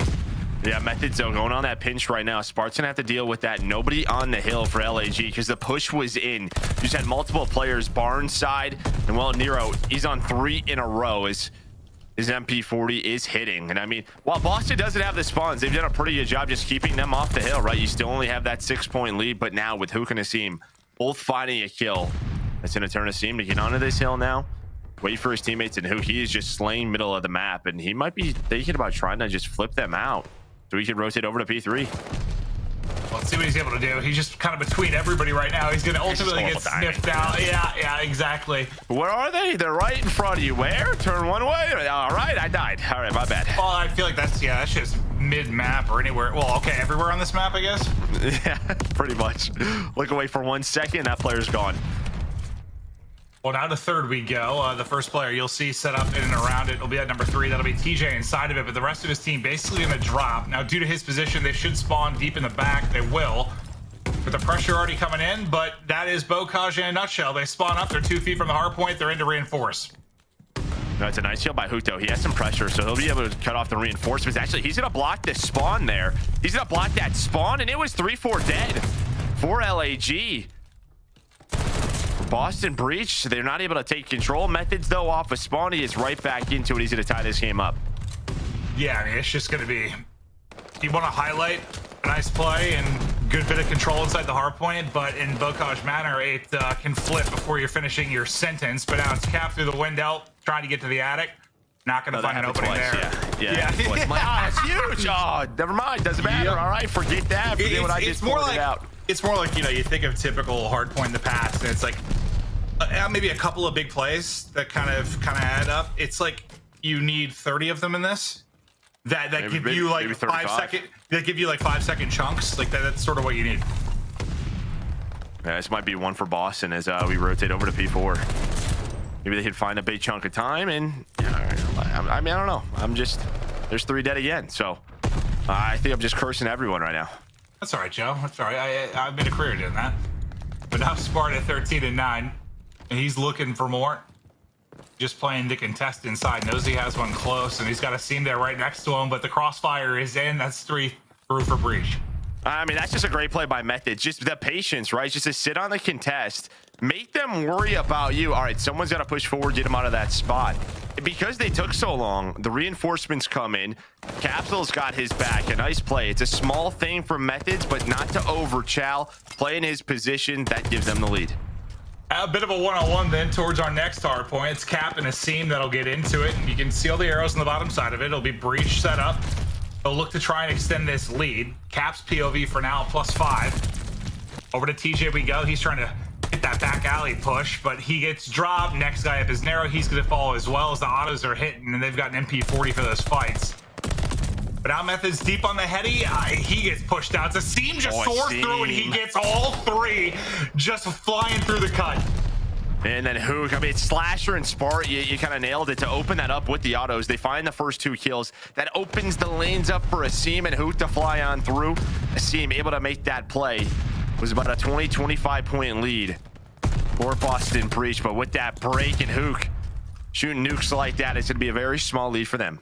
Yeah, I mean, they turned that into probably one of the healthiest chunks of time we've seen, like 20-25 seconds. They were able to rally together. So yeah, look at Nero just sneaking too. He takes a route, and then he's just waiting, right? He's really just playing for the P2. Like, this is a long play. Slasher has an idea now. I think they're just calling out Nero, like, where is he? Well, they're able to spot him. He's just chasing him, and the pistol obliterates him. Now we head back to our first hard point in the second set of rotations. We'll keep on Slasher's POV for now. It's a nade just hitting him down to 20 HP, but he's at least able to L trigger and get the kill behind it. Nice little snap on the TJ top, but I don't think he ever got his health back.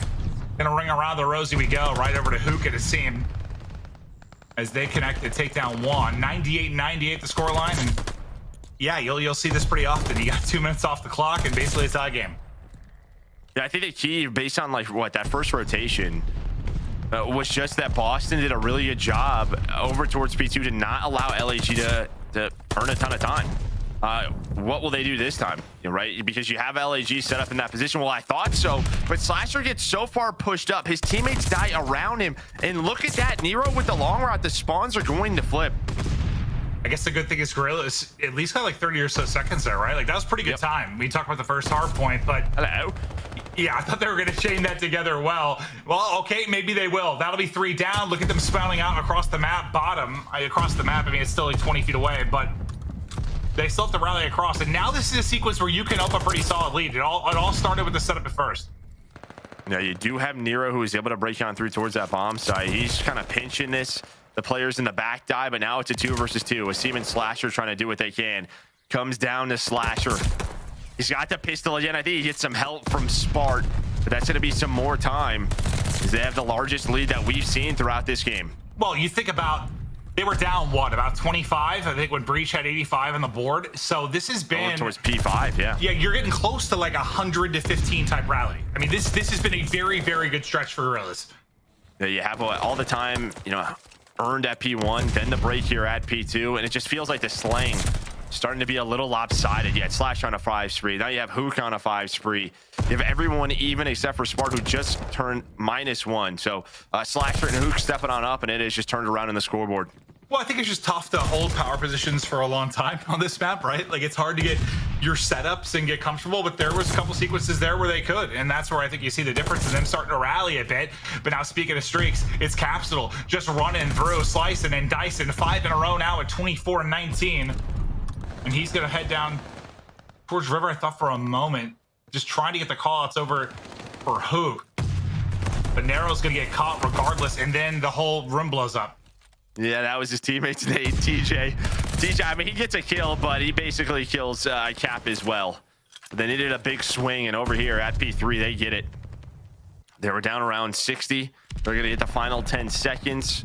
Methods is able to win that one-on-one and right back to that 20-25 point lead. Yeah, you had to stretch about 3 hard points where you only got 15 points, and then here you're able to put up 40. So a massive sequence just to get them back into it, because you know they go up 100 if you're Guerrillas on Bokaj. I mean, that just speaking of play clock and everything involved, it's going to be so tough to do. But they chip away at it bit by bit.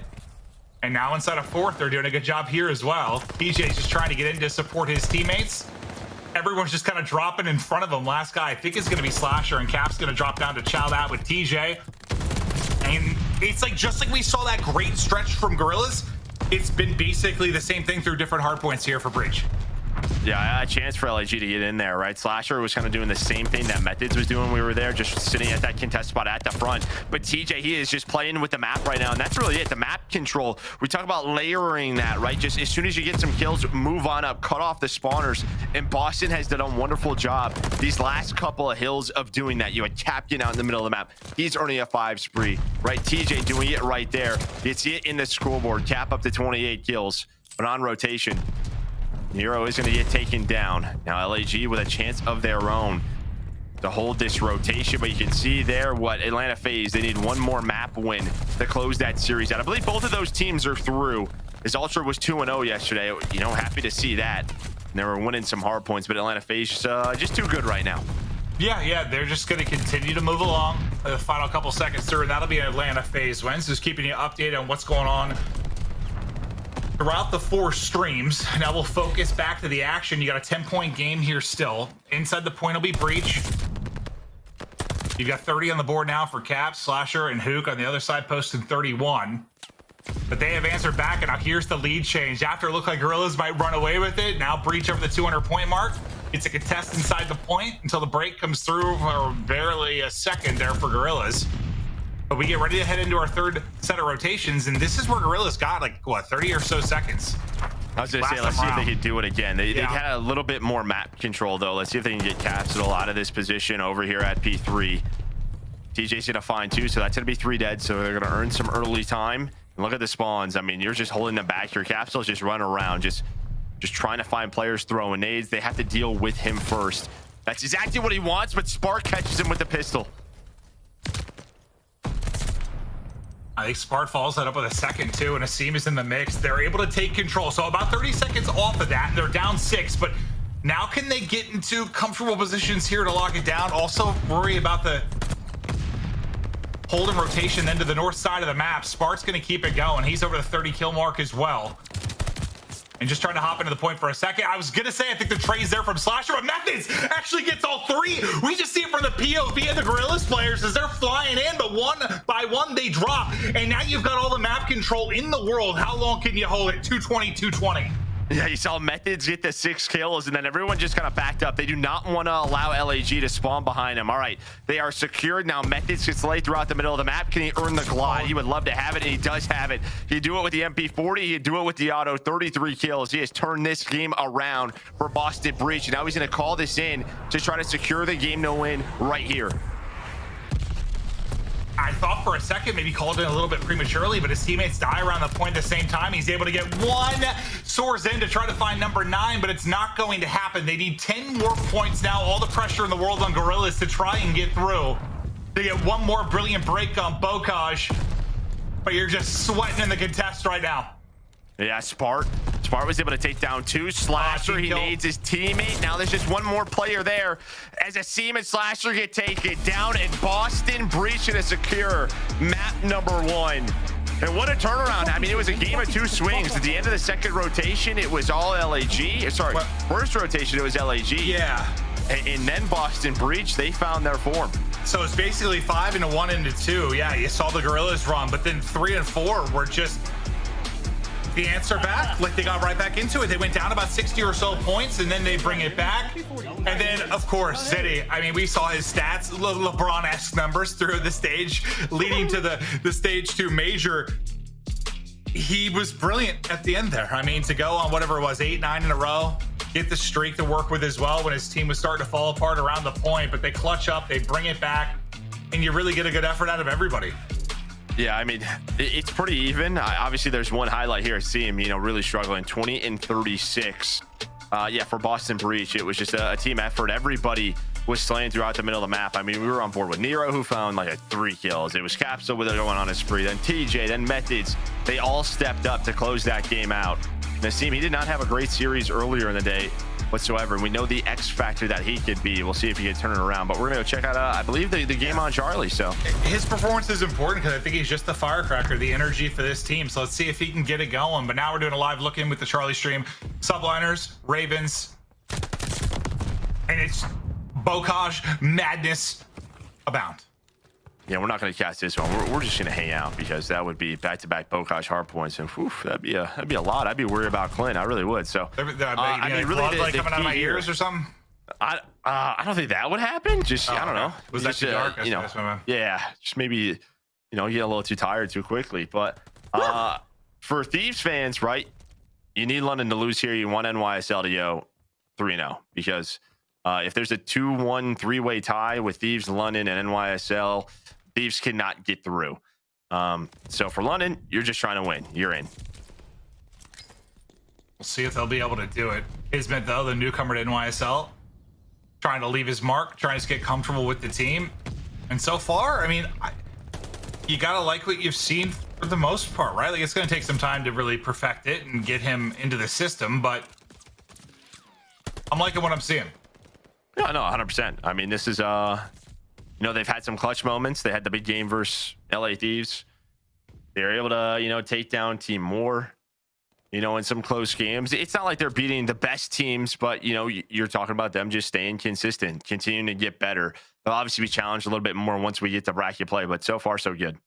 I know you don't have Rambo, so it's a little bit different a system, but do you think for, like, Krim, this is kind of similar to, when you had to bring Vivid in, right? Like, you're trying to bring somebody in a sub aggressive role like Kismet kind of needs to be with the way the Hydra's going to play. Like, yeah, it takes some time. Like we saw it happen with Vivid. He went from really, really struggling to like a 0.6 to really lighting it up, and they were performing great.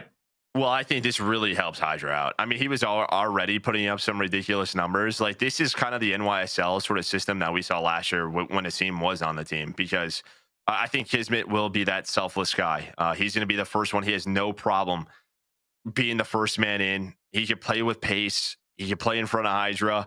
I think it really helps those aggressive players. So Hydra should really like this change. Yeah, I would think so. 100%. Like that's what you need to come in and do. That's the gap you need to fill.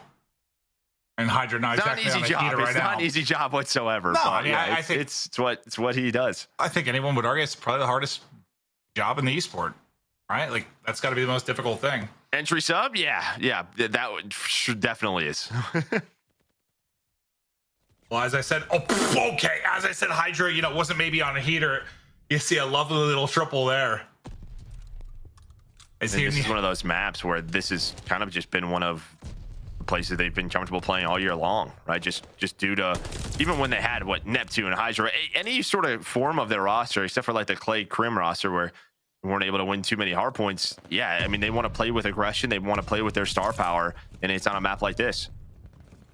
It's just mixy, right? Like, the comms are going to be crazy. Krim probably likes this. He averages like 100 freaking engagements every time we watch him. Oh, yeah. I mean, you just kind of hold forward, you get in gunfights. I know there's some key moments, some key rotations, but for the most part, you're just running and gunning. Yeah, as you see the slang, the big difference here. Paul, double positive. And I just love the story of Paul just being there when they need him, and now he's got that starting roster spot. As he can really do it all with any weapon. Kismet as well. He's up to 12 and 11. Krim putting up a solid game. So yeah, NYSL looking good there. Hello. Hi. Oh yeah, we're hopping out of that. We're getting ready to hop back into the alpha match as we continue on. This is the last lot of games before we get into our single elimination bracket. And just a reminder, we haven't talked about a lot, but $250,000 up for grabs over the course of this. It is a big chunk of change. 250 racks, Joe. A Duffy filled with gold bars. I'm so incredibly jealous. Why can't I just be like a couple years, Just... Yeah, I think that about myself. If I was just a few years younger, I probably would on that complexity dynasty. That's the thing. It's like you're making a joke, but honestly, if it was like 2 years, I mean, there's a chance. You never know. There's a good chance. I mean, these guys are playing for a ridiculous amount of money. It's just every time we go to a tournament. Certainly are. But It's Breach. They were able to take the map 1. Now Berlin search. And it's numbers for Guerrillas. It looks like they're going to wrap this back towards A. Now watch over the mid cut, I believe is Slasher. Just trying to hold and see if he can catch anybody on the cross. Method's kind of looking to get the same. Get info, maybe get a pick. Yeah, the same old LAG kind of formula. Go over towards B, find a pick or two. All right, wrap around. Slasher's able to get into that top 3 position. He's watching crosses for his teammates. 2v4, bomb is down. This should be a fun map. You have 2 of the better Berlin S&D teams in the league. But I think it was like a 7-2 or 6-2 for Boston. And it was, what, like 8-4, 9-4 for LAG. That was a big win there from Slasher. I mean, they're able to stiff him out quickly. You've got a decent amount of time to work the 2v2, but he takes his first fight and they win it behind it. I thought he was going to get caught at first. I mean, they were pushing him out together, but the fact he can get one. That's Slasher. That's his spot, dude. He's always in that position. And that's the thing with LG. It's kind of like the amount of that we've even watched him on this map. We know how they play. We know what they like to do. It's just their execution of it and making the mid-round adjustments, how quick they are on the map. That's what makes them so good at it. Well, they need to be so good here because they're in a hole, and obviously their bracket lives depend on them getting a win and then also needing some help.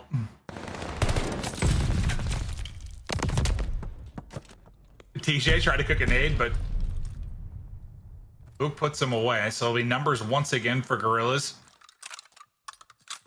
It looks like they're going to take this bomb towards B. The number 7 and Spart, I think, kind of has eyes on this. And they've got 3 there. They've got easy push. It's actually Slasher that's able to get the kill. That's going to be bombed down deep in the warehouse. Yeah, I mean, you kind of had a basic 2-2 split on defense.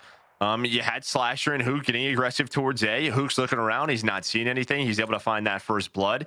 And then they kind of rotate on over. With Hook finding that kill, they know they're at B. They get into their power position. Slasher again, top 3, but this time inside of fire. Now it is all down to Methods. And, good luck. He's got a lot to do, not a lot of time. Yeah, good luck. There's one. Mr. 1v4. Ooh. Yeah, there was not a lot he could do. There's like 20 seconds, but no, but we made it sound like he could. Yeah, I love some of the Slack's been tweeting it out, or we've been highlighting on the broadcast, but some of the hype moments, the trash talk, like just how intimate like this environment is. Yeah, that's just getting up and smiling, dude. Just like I had 5 kills and we won. What are we? 8 or 9? 9. All right. My bad. 9 in 5 rounds, but it's a dub, and it doesn't matter. True. Nice 2-0 start for Guerrillas. And they are sending 2 quickly towards A. Look at this read. I think Hook finds an opening. He finds an opening right through the middle of the map. He goes low towards Secret, able to get inside fire. And all right, TJ, he's gonna get first blood. And that is another first blood for Hook. And that's just one of those guys. He probably thinks he's... Yeah, they take a chance on an offense, right? That's what we kind of talk about, those adjustments that LAG has. That is a nice kill from Cap, though. That's the bomb carrier. So you see the bomb where it is, right outside of Secret door. Cap's just hanging onto it, but Spart with another pick. You've just lurked this whole time. If you're a Slasher, and as soon as you opt to pounce, Narrow's gonna drop. But they both went up. Method's able to get 2. Can he clutch up for the 1v3? It's just gonna be Slasher. He's cooking the nade. He's hit down to 52 HP. Where did he go? I don't know. Around the fire we go. The spot is in. He's hit the 12. He's trying to scramble. Slasher's just trying to hunt him down. There's a tank, there's a truck, there's a van, there's fire. We're just around the rows. Methods with the 1v3. You talked about him being Mr. Clutch. Doesn't get the 1v4, but he's able to win that one. It's Harold Houdini. What are we doing this offense? The Slasher literally did so much damage to him. Hit him to what? To 50, then to 12. And I think eventually he's just frustrated, just pushes it and just loses them. I mean, it was a good finesse, good just movement around all the 40 structures you called out there for him to stay in. And that's just one of those rounds that LAG, when we saw them win Major 2, that was not happening, right? That was not happening. If that round doesn't happen, look at the top left. How many kills Boston Breach would have had. It's been a clinic for LAG, but they're only down a round due to that clutch. As Nero, he's going to get aggressive with Cap right through the middle of the map, similar to what we saw last round. Hello. No. Ooh, Asim. Ooh, He does him dirty. He does him dirty. Yeah, I'm making some music over here, Joe. Rhythm and rhyme. Isn't that a song? Yes, I believe it is. Yeah. Yeah, well, Nero gets 3, and now it's tied 2-2. Yeah, just the second one, the snap onto a seam. Like, he just put him right back into the blender. You know, he had a pretty tough map 1. And the gun's now getting hot. Maybe that big moment from Methods enough to propel them a little bit. Because, yeah, if he wouldn't have had that, they would have had, what, 2 total kills in the team, down to 3. Well, how many times have we seen that? I mean, just a clutch where a team should go up, I don't know, 2-3 rounds this year. It doesn't happen. And then after that clutch, the other team just gets buried. So many times. Like, it's just Call of Duty. I feel like you feed off the big play momentum, maybe more than like any other game. It's always been a thing. 9 health, though, for Nero is the other thing. Yeah, TJ's not a good spot either. But somehow he's able to find that kill. Maybe they don't expect to. Just lay down and hide in the rain. Now they've got this 4-on-3, and you're still trying to work B. You've got a solid presence here and pretty quick help from Cap and Methods if they need to. See you. There's the push. There's the freebie. The seam struggles continue. Yeah, I think that seam right there, I'd love to just see him slow down there, because I think that in these positions, these kind of mid-rounds, this is where Spartan Slasher have been so good. It's finding the picks, right? Because when the game slows down, you kind of have an idea of where the defensive team is playing from, but he tries to get pushed up, tries to maybe just find a kill, put them in a 2 versus 3. Instead, they're in a 2v4, and then Spart has to make a play, and out is down to Slasher. It's one of those things, just like, yeah, process of elimination. The more information you have, the better you think someone like Slasher plays. Yeah, I mean, just sort of where can I pre-aim and predict where players are going to be. I feel like he's always just been so good at that. Well, that was what? 2 straight for Guerrillas, now 3 straight from Breach. I think you should try getting the bomb down.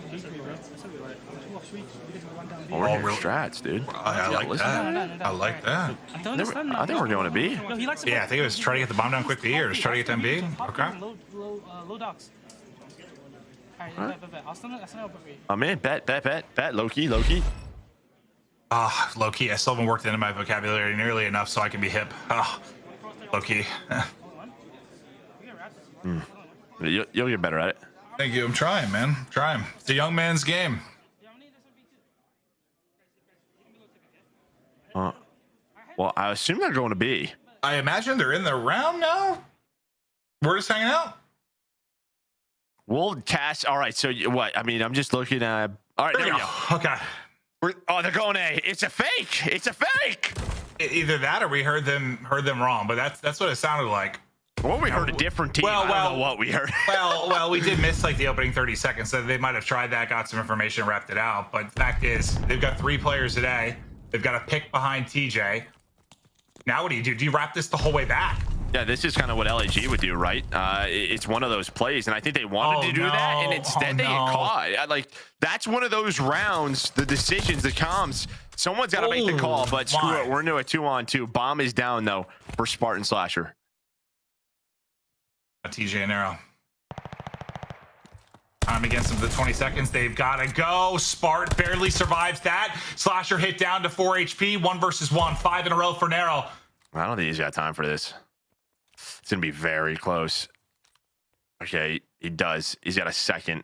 Spart's got to know, though. Is this bait? Is it bait? It's not. Yeah, it's like he had just enough time, but if there was like a little bit longer, maybe Spart thinks he has time to wrap out or maybe moves or something, but he has to hold it. Holds it to the last second, gets the easy kill. Nice job. That's huge, too, because Nero was on a 5 or 6, so he was 1 or 2 off the glide bomb, so stops that spree. Yeah, and you get the first blood, and then as we were talking about, are you going to rotate or are you not? They kind of get caught. One player going one way, two other players going the other way. They lose that round. Yeah, I think that's exactly what it was. Just, okay, TJ got a kill towards B. Do we wrap? And then, yeah, it seemed like a moment of indecisiveness. Maybe not, but that's sort of what it looked like, at least on the minimap. Or just two people making calls. Yeah. Yeah, but who kind of pounced, like, right? So maybe they were trying to figure it out, too, which kind of threw everything off. But as it stands, 3-3. Cap is watching that desk, just gets smoked. The wall's getting torn apart. He's starting to sweat. They're closing in around him. He's chilling, dude. Yeah, his face. Okay, now he's not chilling. Now he's out. Now he's out. Now he's out. And as they slowly work this bomb with those nades and try to get it down, and guess who's middle of the map around top broken? It's Mr. Slasher. Would you believe it? Dude, he just loves to just play on these islands, like finding those picks. And now it's a 4-on-3. And look at this. The call is to rotate. It's the right call because Cap and Methods. Okay. Never mind, they're gonna go back. Yeah, maybe. Yeah, it's like maybe if you're Slasher, you get the one. You play it a little bit slower, take your time to see what the team's gonna do. But I think he chows another fight. Loses that one, but Cap's a strong getting door. out. Nero shooting off some ankles, though. They were big ankles. Strong doors, big ankles, and now it's a 1-on-2 for Nero, and he's gonna get taken down. That is the summary of the round. Strong doors and big ankles. It sounds like the name of like a country song. He's got strong doors and big ankles. Okay, I don't know. I couldn't really come up with a beat there. That wasn't very good. Oh, I was trying, man. I'm not Garth Brooks. All right, but yeah, LAG with the pick from Slasher, able to turn that into a round win. But yeah, Methods was trying to get back there. He was trying to watch the cross to the bomb. So LAG take a 4-3 round win, and then it's back over to this B bomb side for Boston. See him right back to his spot. He's 1-6 after the tough map one. Just it's a rough series so far, but how many times have we seen this kid turn it around? And they start to hit Slasher with the peak, but he is getting rocked. Seam now with the nades through the window. Is it gonna hit? Able to attack him, do some damage. Oh, he does combine it with Hook, so they're both gonna hit. That'll be the opener.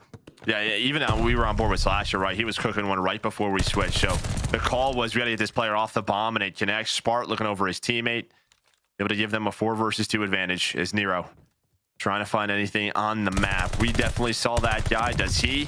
It's Hook. Hook's like, I'm gonna just lay down. I got Slasher looking over me.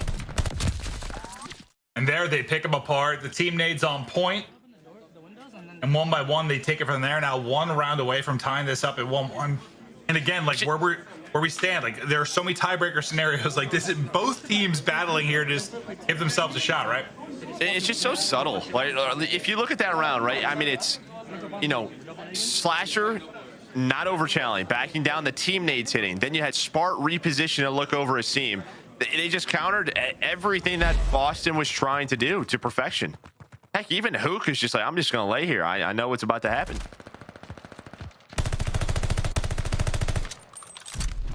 Nine and 3 for Spart, now 5 in a row. You get Hook on 4 in a row right there with him. They're just trading blows. Second kill now for a scene. Tries to get a quick plant, but Capsule is still there, and he's out like a cat. Maybe get out again. Mean green fighting machine.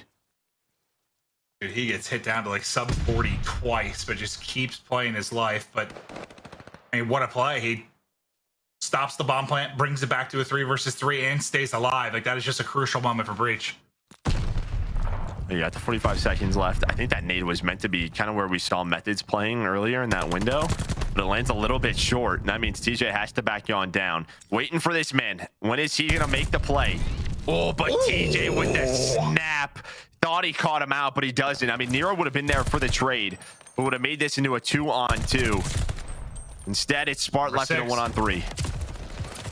6 in a row. Door open. Reload, please go through. Door. Can he get the streak? Not gonna happen. Evaporate as he peeks the edge, and Breach stay alive.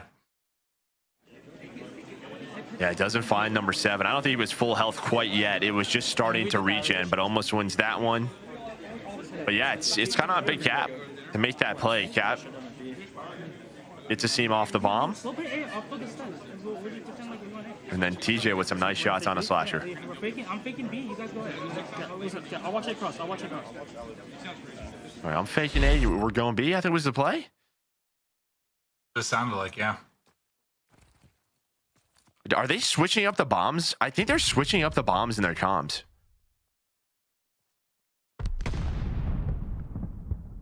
You know what I mean? Because like it is a closer stage, so maybe they're switching it up so that in case someone can hear. You know what I'm saying? Maybe, might be, yeah. Yeah, I mean, that would make sense. They fooled us twice.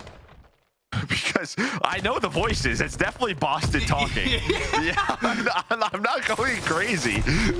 They're playing some mind games. Might be the case, but Slasher with the first blood regardless, and he's still up just through the sun trying to get out. Now Capsule throwing the flank. Can he make another big play? No, you got to finish it. He's able to do it. There's one close left, though, and not there for the read and the win. 2 versus 3 now for Breach. Yeah, but Methods actually gets on through in between Spartan Hook. He's going to make this into a 2-on-2. Punished Palace. I don't want to go there. I'm out. That's Methods home. 25 seconds to go. Is there another option? They're trying to get this to around 11. TJ gets the plan in. TJ gets his head just effing ripped. Like, what in the world? Like, he just got decimated. Now, Methods, who already has a clutch 1v3, he's got another chance to do it here. There's the first gunfight. Able to take out Hook. Tagged up below 50 health. And Asim was sending it, but he just wanted to get close and tuck away. I like this from Asim. I like this from Asim. Did he spot him? I think he did. Now he's got to go. He's got to go, though. 20 seconds. Asim has to chow this. He's got to chow this. He throws it, detonated him, but Methods is like, I don't really care. You got to chow me. I liked it from Asim, but Methods shooting at the bomb. Asim kind of freaks out, and he starts shooting. He's a Titan. Asim was baiting him. He was baiting him into it. He's got the body of Zeus. Methods just keeps on clutching up. Now we go to round 11. Asim, I think, might have thought it was over. I'm not entirely sure. Yeah, game's not over. You're good, man. Still got another one to go. Having a tough map, but it comes down to this round 11. Reach for the 2-0 edge in the series, or Guerrillas tie us up. And they're just hitting it right up the top. They're coming back. It's Slasher. They get him out. They get him out of one of his spots. They send it on through. Capsule hunting for more. Able to take one down. Asim is out of it. They got the numbers. The team shot is in. It's Spart. Ain't no party like a Spart party, but he's left by himself. He's obliterated. It is a 10-second round. Done. Reach up 2. Is that a 5-3? 5-3 comeback. 3 rounds in a row. And I think you kind of see it. I mean, Asim thought the map was over. You talk about having a frustrating match. That guy was... He was hitting the regain, but this is, man, not what we expected from the Major 2 champs.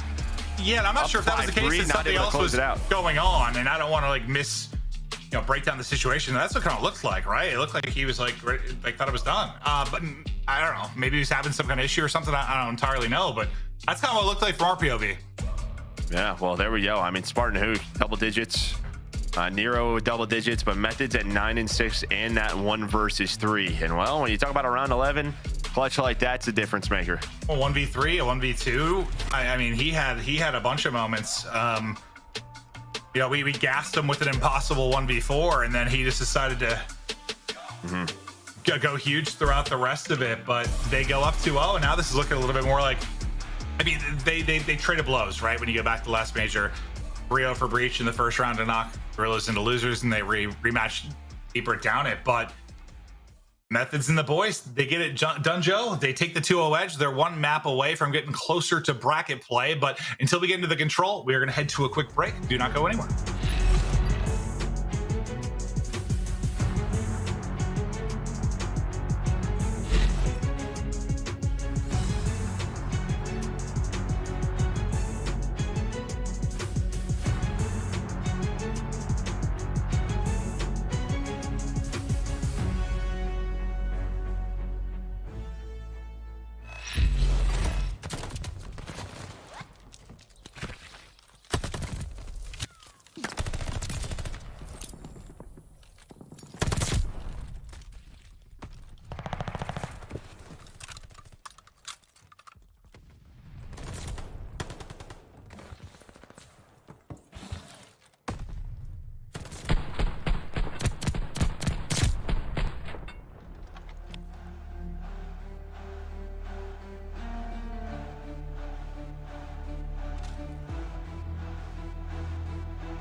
The CDL Pro-Am Classic is brought to you by Belong Gaming Arenas. With high-end PCs, consoles, and community events daily, Belong is the place to go for gamers of all levels. Belong has arenas in Chicago, Columbus, Dallas, Houston, and Nashville, with more locations coming to a city near you. Upgrade your game with a Scuff, the official controller of the Call of Duty League. The Call of Duty League is brought to you by TeamSpeak, the official broadcast communication partner of the Call of Duty League. Hello, welcome back. We continue on shots of the venue as teams getting fired up, ready to go. The big thing here, I mean, I think if I'm looking at it correctly, Guerrillas are screwed because even if they were to win 3-2, they would lose that tiebreaker if it did go to 3 teams at 1 and 2. So now it's really, I guess, how Boston closes out. If Paris was somehow able to, I guess you call it upset now, if they're able to beat Toronto Academy in A. It's crazy to think, but yeah, those boys they go down 0-2. You better watch out. I don't know what that series is at, but I'm sure we'll tune into it at some point. But we saw what? Okay, we got a round 11 going on right now. Is NYSL looking to go up 2-0 over London. A spot is that? Well, not a good enough spot. Yeah, peeking through the boxes, but old Harry, he's ready for it. He's ready for anything. He's giving out haircuts. Kismet, Hydra, both with a nice buzz, but you saw the bombs cross. Now it's on Afro to make the play. Trying to get pushed up, trying to find it, but Kismet. We've all been in that spot. He gets the plant and the kills. Like, how stressful is that gotta be? You know, he's got 3. Yeah, he got 3. Kismet is just popping off, but Zero is hitting snipes. Give him the ace. Give him the ace. 1v2 for Zero and Kismet, the newcomer at NYSL. Maybe an ace for the clutch behind the bomb plant as well. Did he get it? Did he get it? I think they were both shooting him. I'm giving it to him. He got the ace. Yeah. What a round 11 there from Kismet, but now back to our Alpha broadcast. It's Maven official. It's in. I mean, plants the bomb. You know, a little movement on the bomb. We've all been there. The player, it's very fast in Call of Duty. And yeah, just reacts, snaps, wins the round. Nah, it's just an unbelievable play. But speaking of unbelievable plays, it was Methods in the search and destroy with the 1v3. Now just getting to his comfort zone on a heady, hitting shots and getting away with his life for now. And he continues to find kills. Can't find health, but finding kills. There we go. Yeah, you're gonna have Hook just go on a long route right away off a spawn. Try to force Boston to have to rotate over towards B. Finds the first kill. That is huge. Now Boston's kind of in this weird spot. They're gonna have to play through P5 and towards top radio. As LAG's gonna get on B. Spart watching the flank, but he's gonna get isolated, and now the domino's starting to fall. As you call this a retake pretty much. Slash, you're gonna be the last one alive over at B. Hey, look how pushed up Methods is. Methods, I believe he's still on that same streak. He was on 5 in a row before he dropped. Capsule as well on 5. And Methods got pushed up all the way towards the spawn, so he started picking him apart and staggering him the second they were popping. Now look at the long flank coming in from Capsule as well. Right, he's on 5 in a row. Nobody's really been able to find the glide in this series so far. Asim, he's gonna get taken down. A big win from Big Cap. A is going to be secured. They have 1 tick at B, 90 seconds to work with, so a lot of time. A couple of pushes coming in. But with Cap's position, they got to take a long route all the way through fields. They're at least able to find one inside a church. But yeah, now TJ, what damage he can do from this tank? You know what a good position it can be. At least they trade it right after, but then they have to get through Methods. They get 3 down. You still have 2 players up. Now, can you set up this pinch? Everybody kind of spawning church side due to the position of Asim and Spart. Cap just wants number 7. He's like, you guys, I go first, guys, but you guys got me this time. You got me this time, but he messes up the slide. The stun hits. Now Hook and Spart, that's 3 dead. They're still on the B. The second tick is almost done. This went from trying to get Cap streaks to maybe losing the round. Yeah, things just fall apart in catastrophic nature, but they hold them in retake with just 2 points done. Lives-wise, you got a 4 life advantage if you are Breach. You got about a minute to go. I mean, you've really got, well, especially with the lives, you got like 1 good push. And Hook's just tucked away, waiting for the reinforcements. Yeah, I think he knows. He's probably giving the comms that he doesn't think there's anyone at P5 for Slasher, so Slasher's starting to work on up now. Now the rest of LAG are here. That should be the first pick. It's almost like a search round right here. This team. Him and Hook gonna get taken down by Capsule, who's having a fantastic round. Slasher gonna try to do what he can, but they have to isolate him now before the reinforcements get there, and it's Cap with the pistol. 10-1. Yeah, that's one hell of a round, all right. It seems Nate will take him out over the top, but you've only got 2 lives remaining. It's going to be all on Hook now. You get 5 ticks, all right? So, I mean, to be fair, it turned out better than it probably could have. That little sequence there where Capsule was trying to get the streak. You were maybe going to get 0 points of progress, and you got 2. So, better than it could have been, at least I think. Oh, no, you're not wrong. Yeah, and how the start was. I mean, they were just kind of put in the trap. You had Hook, who was able to get out towards B. That allowed them to, you know, get A because the defense had to rotate on over. There was a chance. There was a chance. But, I mean, huge round. Capsule and Methods, 22-6 in that round number 1. That's pretty absurd. Like, we were laughing about Dashy, who had, what, 9 through 5 rounds. He says, you put up this in the first round, like, they're cooking. Look at this start right over to B. Yeah, full control now. Some progress being done, but Slasher and Spart able to find Capsule and TJ. But they're going to line up for Methods. He's got a 5 spree. Now could someone get a glide bomb? There is Hook, the last player who was up towards top radio looking for the flank. Says hello, but Methods is snapping. He's able to get that one as well. Just one more. I mean, that was the one silver lining I was going to say from the first round was they didn't get streaks, and they had so many people so close to it. You're going to fall one short of it again, and you regain on defense. Now we rally across to the other side. The point man there will be Slasher, but he's got basically the entire team in front of him, just waiting on the troops to come across mid-map, some wrapping back through backside church. I don't know what it is with number 7 do, but it is evasive. From what we have watched, players just trying to get that glide bomb, not able to secure it. Probably like something that gets in your head, like you weren't really playing for it at first, but then you kind of start to play for it, and then maybe, I don't know, maybe your rhythm gets off. No, definitely. It's just always so funny. It feels like we see so many 5 sprees, 6 sprees, but not a ton of 7s. It's Boston, they throw a little bit at A, but it's really all about this B point once again. As you have TJ on, Nero's in the spawn. He's able to pinch Church Alley. Slasher's trying to do what he can to hang on, but Cap's already here.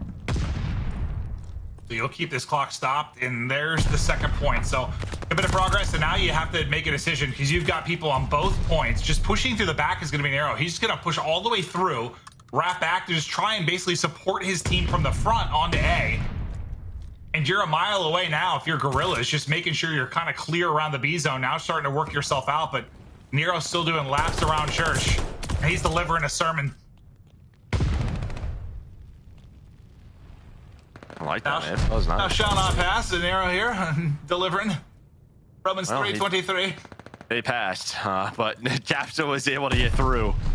Spartan Hook, they find kills on players in the spot. I mean, they have not gone A yet, so there's still 30 seconds left in this round. Well, only 30 seconds, and now Hook, he's able to, you know, put some spawn kills in. So if they can hold on to this, they would have to take advantage. It's actually absurd, like how much progress you made on those points and how good it is looked at times. But yeah, you have to get one of them completed. Oh, if you have a chance to do it, and yeah, God, a team kill over the cross with the nade.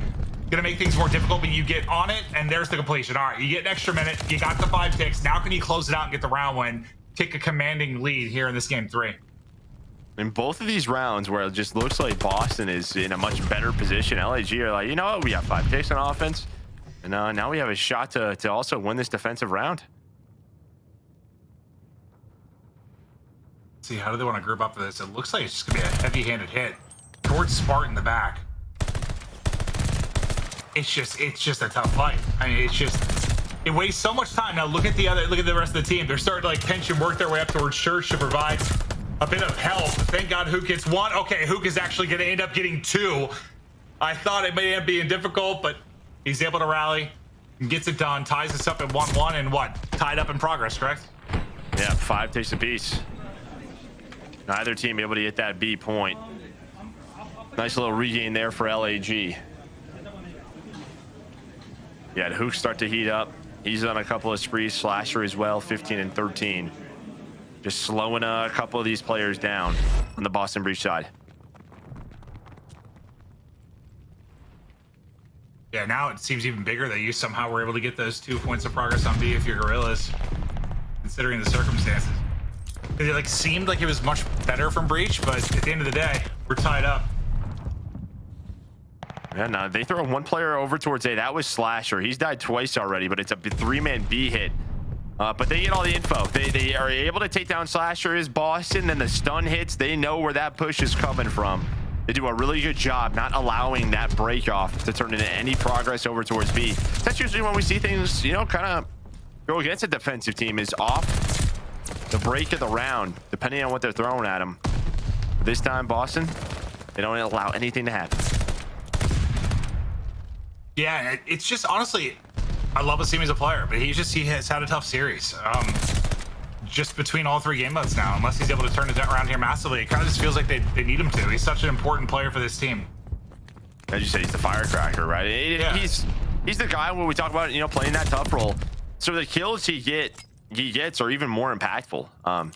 Just the way it is, just sort of what he has to do for this squad. They got 25 seconds to try to do something. Who from Top Church is just gonna drop down the middle of the map, try to set up a pinch to get his team over to A. All right, you'll stop the clock at 18 seconds. You're in a pretty big hole, though. Like 7 lives. And it looks like Breach are going to send it. They know they have the lives advantage. They're going to get kind of greedy here on the push, and they're finding the kills to clear them out, or it's been traded pretty well. You have sort of a 3-on-2 here for a moment until the player from Guerrillas comes off spawn. It's just Slasher and Spart trying to hold around the point Hook's now gotten here. You still have Nero in a position just trying to run this clock out. You're down to 10 seconds. Nero keeps making plays. One more bullet maybe into Slasher, but now TJ, he's rallied in. He gets the trade. He gets 2. The nade's able to do it as well. And there's the clock. It is a beautiful hold from Breach. And Nero doesn't continue that spree or find more kills, but the 3 kills that he's able to get, it just allows his teammates to come off a spawn, right? And they can layer around this A hit once more. So TJ's nade, he's able to, you know, go through you, finds a kill, his nade connects. Just a beautiful play from Nero allows them to, well, deny LAG from getting A. Yeah, and the fact is, like, from defense, like, you get a little bit of a longer hike. He has to buy even more time than the other side. He does it beautifully. I thought he was going to die multiple times. I was kind of looking at it in the mini-map, but he just kept dancing, finessing, staying up. And now you have a chance to really take a huge advantage when you talk about the objective, unless you just close it out with a round win. And it's a good opener. They get 3, Capsule responsible for 2 of them, and you're right on to A. And they're starting pushing through. Who's that? It's Nero. Just sent it right through Church. And it just feels, I mean, the guns are hot right now for Boston Breach, right? I mean, kind of similar to what we saw at the end of the Bocage, just every single player getting aggressive and finding, I don't know, 1 to 2 kills at a time. Just playing with confidence. Is what it seems like, yeah. Yeah, confidence like that. I thought he was going to snap onto a scene. But, well, Capsule dies, and right off his spawn, over to B with his teammates. Methods and Nero are already there. 2 ticks done at B. And this could be it for our Major 2 champions. What a couple of weeks will do. What a day will do. Los Angeles Guerrillas. Oh my God, B is secured, and now, yeah, you are going through it. You already were, if you're Guerrillas, but a chance to just be 3-0 here. It'll be nothing but frustration on the Guerrillas side unless you can dig deep and somehow bring this back, but you are in a world of trouble. You're down 5 lives. They already have 1 point of progress on A. It's the easier point to work. On Breach now to just close this out, and Capsule's just working towards double positive. He's about the 30 mark. Slasher's trying to do what he can. Slasher's trying to do what he can. Buy some time. A nade hits as well, so Nero's going to be the only one here. He's going to get aggressive. That stun hits off. He's able to slide on through, but he hits that little pillar. Maybe you have a chance to find a couple of kills, but plenty of time to work with. Like a dead slide, or you bump something, just a little something to throw off your flow. Yeah. Now you've got everybody here, basically from both teams, trying to wrap the flank. It was Capsule, or sorry, it was TJ that was trying to hit it, not able to do it. Now you allow some aggression from Guerrillas. They just have so long to hold, and as long as you keep trading relatively efficiently, like, you're good if you're Breach. Yeah, just due to the lives as well. They have so much time. They have the life advantage. Methods is doing a good job towards the middle of the map. He was able to find Spart. Uto tasting down. There's those trades. Now they're going to put pressure on the objective off his spawn. No, I thought Spart was dead, but yeah, I did too. Survives. He is now. Now you have no respawns remaining. Just these final 4 lives for Guerrillas. You're gonna pull off a miracle and somehow make a run. At least in this series, it starts now.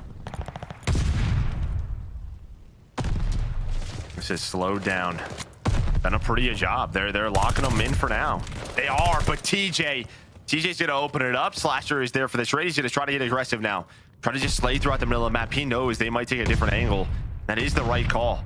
It was what, the right call. He's gonna see Nero and then Mittens is all the way in the back. Just can't quite get out. Now 2 versus 3 on who can Spart to clutch up. They're gonna double chow. He gets 1, but it's traded. They've traded just enough to maybe 1v1? get this done. But now the 1v1 TJ versus Hook. Hook goes to chow. TJ clutches up. Breach. Win in a 3-0 fashion, and you had some just gargantuan moments from all these guys. They get it done. Beautiful, beautiful stuff. And that 3-0, like I'd have to look through it, but even if Paris were to win, you had some sort of 3-way tie. That 3-0's got to help them massively. Well, no, because the 3-0 wouldn't be into it. It's only between those 3 teams. That's the only thing. Oh, yeah, that's right. That's right. So it's the total map count excluding the 1. Yeah. Good point, yeah. Good point. Yeah, I mean, huge win for Boston Breach. We'll see what's going on elsewhere, but a 3-0 win over LAG. A little bit revenge from that major. They know they wanted to go further in that tournament. For LAG, okay, there's a couple ways to look at this. On the one side, it's all right, maybe the magic has run out a little bit for now. Asim had a rough day, and sometimes when you play Call of Duty, we've all been there, you just have a rough day, and that was it for him. But they got time to prepare now for Major 3 qualifiers. But just some highlights to take you through this. Capsule was the man. I mean, it really, from the Bocage to this Tuscan, on these respawns, everyone, as you said, was playing with confidence. They were winning gunfights. They were finding those trades. And that's when this Boston team is just so fun to watch. Absolutely. And they are just really, I think that stands for like any Call of Duty team, where it's getting hot, it's getting flashy, they're making crazy plays, winning wild gunfights. Like, it's fun to watch, but it really was with Breach throughout that. Just the confidence, the swagger.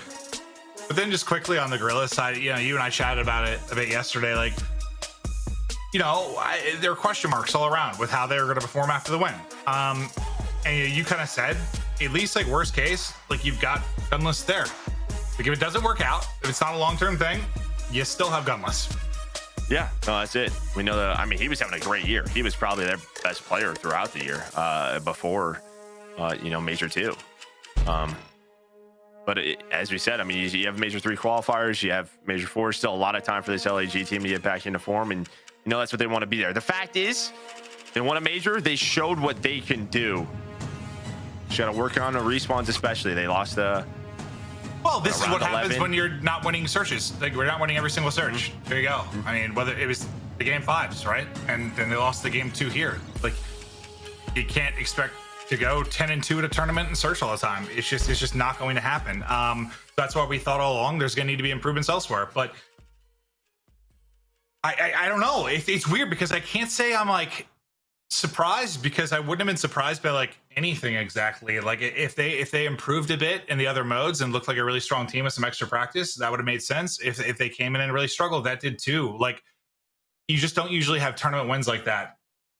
I think the only thing that's surprising to me is just after winning a major, this isn't to me, they should have gotten out of this group with who was in it. That's the only thing. I know this All-Star Academy and A team has showed some things, but they go up 2-0 in that series, then they lose to Paris. I just think it's kind of who they lost to, but we'll see. Still a long year left.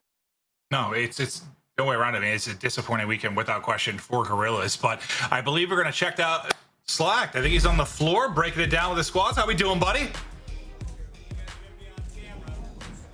I'm doing good, man. Welcome to our Game Fuel Victory Spotlight. I'm here with my good friend Zinni, and I just want to say congratulations on your win. It's a hot little 3-0, comfortable win for the most part, but talk to me about the weekend so far. It's been a minute since you guys have probably played in pools, multiple matches throughout the last few days, and it's kind of been a stressful one for you guys.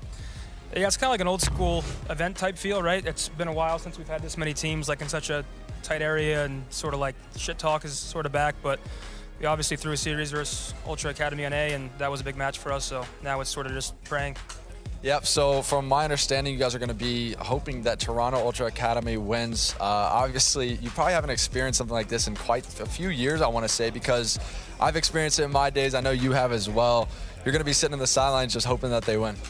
It's annoying, but I mean, no one to blame but ourselves. I mean, we were up 2-0 versus Ultra Academy, and I made a shit play to get 1v3, 5-4, and just overall, if you're up 2-0, a team, I hold us to a pretty high standard, so for us to throw that match is upsetting. So what can we do? We won 3-0. We can sort of just hope that we're playing tomorrow.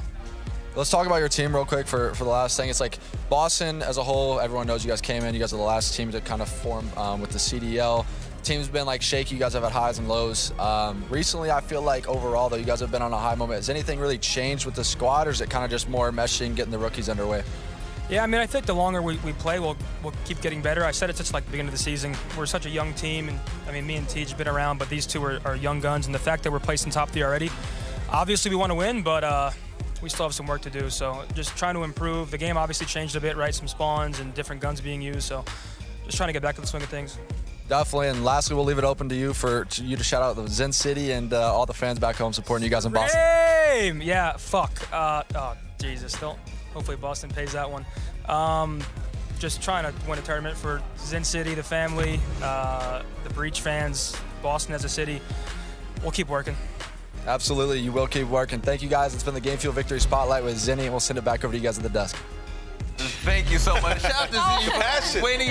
But by the way, we're going into London Royal Ravens versus the New York Subliners. This is a live look into the Charlie stream. Yeah, quick update on this group. We got matches going on both ends of the spectrum. LA Thieves are playing Team War. They're currently up 2-0 in that series, expecting to close that out. And then in this series, obviously, New York is up. So if New York take this series versus Royal Ravens, they will be number 1. And then if Thieves win their series versus War, they'll move into number 2. So Royal Ravens, on your screen right now, backs against the wall. They have to clutch up and win this in order to make it in, or have a chance to make it in. Well, they're doing okay so far, 2-1 in Gavutu control. They do have a tick on the B side as well. We don't know right off the bat what that progression is looking like for either side, possibly heading into a round 5. But it's actually going to be Afro 24-18 and Nasty 28-18. They're feeling really comfortable on this map. We've seen what Afro's been capable of doing, but New York Subliners trying to close this out.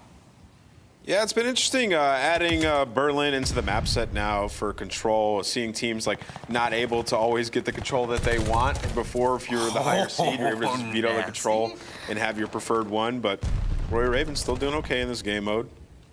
Harry coming in, he's been great for this team so far. They haven't been getting like the same success they had earlier in the season, but just trying to figure it out. It was 2 days notice since he's come in.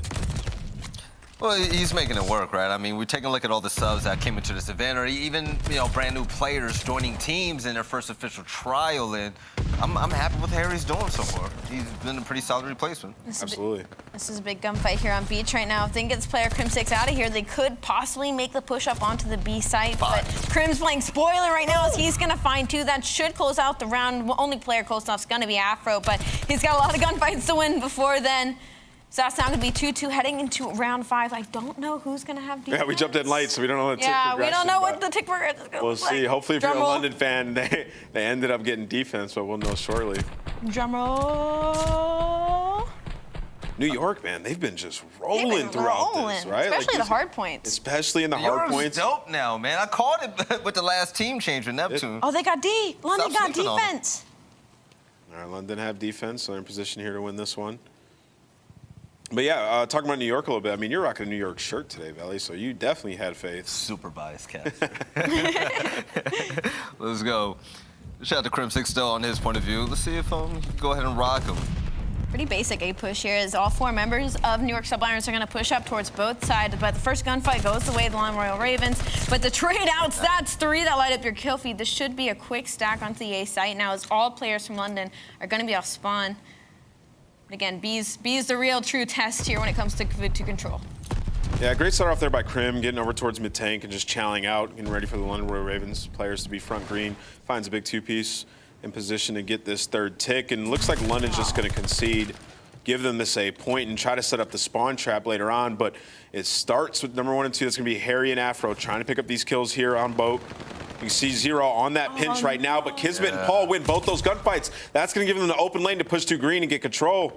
On the flip side of that, Zero does pick up 1. Going to just be top cliff side. New York's just trying to work through P1. Zero has a decision to make. He was doing work for a little bit. That was such a risky spread from London Royal Ravens there, because anybody starts losing gunfights, which we saw the first 2 openers, I mean, that is chalked. But thankfully, Nasty and P1 was able to hold it tight. Now it's going to be Afro pushed up beach. 23-22, a bit of a stalemate, to be honest. Not a whole lot of control going to either side. Yeah, this is going to be difficult. Afro's in 1v3 and 1v1 against Paul to get him a haircut. Hydro's able to get the trade, though. That's 3, though. Can't believe you got that. That's 3, but not a whole lot of map control. They got P1. They can push up here close. If Harry finds 1, though, that's spoiler. He got to the 1, but Kismet is going to try and make his way through the back. That's 3 now. Kismet and Hydra, they're able to get onto the Kismet has been popping 2 pieces, initiating these kills on every single push. They have map control now, control the point as well. You can see Hydra sitting on the point, trying to get that angle. Krim cutting off in map, finds 1, gets the 2 onto Afro, and New York now full control of his map. And take a look at the lives, 19-12. This is to close out the game to get number 1 in the group. Paul pushing up into the spawn, finds another one onto Nasty in New York with just a flurry of kills started by Kismet. Rolling here in this last round. What is this spree right That's it. That's it. Nobody's close enough. New York closed it out 3-2 in offensive fashion. Wow, so fast. Kismet pushes up mid, finds the 2-piece. Krim set up at the tank, and that's a GG, man. I was not expecting New York to do that easy. That looked comfortable. Listen, I'm going to be the one to say it. I think Krim is nasty at this game, to be honest. I mean, it is Krim, so. I got a glimpse into scrims one time, and I saw Krim with a sub on bow cage just ripping through kids. Early in the game, yeah. And I was like, Krim's nasty. All right, let's go ahead and see what's happening on Bravo. By the way, we see Los Angeles Thieves taking on Team War right now, and yeah, looks like LA's doing really good. Shout out to Draza. Look at Draza, man. Keep picking up right where he left off. He had a crazy performance in both the hard points in the series earlier today, and he's just trying to step up with the AR and be what they need. They both of them got more kills than all of Team War right now. All right. It's close. It's close, Belly. We're talking about 2 people. See, they're on offense right now. They won that first defense. A little bit of progression. 13-1. I mean, this round's basically over. Once we see like the craziest round of all time is GG. It's final. Yeah. So Thieves looking comfortable, man. 2-0, 2-0. One more round to close it out. And if they win this map right here, they're guaranteed top 2. Oh, by the way, for everybody that's tuning in right now, we're shifting between streams. This is basically a buffet of Call of Duty. You know, think about it like that. We have 4 streams and great matches all around. So make yourself comfortable. Stay at home for a little bit. Get a little multi-stream popping, okay? Yeah, we should know basically the bracket after this match is done. I can't wait to see how the bracket shakes up. Oh, I need to see it. I want to see who Faze is playing against. Yeah, this Thieves team, I mean, there's such a question mark, right? Because they have such talented players, and they've been in such a huge slump, but we know what these players individually are capable of. So it's like you put them in a bracket situation in a single elimination tournament, like they absolutely can make a run. It's just, do they have the composure when the adversity hits? I mean, I heard Maven talking about it earlier. I thought it was a really good point. It's like when the game starts off and they're doing well early in the game, they play fine. They're making the right decisions. But once that adversity hits and they get in a bad spot, sometimes they've been known to crumble, especially as of late. So see if they're able to adapt and make those adjustments now once they get into the bracket. But still, job's not finished. Got to win this round. I mean, they're doing a fairly good job of it. I mean, to have 2 in a row, that means the defense and the offense on the side of a Gabutu as well, which is such a defense-heavy map. Team War a little bit in the blender right now. As you got Envoy pushed up and spawns right now. He's going to push up Cliff, hopefully get some good timing here and get a couple players in the back. I mean, LA Thieves, I mean, this is looking like a huge turnaround. But again, it's against one of the open bracket teams, right? Yeah, pretty much so. But even being an open bracket team, we've seen what they could do. Well, that's true. It was, yeah. 100p. Well, they did it earlier versus London as well. Thieves did bounce back today. Like, it was a good showing, winning 2 hard points. There's nothing negative I can say about them today, to be completely honest. I mean, you win games and you did a good job. And look at how good like the New York Subliners look as well. Like, this team's been putting in. New York is different. I'm telling you, Ant. It just took Thieves a little bit to get comfortable. You could say that, but there is a player on the B site right now trying to solo cap. That's going to be 2 ticks going in for the side of Team War. It is going to be Denza that is seriously struggling, though. 9 and 21. He needs to start getting something going here, especially with only 1 tick at A. There's 19 seconds on the clock. They got to start this stack, but LA Thieves is just ripping through them. Yeah, OpTic teaming up right now. We're on the A side. Envoy 14 seconds left with cliff control. Envoy's all the way pushed up. This one's done and dusted. The streaks are coming in. See everybody on Team War scrambling, try to get some sort of map control, but Thieves hold strong, and that's going to be a GG. Yeah, LA Thieves got Team War in the trenches right now. Yeah, tough day 1, miraculous day 2. Find themselves in the bracket, bro. But you know what, though? That's important, though. I mean, doesn't matter who the team is. If you're able to pull out certain guaranteed victories like that, especially if you're a struggling team, you need that type of push, though. Yep. I like that for LA Thieves, and, you know, I've been a critic on the desk about them, but, hey, if they could rack up wins right here and go to the single elimination bracket, turn up, who cares about the past? Yeah, you know what? I'm still going to be a little bit of the villain in the room here. You know how I feel. I'm going to still be a little bit of a villain in the room here. Well, they have a lot to work on for sure. Well, they still have a lot to work on. They better not get clapped again. I mean, we'll still bring it up. Listen, for me specifically, I know we talk about the role change in Kenny and the fact that, you know, maybe he was struggling getting put in that position, but I have to talk about the fact that they went against Team War and the Gavutu. They won 250 to 136, all right? That's the map that he should be having an AR out on as the flex. Everybody went positive. OpTic dropped to 1.67. Kenny still dropped to 0.89. So, and then even in that Gavutu control, he went 13 and 14 when everybody was nearly double positive. So I'm very worried about this role change just really not fitting the playstyle of Kenny and hurting them in long term. Not at all, but so far today, we've been watching amazing games. That series coming to an end. Nameless, man, let's actually talk about the last series that we actually watched with LAG. Maven and Merc were actually bringing up great points about LAG as well. I mean, the simple fact that they were at the honeymoon, you know, they had their fun, they went home, like, chaos. Yeah, I mean, my take on it is, like, they had an amazing weekend. Spark came in, and they looked fantastic in Search and Destroy. Bringing the Volk back. They were dominating Search and Destroy. The Volk was obviously an element towards that as well. They played amazing on Tuscan throughout that event. I mean, you look at the Tuscan hardpoint and the Tuscan control on the side of LAG at Major 2, chef's kiss. They were frying there. But now they find themselves, they're not able to win that Tuscan control. Their Search and Destroy is a little bit wonky at times now, so they're losing these series. So I still think it's a fantastic squad. They can definitely get back to it, but something they have to work on. They got nerfed by the league, man. I mean, yeah, the Volk was definitely helping. It was definitely helping, especially placed on a map like Tuscan. But they played great. Search and Destroy is the real deal of why they're losing now. You're right. But ladies and gentlemen, we are heading to a break, but when we come back, we're going to have a lot of more Call of Duty Pro-Am Classic action. You guys see it at the bottom. Paris versus Toronto. Can't wait. We'll catch you guys on the other side.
Upgrade your game with a Scuff, the official controller of the Call of Duty League.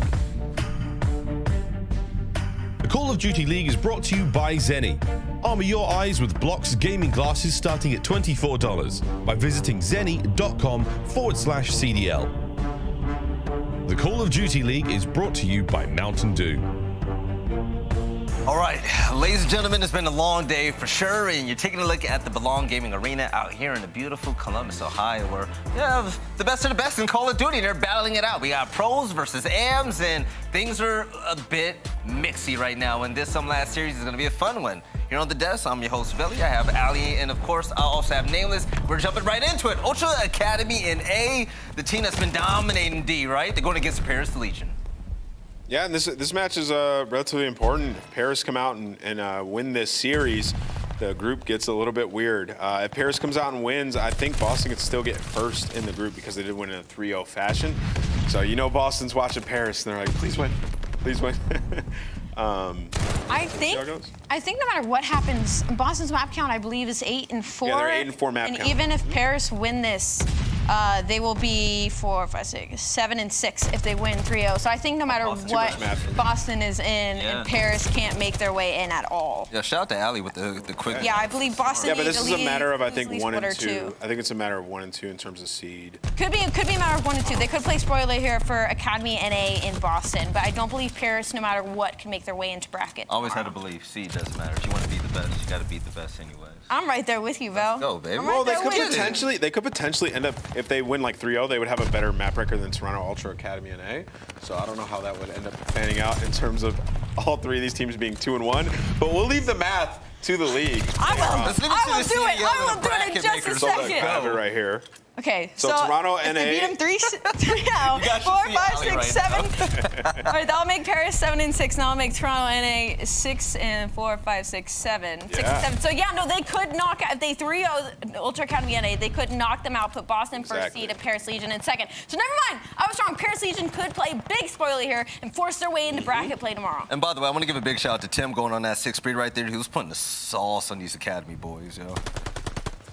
Yeah, it was actually earlier. It was Tom Gravity who popped off in their match. He had like a 1.23 in the series, absolutely taken over, and you know that's what we were waiting for at Major 2.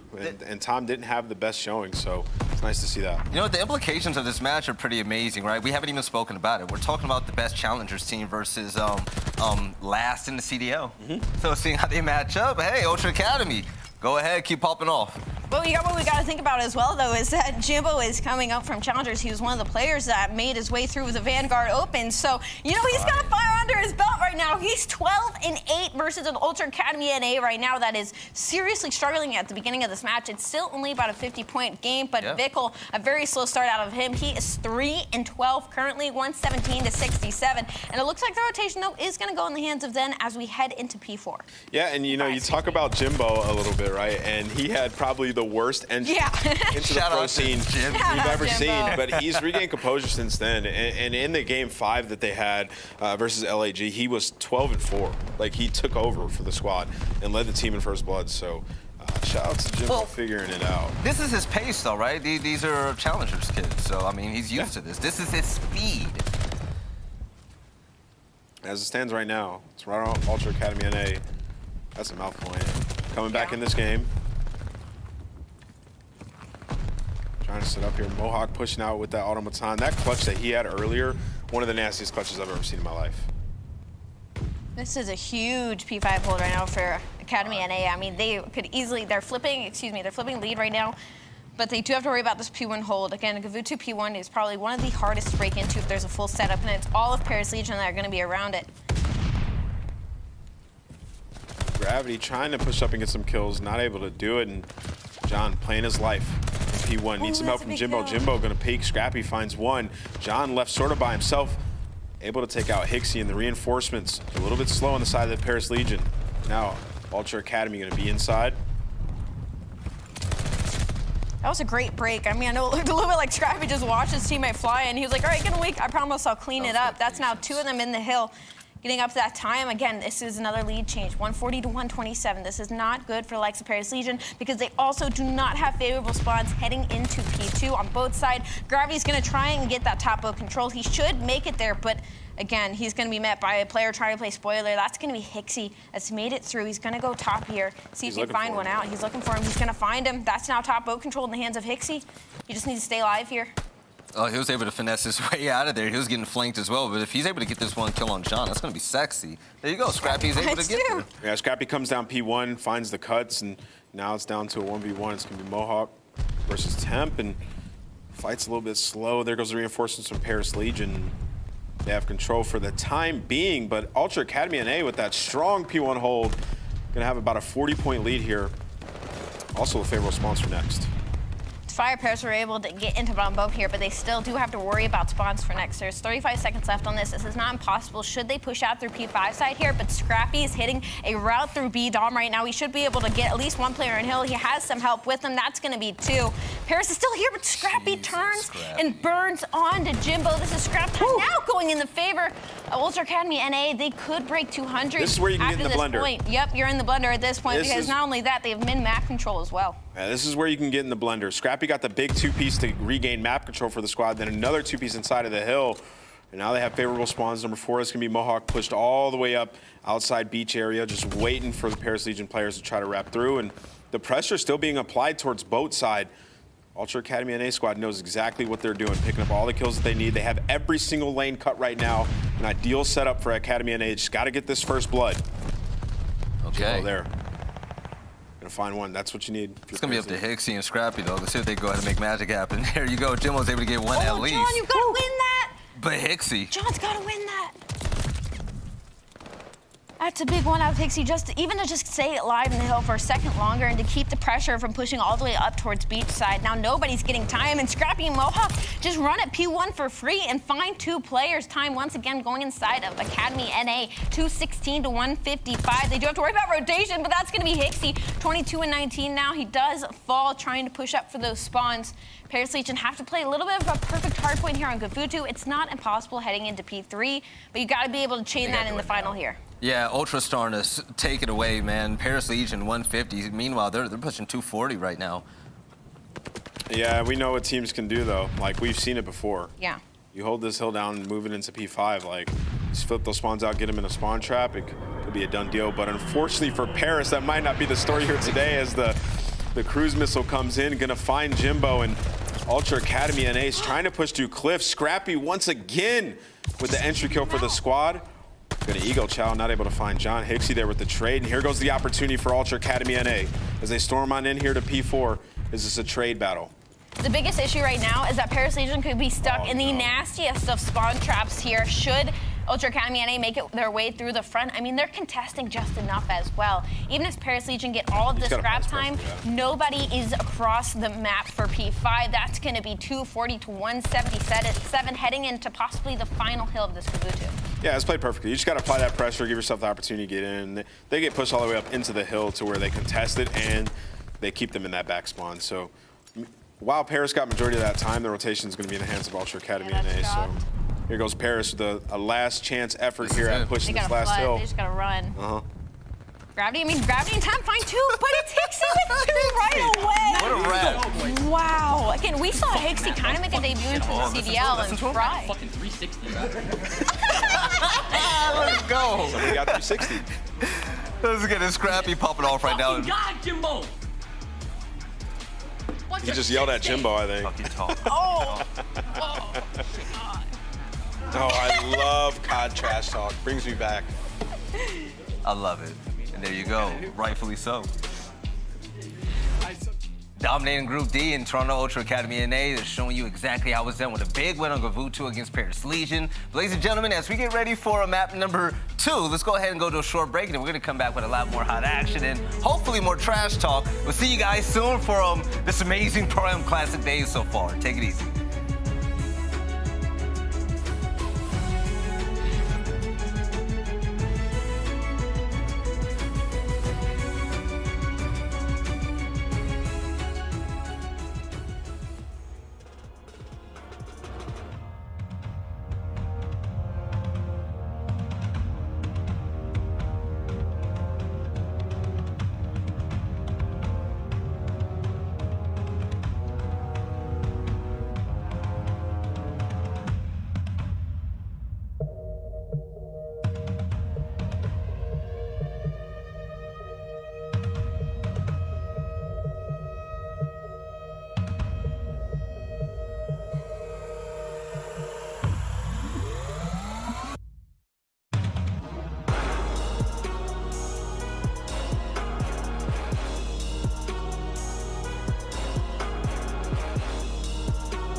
Call of Duty League is brought to you by Zenni. Armor your eyes with Block's gaming glasses starting at $24 by visiting zenni.com/CDL. The CDL Pro-Am Classic is brought to you by Belong Gaming Arenas. With high-end PCs, consoles, and community events daily, Belong is the place to go for gamers of all levels. Belong has arenas in Chicago, Columbus, Dallas, Houston, and Nashville, with more locations coming to a city near you. Upgrade your game with a Scuff, the official controller of the Call of Duty League. All right, ladies and gentlemen, shout out to Belong Gaming Arena right now in Columbus, Ohio, where we're continuing on with the CDL Pro-Am Classic. And the game that's on screen lives up to the name of this event. Toronto Ultra Academy EU facing off against Paris Legion, NA, sorry about that. And the AM team is the one that's winning. So let's send this over to Merc and Maven to continue on with the series.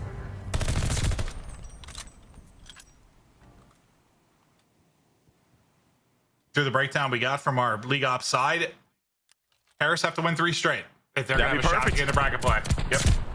Gotta be perfect. And I mean, this Toronto Ultra NA squad, I mean, you know, you hear them, they're playing with confidence. Scrappy has been putting on a show. Did he call them a poop stain? Did he call them poop stains? I believe so. I just actually saw the CDL actually just tweeted him just talking. I love it. I love that. So I'm all for it. But Temp is trying to make this happen for Paris. I mean, that would be amazing for them. I believe, right, if they win 3-1, Paris and Boston would get out, right? And Ultra NA would not? Yeah, so this could flip very quickly. You know, we've been talking about these stories, but if Paris do win 3 maps in a row, Paris and Boston are in. Well, it's like as impressive as Ultra Academy NA has been, it's been through game 5s, right? Like they've had to reverse sweep both times. So it's not like they don't have that like super convincing win. They should have it here. I mean, it was a nice game, 1 win. Hixie, ever since we saw those first 2 games versus LAG, he has just turned around and been a monster. And they're able to bounce back here in round number 2 to tie it up 1-1. I guess Paris Legion must be, they haven't set up their bidets yet. I still got to do that. Oh, I see what you're getting at. You got that about around like 2-3 months ago now. That's pretty impressive. They're just sitting in boxes. Working on it. Yeah, you're still working on it? Yeah. We'll get there. Yeah, that's tough. I got 3 of them. Just waiting to set it up, Joe. Yeah, 3 of them. Mm-hmm. I'm going to get there. But no, I love that, dude. Scrappy is like... Oh, look. Is that me? It's you. It's you. Oh, it's the face paint. I look kind of like I've been through it, honestly. Yeah, was that a bull on you or something? There was some sort of skeleton on you. But yeah. I don't know. Better watch out. Now let's see what John's able to do. Just trying to connect in some of the utility. It's Jumbo that finds an opener. Now John from the top rope trying to find the trade, but Pixie able to get out of harm's way for now, and John just still kind of doing loops. Close that door. Maybe open this one to Hixie's POV, who got the kill and got out. And he's got multiple inside near him, but looks like they're wrapping out now. I'm not sure what information he got. And you know, for some of these CDL guys, like, maybe they don't know the playstyles, but this Paris Legion team, you talk about Gravity, who's made it up from challengers, Jimbo's made it up from challengers, like even John last year in Cold War, right? He played some challengers. He is aware of their playstyles, what these guys like to do. So maybe that helps Paris a little bit. Like, can get them, you know, into the series. We'll see if Scrappy found an opening. He's trying to hunt one, just trying to get behind. Temp wants to make sure it's a free kill, and he does just that. Turns into a 1 versus 1. John Chow's, and you need like another bullet there. What the fuck is that? Maybe you take it, but John, he's got the ice. Somebody was raging, I think. I love his confidence, though. I like hearing this in between rounds. I don't know if we just did this on the fly, but I'm in. Instead of you asking me what would you do in this round, I can just listen and then I'll tell you. Yeah, it's helpful. I mean, you are my Tony Romo, though. You've got a lot of Call of Duty knowledge. I do a pretty good job. I do a pretty good job, I would say. But why not go through a method in which we know the answer? Yeah, no, I'm all for that. Unless you're doing the Boston thing where they're just switching it up on us. Taking us out. But Mohawk, he had that incredible 1v3 clutch earlier today against Breach. He's able to get the first blood within this one. Then everybody getting involved. Pixie gets 1. Vickel's up next. Vickel takes down 2. It's just going to be Temp. There's one shot, though. Wait a second.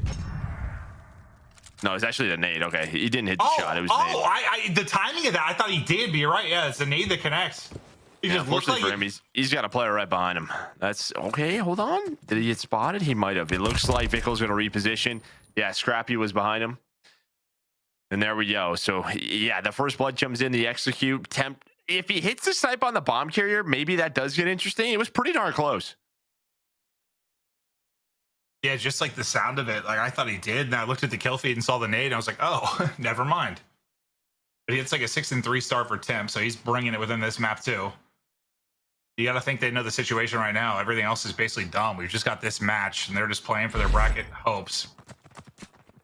Yeah, they probably knew before, or, I mean, even since we know now, maybe their coach theory, tells them in between them after that map number one. Like, hey, everything boys, ended before they played because of whatever delay. So, yeah, you would think they know what's up. They've got to be perfect. Good idea.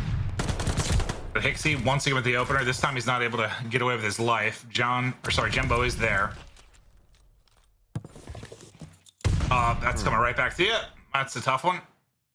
Try to get it through the window. Test. He's just getting some info, but Scrappy, we saw him drop 12 yesterday on this map. He's been the highlight of this Ultra Academy NA team. 3-3 right now. He's able to find one in the round to give them that man advantage. It's Mohawk. He's going to force Jimbo to have to clutch a 1 versus 3. Bomb back in hand now. Now what do you do? Ultra Academy NA just kind of all over the map. Just trying to clear the 1 out of 700 spots. He might have to in this cross, but unfortunately he's not up. He is down. The reposition for Mohawk pays off and he gets the kill. Still a very close game. You kind of see everybody just watching, right? Right, tuning in. The last group have to finish. Well, I'm sure. In Group A, it's Faze and Ultra. Group B, it's Texas and Florida. It's all CDL teams, except for this Toronto Ultra Academy NA team trying to get out, trying to put on. And I think for some of the players and teams, it's like, all right, these guys are a threat, right? Like maybe if you're a pro team, not that they don't take them seriously, like they know they're great players, but it's like, okay, these guys are going to be a problem maybe in the bracket. Oh, 100%. I mean, just the fact that they won challengers, I mean, they have a ton of chemistry. They've played so many different matches. Like, these guys have a lot of experience, and some of these pro teams, they're trying to figure it out within the CDL, right? Like they're going through roster changes, role changes. That gives an opportunity for this squad to play at a very high level, and that's what we're seeing so far. I've been loving it.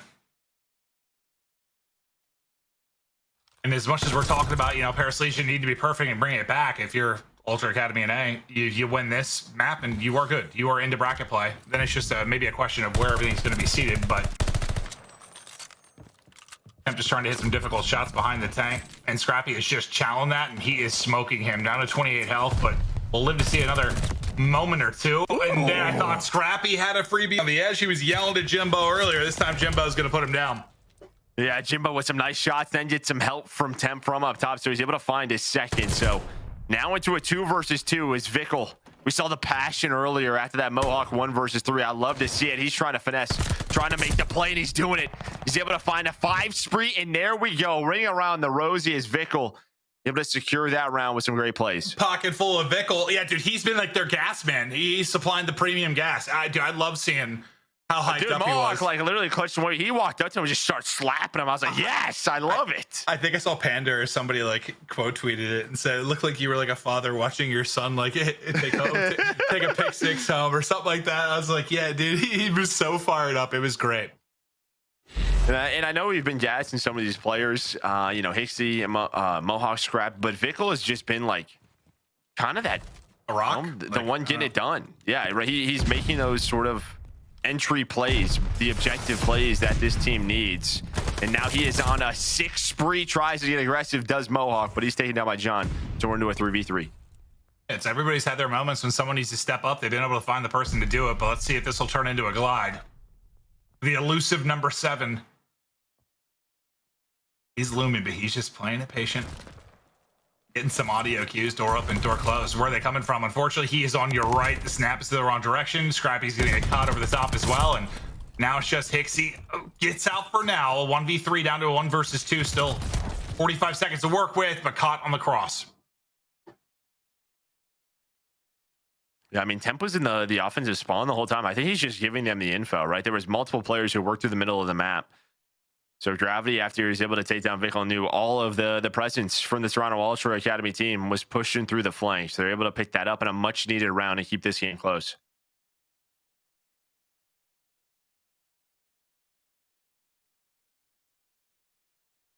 The boys are locked.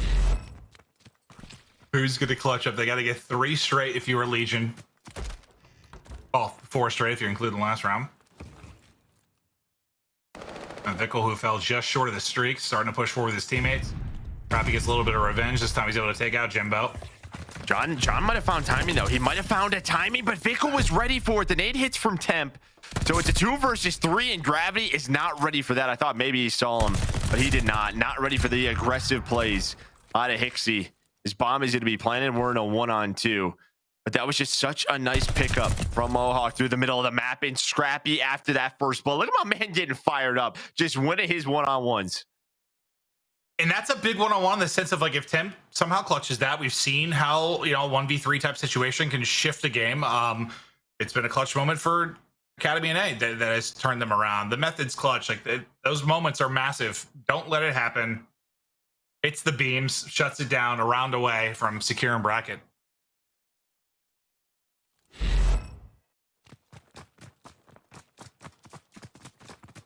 So now what? You got to win 3 straight maps. You got to win 3 straight rounds if you're going to have a shot here if you're Paris Legion. This has to be it. And they make this comeback happen, and we saw this yesterday. This is something that they love to do. They just hit the middle of the map on defense, right? Everybody's just so focused on male and middle. They hit that, but Jimbo, he's able to find 2. I thought with Hixie finding that first blood, it was going to be disaster. Instead, it turns into a round win. Yeah, it's like as soon as he got that kill, it was 2 instantly for Legion. There's 1. Temp is animated. He has a lot to say. John always is. John's like, yeah, I hear you, dude. So listen, guys, like I'm trying to do this. Like I've been playing well individually, but please, we got to do this. We got to clutch on up. This has been a stressful year. Do this for me. See if they can do it. Scrappy's POV to kick it off, though. Snipe out. Looking to dish out haircuts. And there's not really anybody home, at least close to the A site, but you can see all the white arrows. Just keeping eyes on it from fire. This time you don't have Jimbo by himself, right? So they're just giving up this site, and then the nades hit. They're able to take down Scrappy. That's a big one. They're just trying to play with that information that they have. John's making sure no one's rotating over to B, and this has to be a round win. It's played it more passive. They hit their nades. Beautifully done, but now you have to make the retake happen. 4 versus 3. Vickle is in trouble. He gets out with 50 health. And watch Hixie. Hixie, he working through the middle map. He's behind enemy lines. Hixie can make the play. He can win this map right here. Hixie might do it. Watch that number 1. Hello, Mr. Temp. He's going to take him down. The rest of the execute, though, in the retake is in. John's able to find 1. 20 seconds left. Gravity is able to take it down, and I thought Hixie could be the hero, and he has to be, but it's Gravity who's going to send us to a round 11. They're clutching up round by round. They had to get 3 straight. Can they get 1 more? And yeah, I thought Hixie might get it done, but it's like you needed 1 more kill maybe on the front side as that was going down to bring it back in the 3 versus 4. Or just maybe if Hixie somehow could have got the kill and got there a little bit sooner. Yeah, there was a timing too when he was starting to work that flank. I think John was right around the fire tank. I think if he finds that kill first, then Temp kind of has to freak out, right? Because he's sniping. He's only got a pistol. Maybe that works out a little bit better. Right. Yeah. But it's just like the timing of it. Paris was already pushed up so close to his teammates. Round 11. Come on, let's let it happen, baby. Let it happen. An Ultra Academy and A win gets them the bracket. A Paris Legion win keeps them alive. Gravity's on 4 in a row. Come on, Temp. Temp's got the boomstick.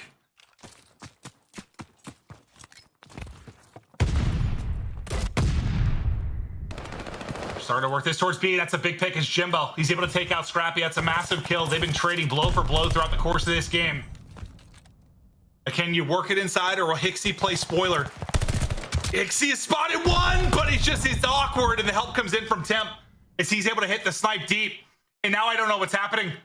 Oh, no. dear Lord, please tell Oh, me no. it's just our feed froze and not the game. No, no, no, no, no. Oh, no, Oh, no. no. Oh, please. They're still playing. I think they're still playing. I think it's us. Oh, it's They're just still us. playing. Okay, okay. It looks like they're still playing. You have to. It's a 4-on-2. Well, we're going to You keep see you that in the updated back right? as soon as Isn't we that know. Oh, God, I'm not sure. I'm not sure what has happened. I've been told that we are going to a quick break. As soon as we know what the deal is, we will update you. I don't know if that was a game side thing, if that was us viewing it. As soon as we know more, we will let you know who's going to move on. I have no goddamn idea. But for now, we head to break. We'll be right back.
Ladies and gentlemen, all of you beautiful people, welcome back to the CDL Pro-Am Classic. And all the players are playing right there, as you see at the Belong Gaming Arena out here in Columbus, Ohio. And we all saw what happened before the break, right? Well, let me go ahead and update you. Paris won. They're still in it, baby, and they are still fighting for a chance. And it's about time that we go ahead and continue on with this. Allie, Paris, this is it. It's do or die for them. They have to win the next 2 straight as well if they even want the chance of making it into tomorrow's bracket play. So a lot on the line, but these are some vets on that squad. We saw Temp getting hyped, trying to get everybody in the mentals. So it's still an exciting series. All right, Merc and Maven, you still got work to do. Fellas, feel free to take it away. Don't break it this time. I'm ready. I honestly, I wasn't sure what we were doing. We were freaking out at the tail end of that. Maybe we're casting. I've got no idea what's going on. But from what I understand, it was just a bit of I guess, an observer bug that happened at the tail end of that. From our spectating POV fed to the casters. So it was the players were still playing. Paris was able to win it. 3 rounds in a row, 3 maps in a row. Story's still alive, Maven.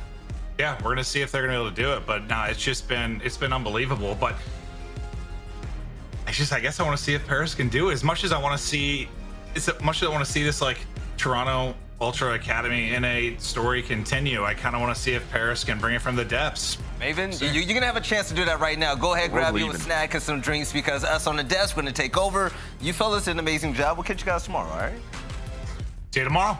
All right, guys, take it easy. Tomorrow, guys. All right, so Paris fighting back to get that big win. This is close. They're fighting for their lives. Yeah, they're fighting for their lives. You saw the speech that Temp gave, man, and like they have to win 3 maps in a row now. They could definitely do it. So make sure you guys go ahead and check out the streams. The Charlie and Delta match is still going on. If you want to stay up to date with these matches, we've had Red Zone coverage all day long. It's been incredible, and I want to see if Paris can actually do it. You got that right. Now let's go ahead and talk about the game field tactical play where, all right, you guys remember it. Mohawk with that 1v3 against the Boston Breach? Bro. It was the reads, too. This was disgusting. I honestly thought he had no chance of clutching this. And you can see he's up here up top, finds TJ with the cheeky angle, and he just anticipates methods right here, jumps the corner, and gets the camera on him. And it comes down to a 1v1 where, Allie, I know you love this play. I love this play because he stops planning the bomb because he thought he heard Cat break something above him. He hops right back on it, maybe a second left on that plant, not even 0.4 seconds, and then he insta-reads the stairs. He was like, he broke top to distract me. I'm gonna check the step sides. I have the cover of both walls in case he isn't there to recheck bomb. I mean, he grabs him by the face, too. There He's like, oh! He's like, what? Meanwhile, he's just sitting up. I love that Mohawk's just sitting there, too. He's like, dude, I just want some water after that. Like, why are you touching me? And here we go. Here's your group standings, Prime Classic groups. You see Atlanta Faze in Group A taking #1 spot. Ultra played a bit better. And you know what this sets up now? Atlanta versus OpTic, round 1 in the single elimination bracket. Now we know OpTic doesn't have Illy. They do have Jordan General, but still, it's OpTic versus Faze. It's going to be lit, man, regardless. And we got Florida versus Toronto. Oh, Florida's in there, too. Let's put some respect. Hey, Florida's the dark horse for me. Florida and Ultra's a good-ass game. Hell yeah, I can't wait. Group C, you got New York Subliners absolutely dominating undefeated 3-0. LA Thieves 2-1. They're going to make it, and, you know, it's going to be their job to prove everybody wrong. They want to show everyone that they're the real deal, but look at Group D still going on right now. Check out the D stream for that conclusion. Ultra Academy NA 2-0 facing off against Paris Legion, who are currently 1-1. There is a huge tie-breaker scenario right now. I think the most mind-blowing thing to me actually has to be that New York Subliners and Florida Mutineers are 3-0 in pools with Atlanta Faze. I never thought those words would be leaving my mouth, Billy. I love it. New York Subliners, who've been hot potatoing their roster all season, finally might have found the missing piece. Yeah, they definitely found it. The ideology is obviously sticking, right? Krim got the boys listening to him, and they were looking so fresh, but the biggest shout-out goes to Paul X, who was making the biggest difference for this team, because before he joined, they looked nothing like this. Yeah, Paul X, he made a huge impact on this team, and I bet London's sitting there like, man, I wish we would have kept Paul X. But also, I got to give a shout-out to Kismet. What did we see earlier? Was Kismet making plays? I mean, in the search and destroying the Full Sail, and then today on that Gavutu control where he pushed up mid on offense, found the 2-piece time and time again to give them control. New York looks amazing. Hey, yo, Nameless, man, you a seasoned veteran in the game. You already know the deal. I'm going to give the pleasure to you to close out the show today. Tell the beautiful people people at home were to see us tomorrow. And what's happening? Yeah, it's been a wonderful day here in the Call of Duty League at the Pro-Am Classic. Make sure you guys go and check out the Delta stream. We still have an amazing match there with big implications on who makes it into our single elimination bracket tomorrow. But today, I mean, we had insane games. The LA Thieves figured it out. They won 2-0 in their matches. Draza stepped it up. OpTic Texas turned up in their match versus Minnesota. They sent them home. Minnesota's still going through those woes. Havoc hasn't been the answer for this squad. LAG, our most recent Major 2 champions, they are going to be going home without going into bracket play. Who would have thought Ultra Academy would do this well? Come back tomorrow. We'll see you here at the same time. You're perfect. Let's go.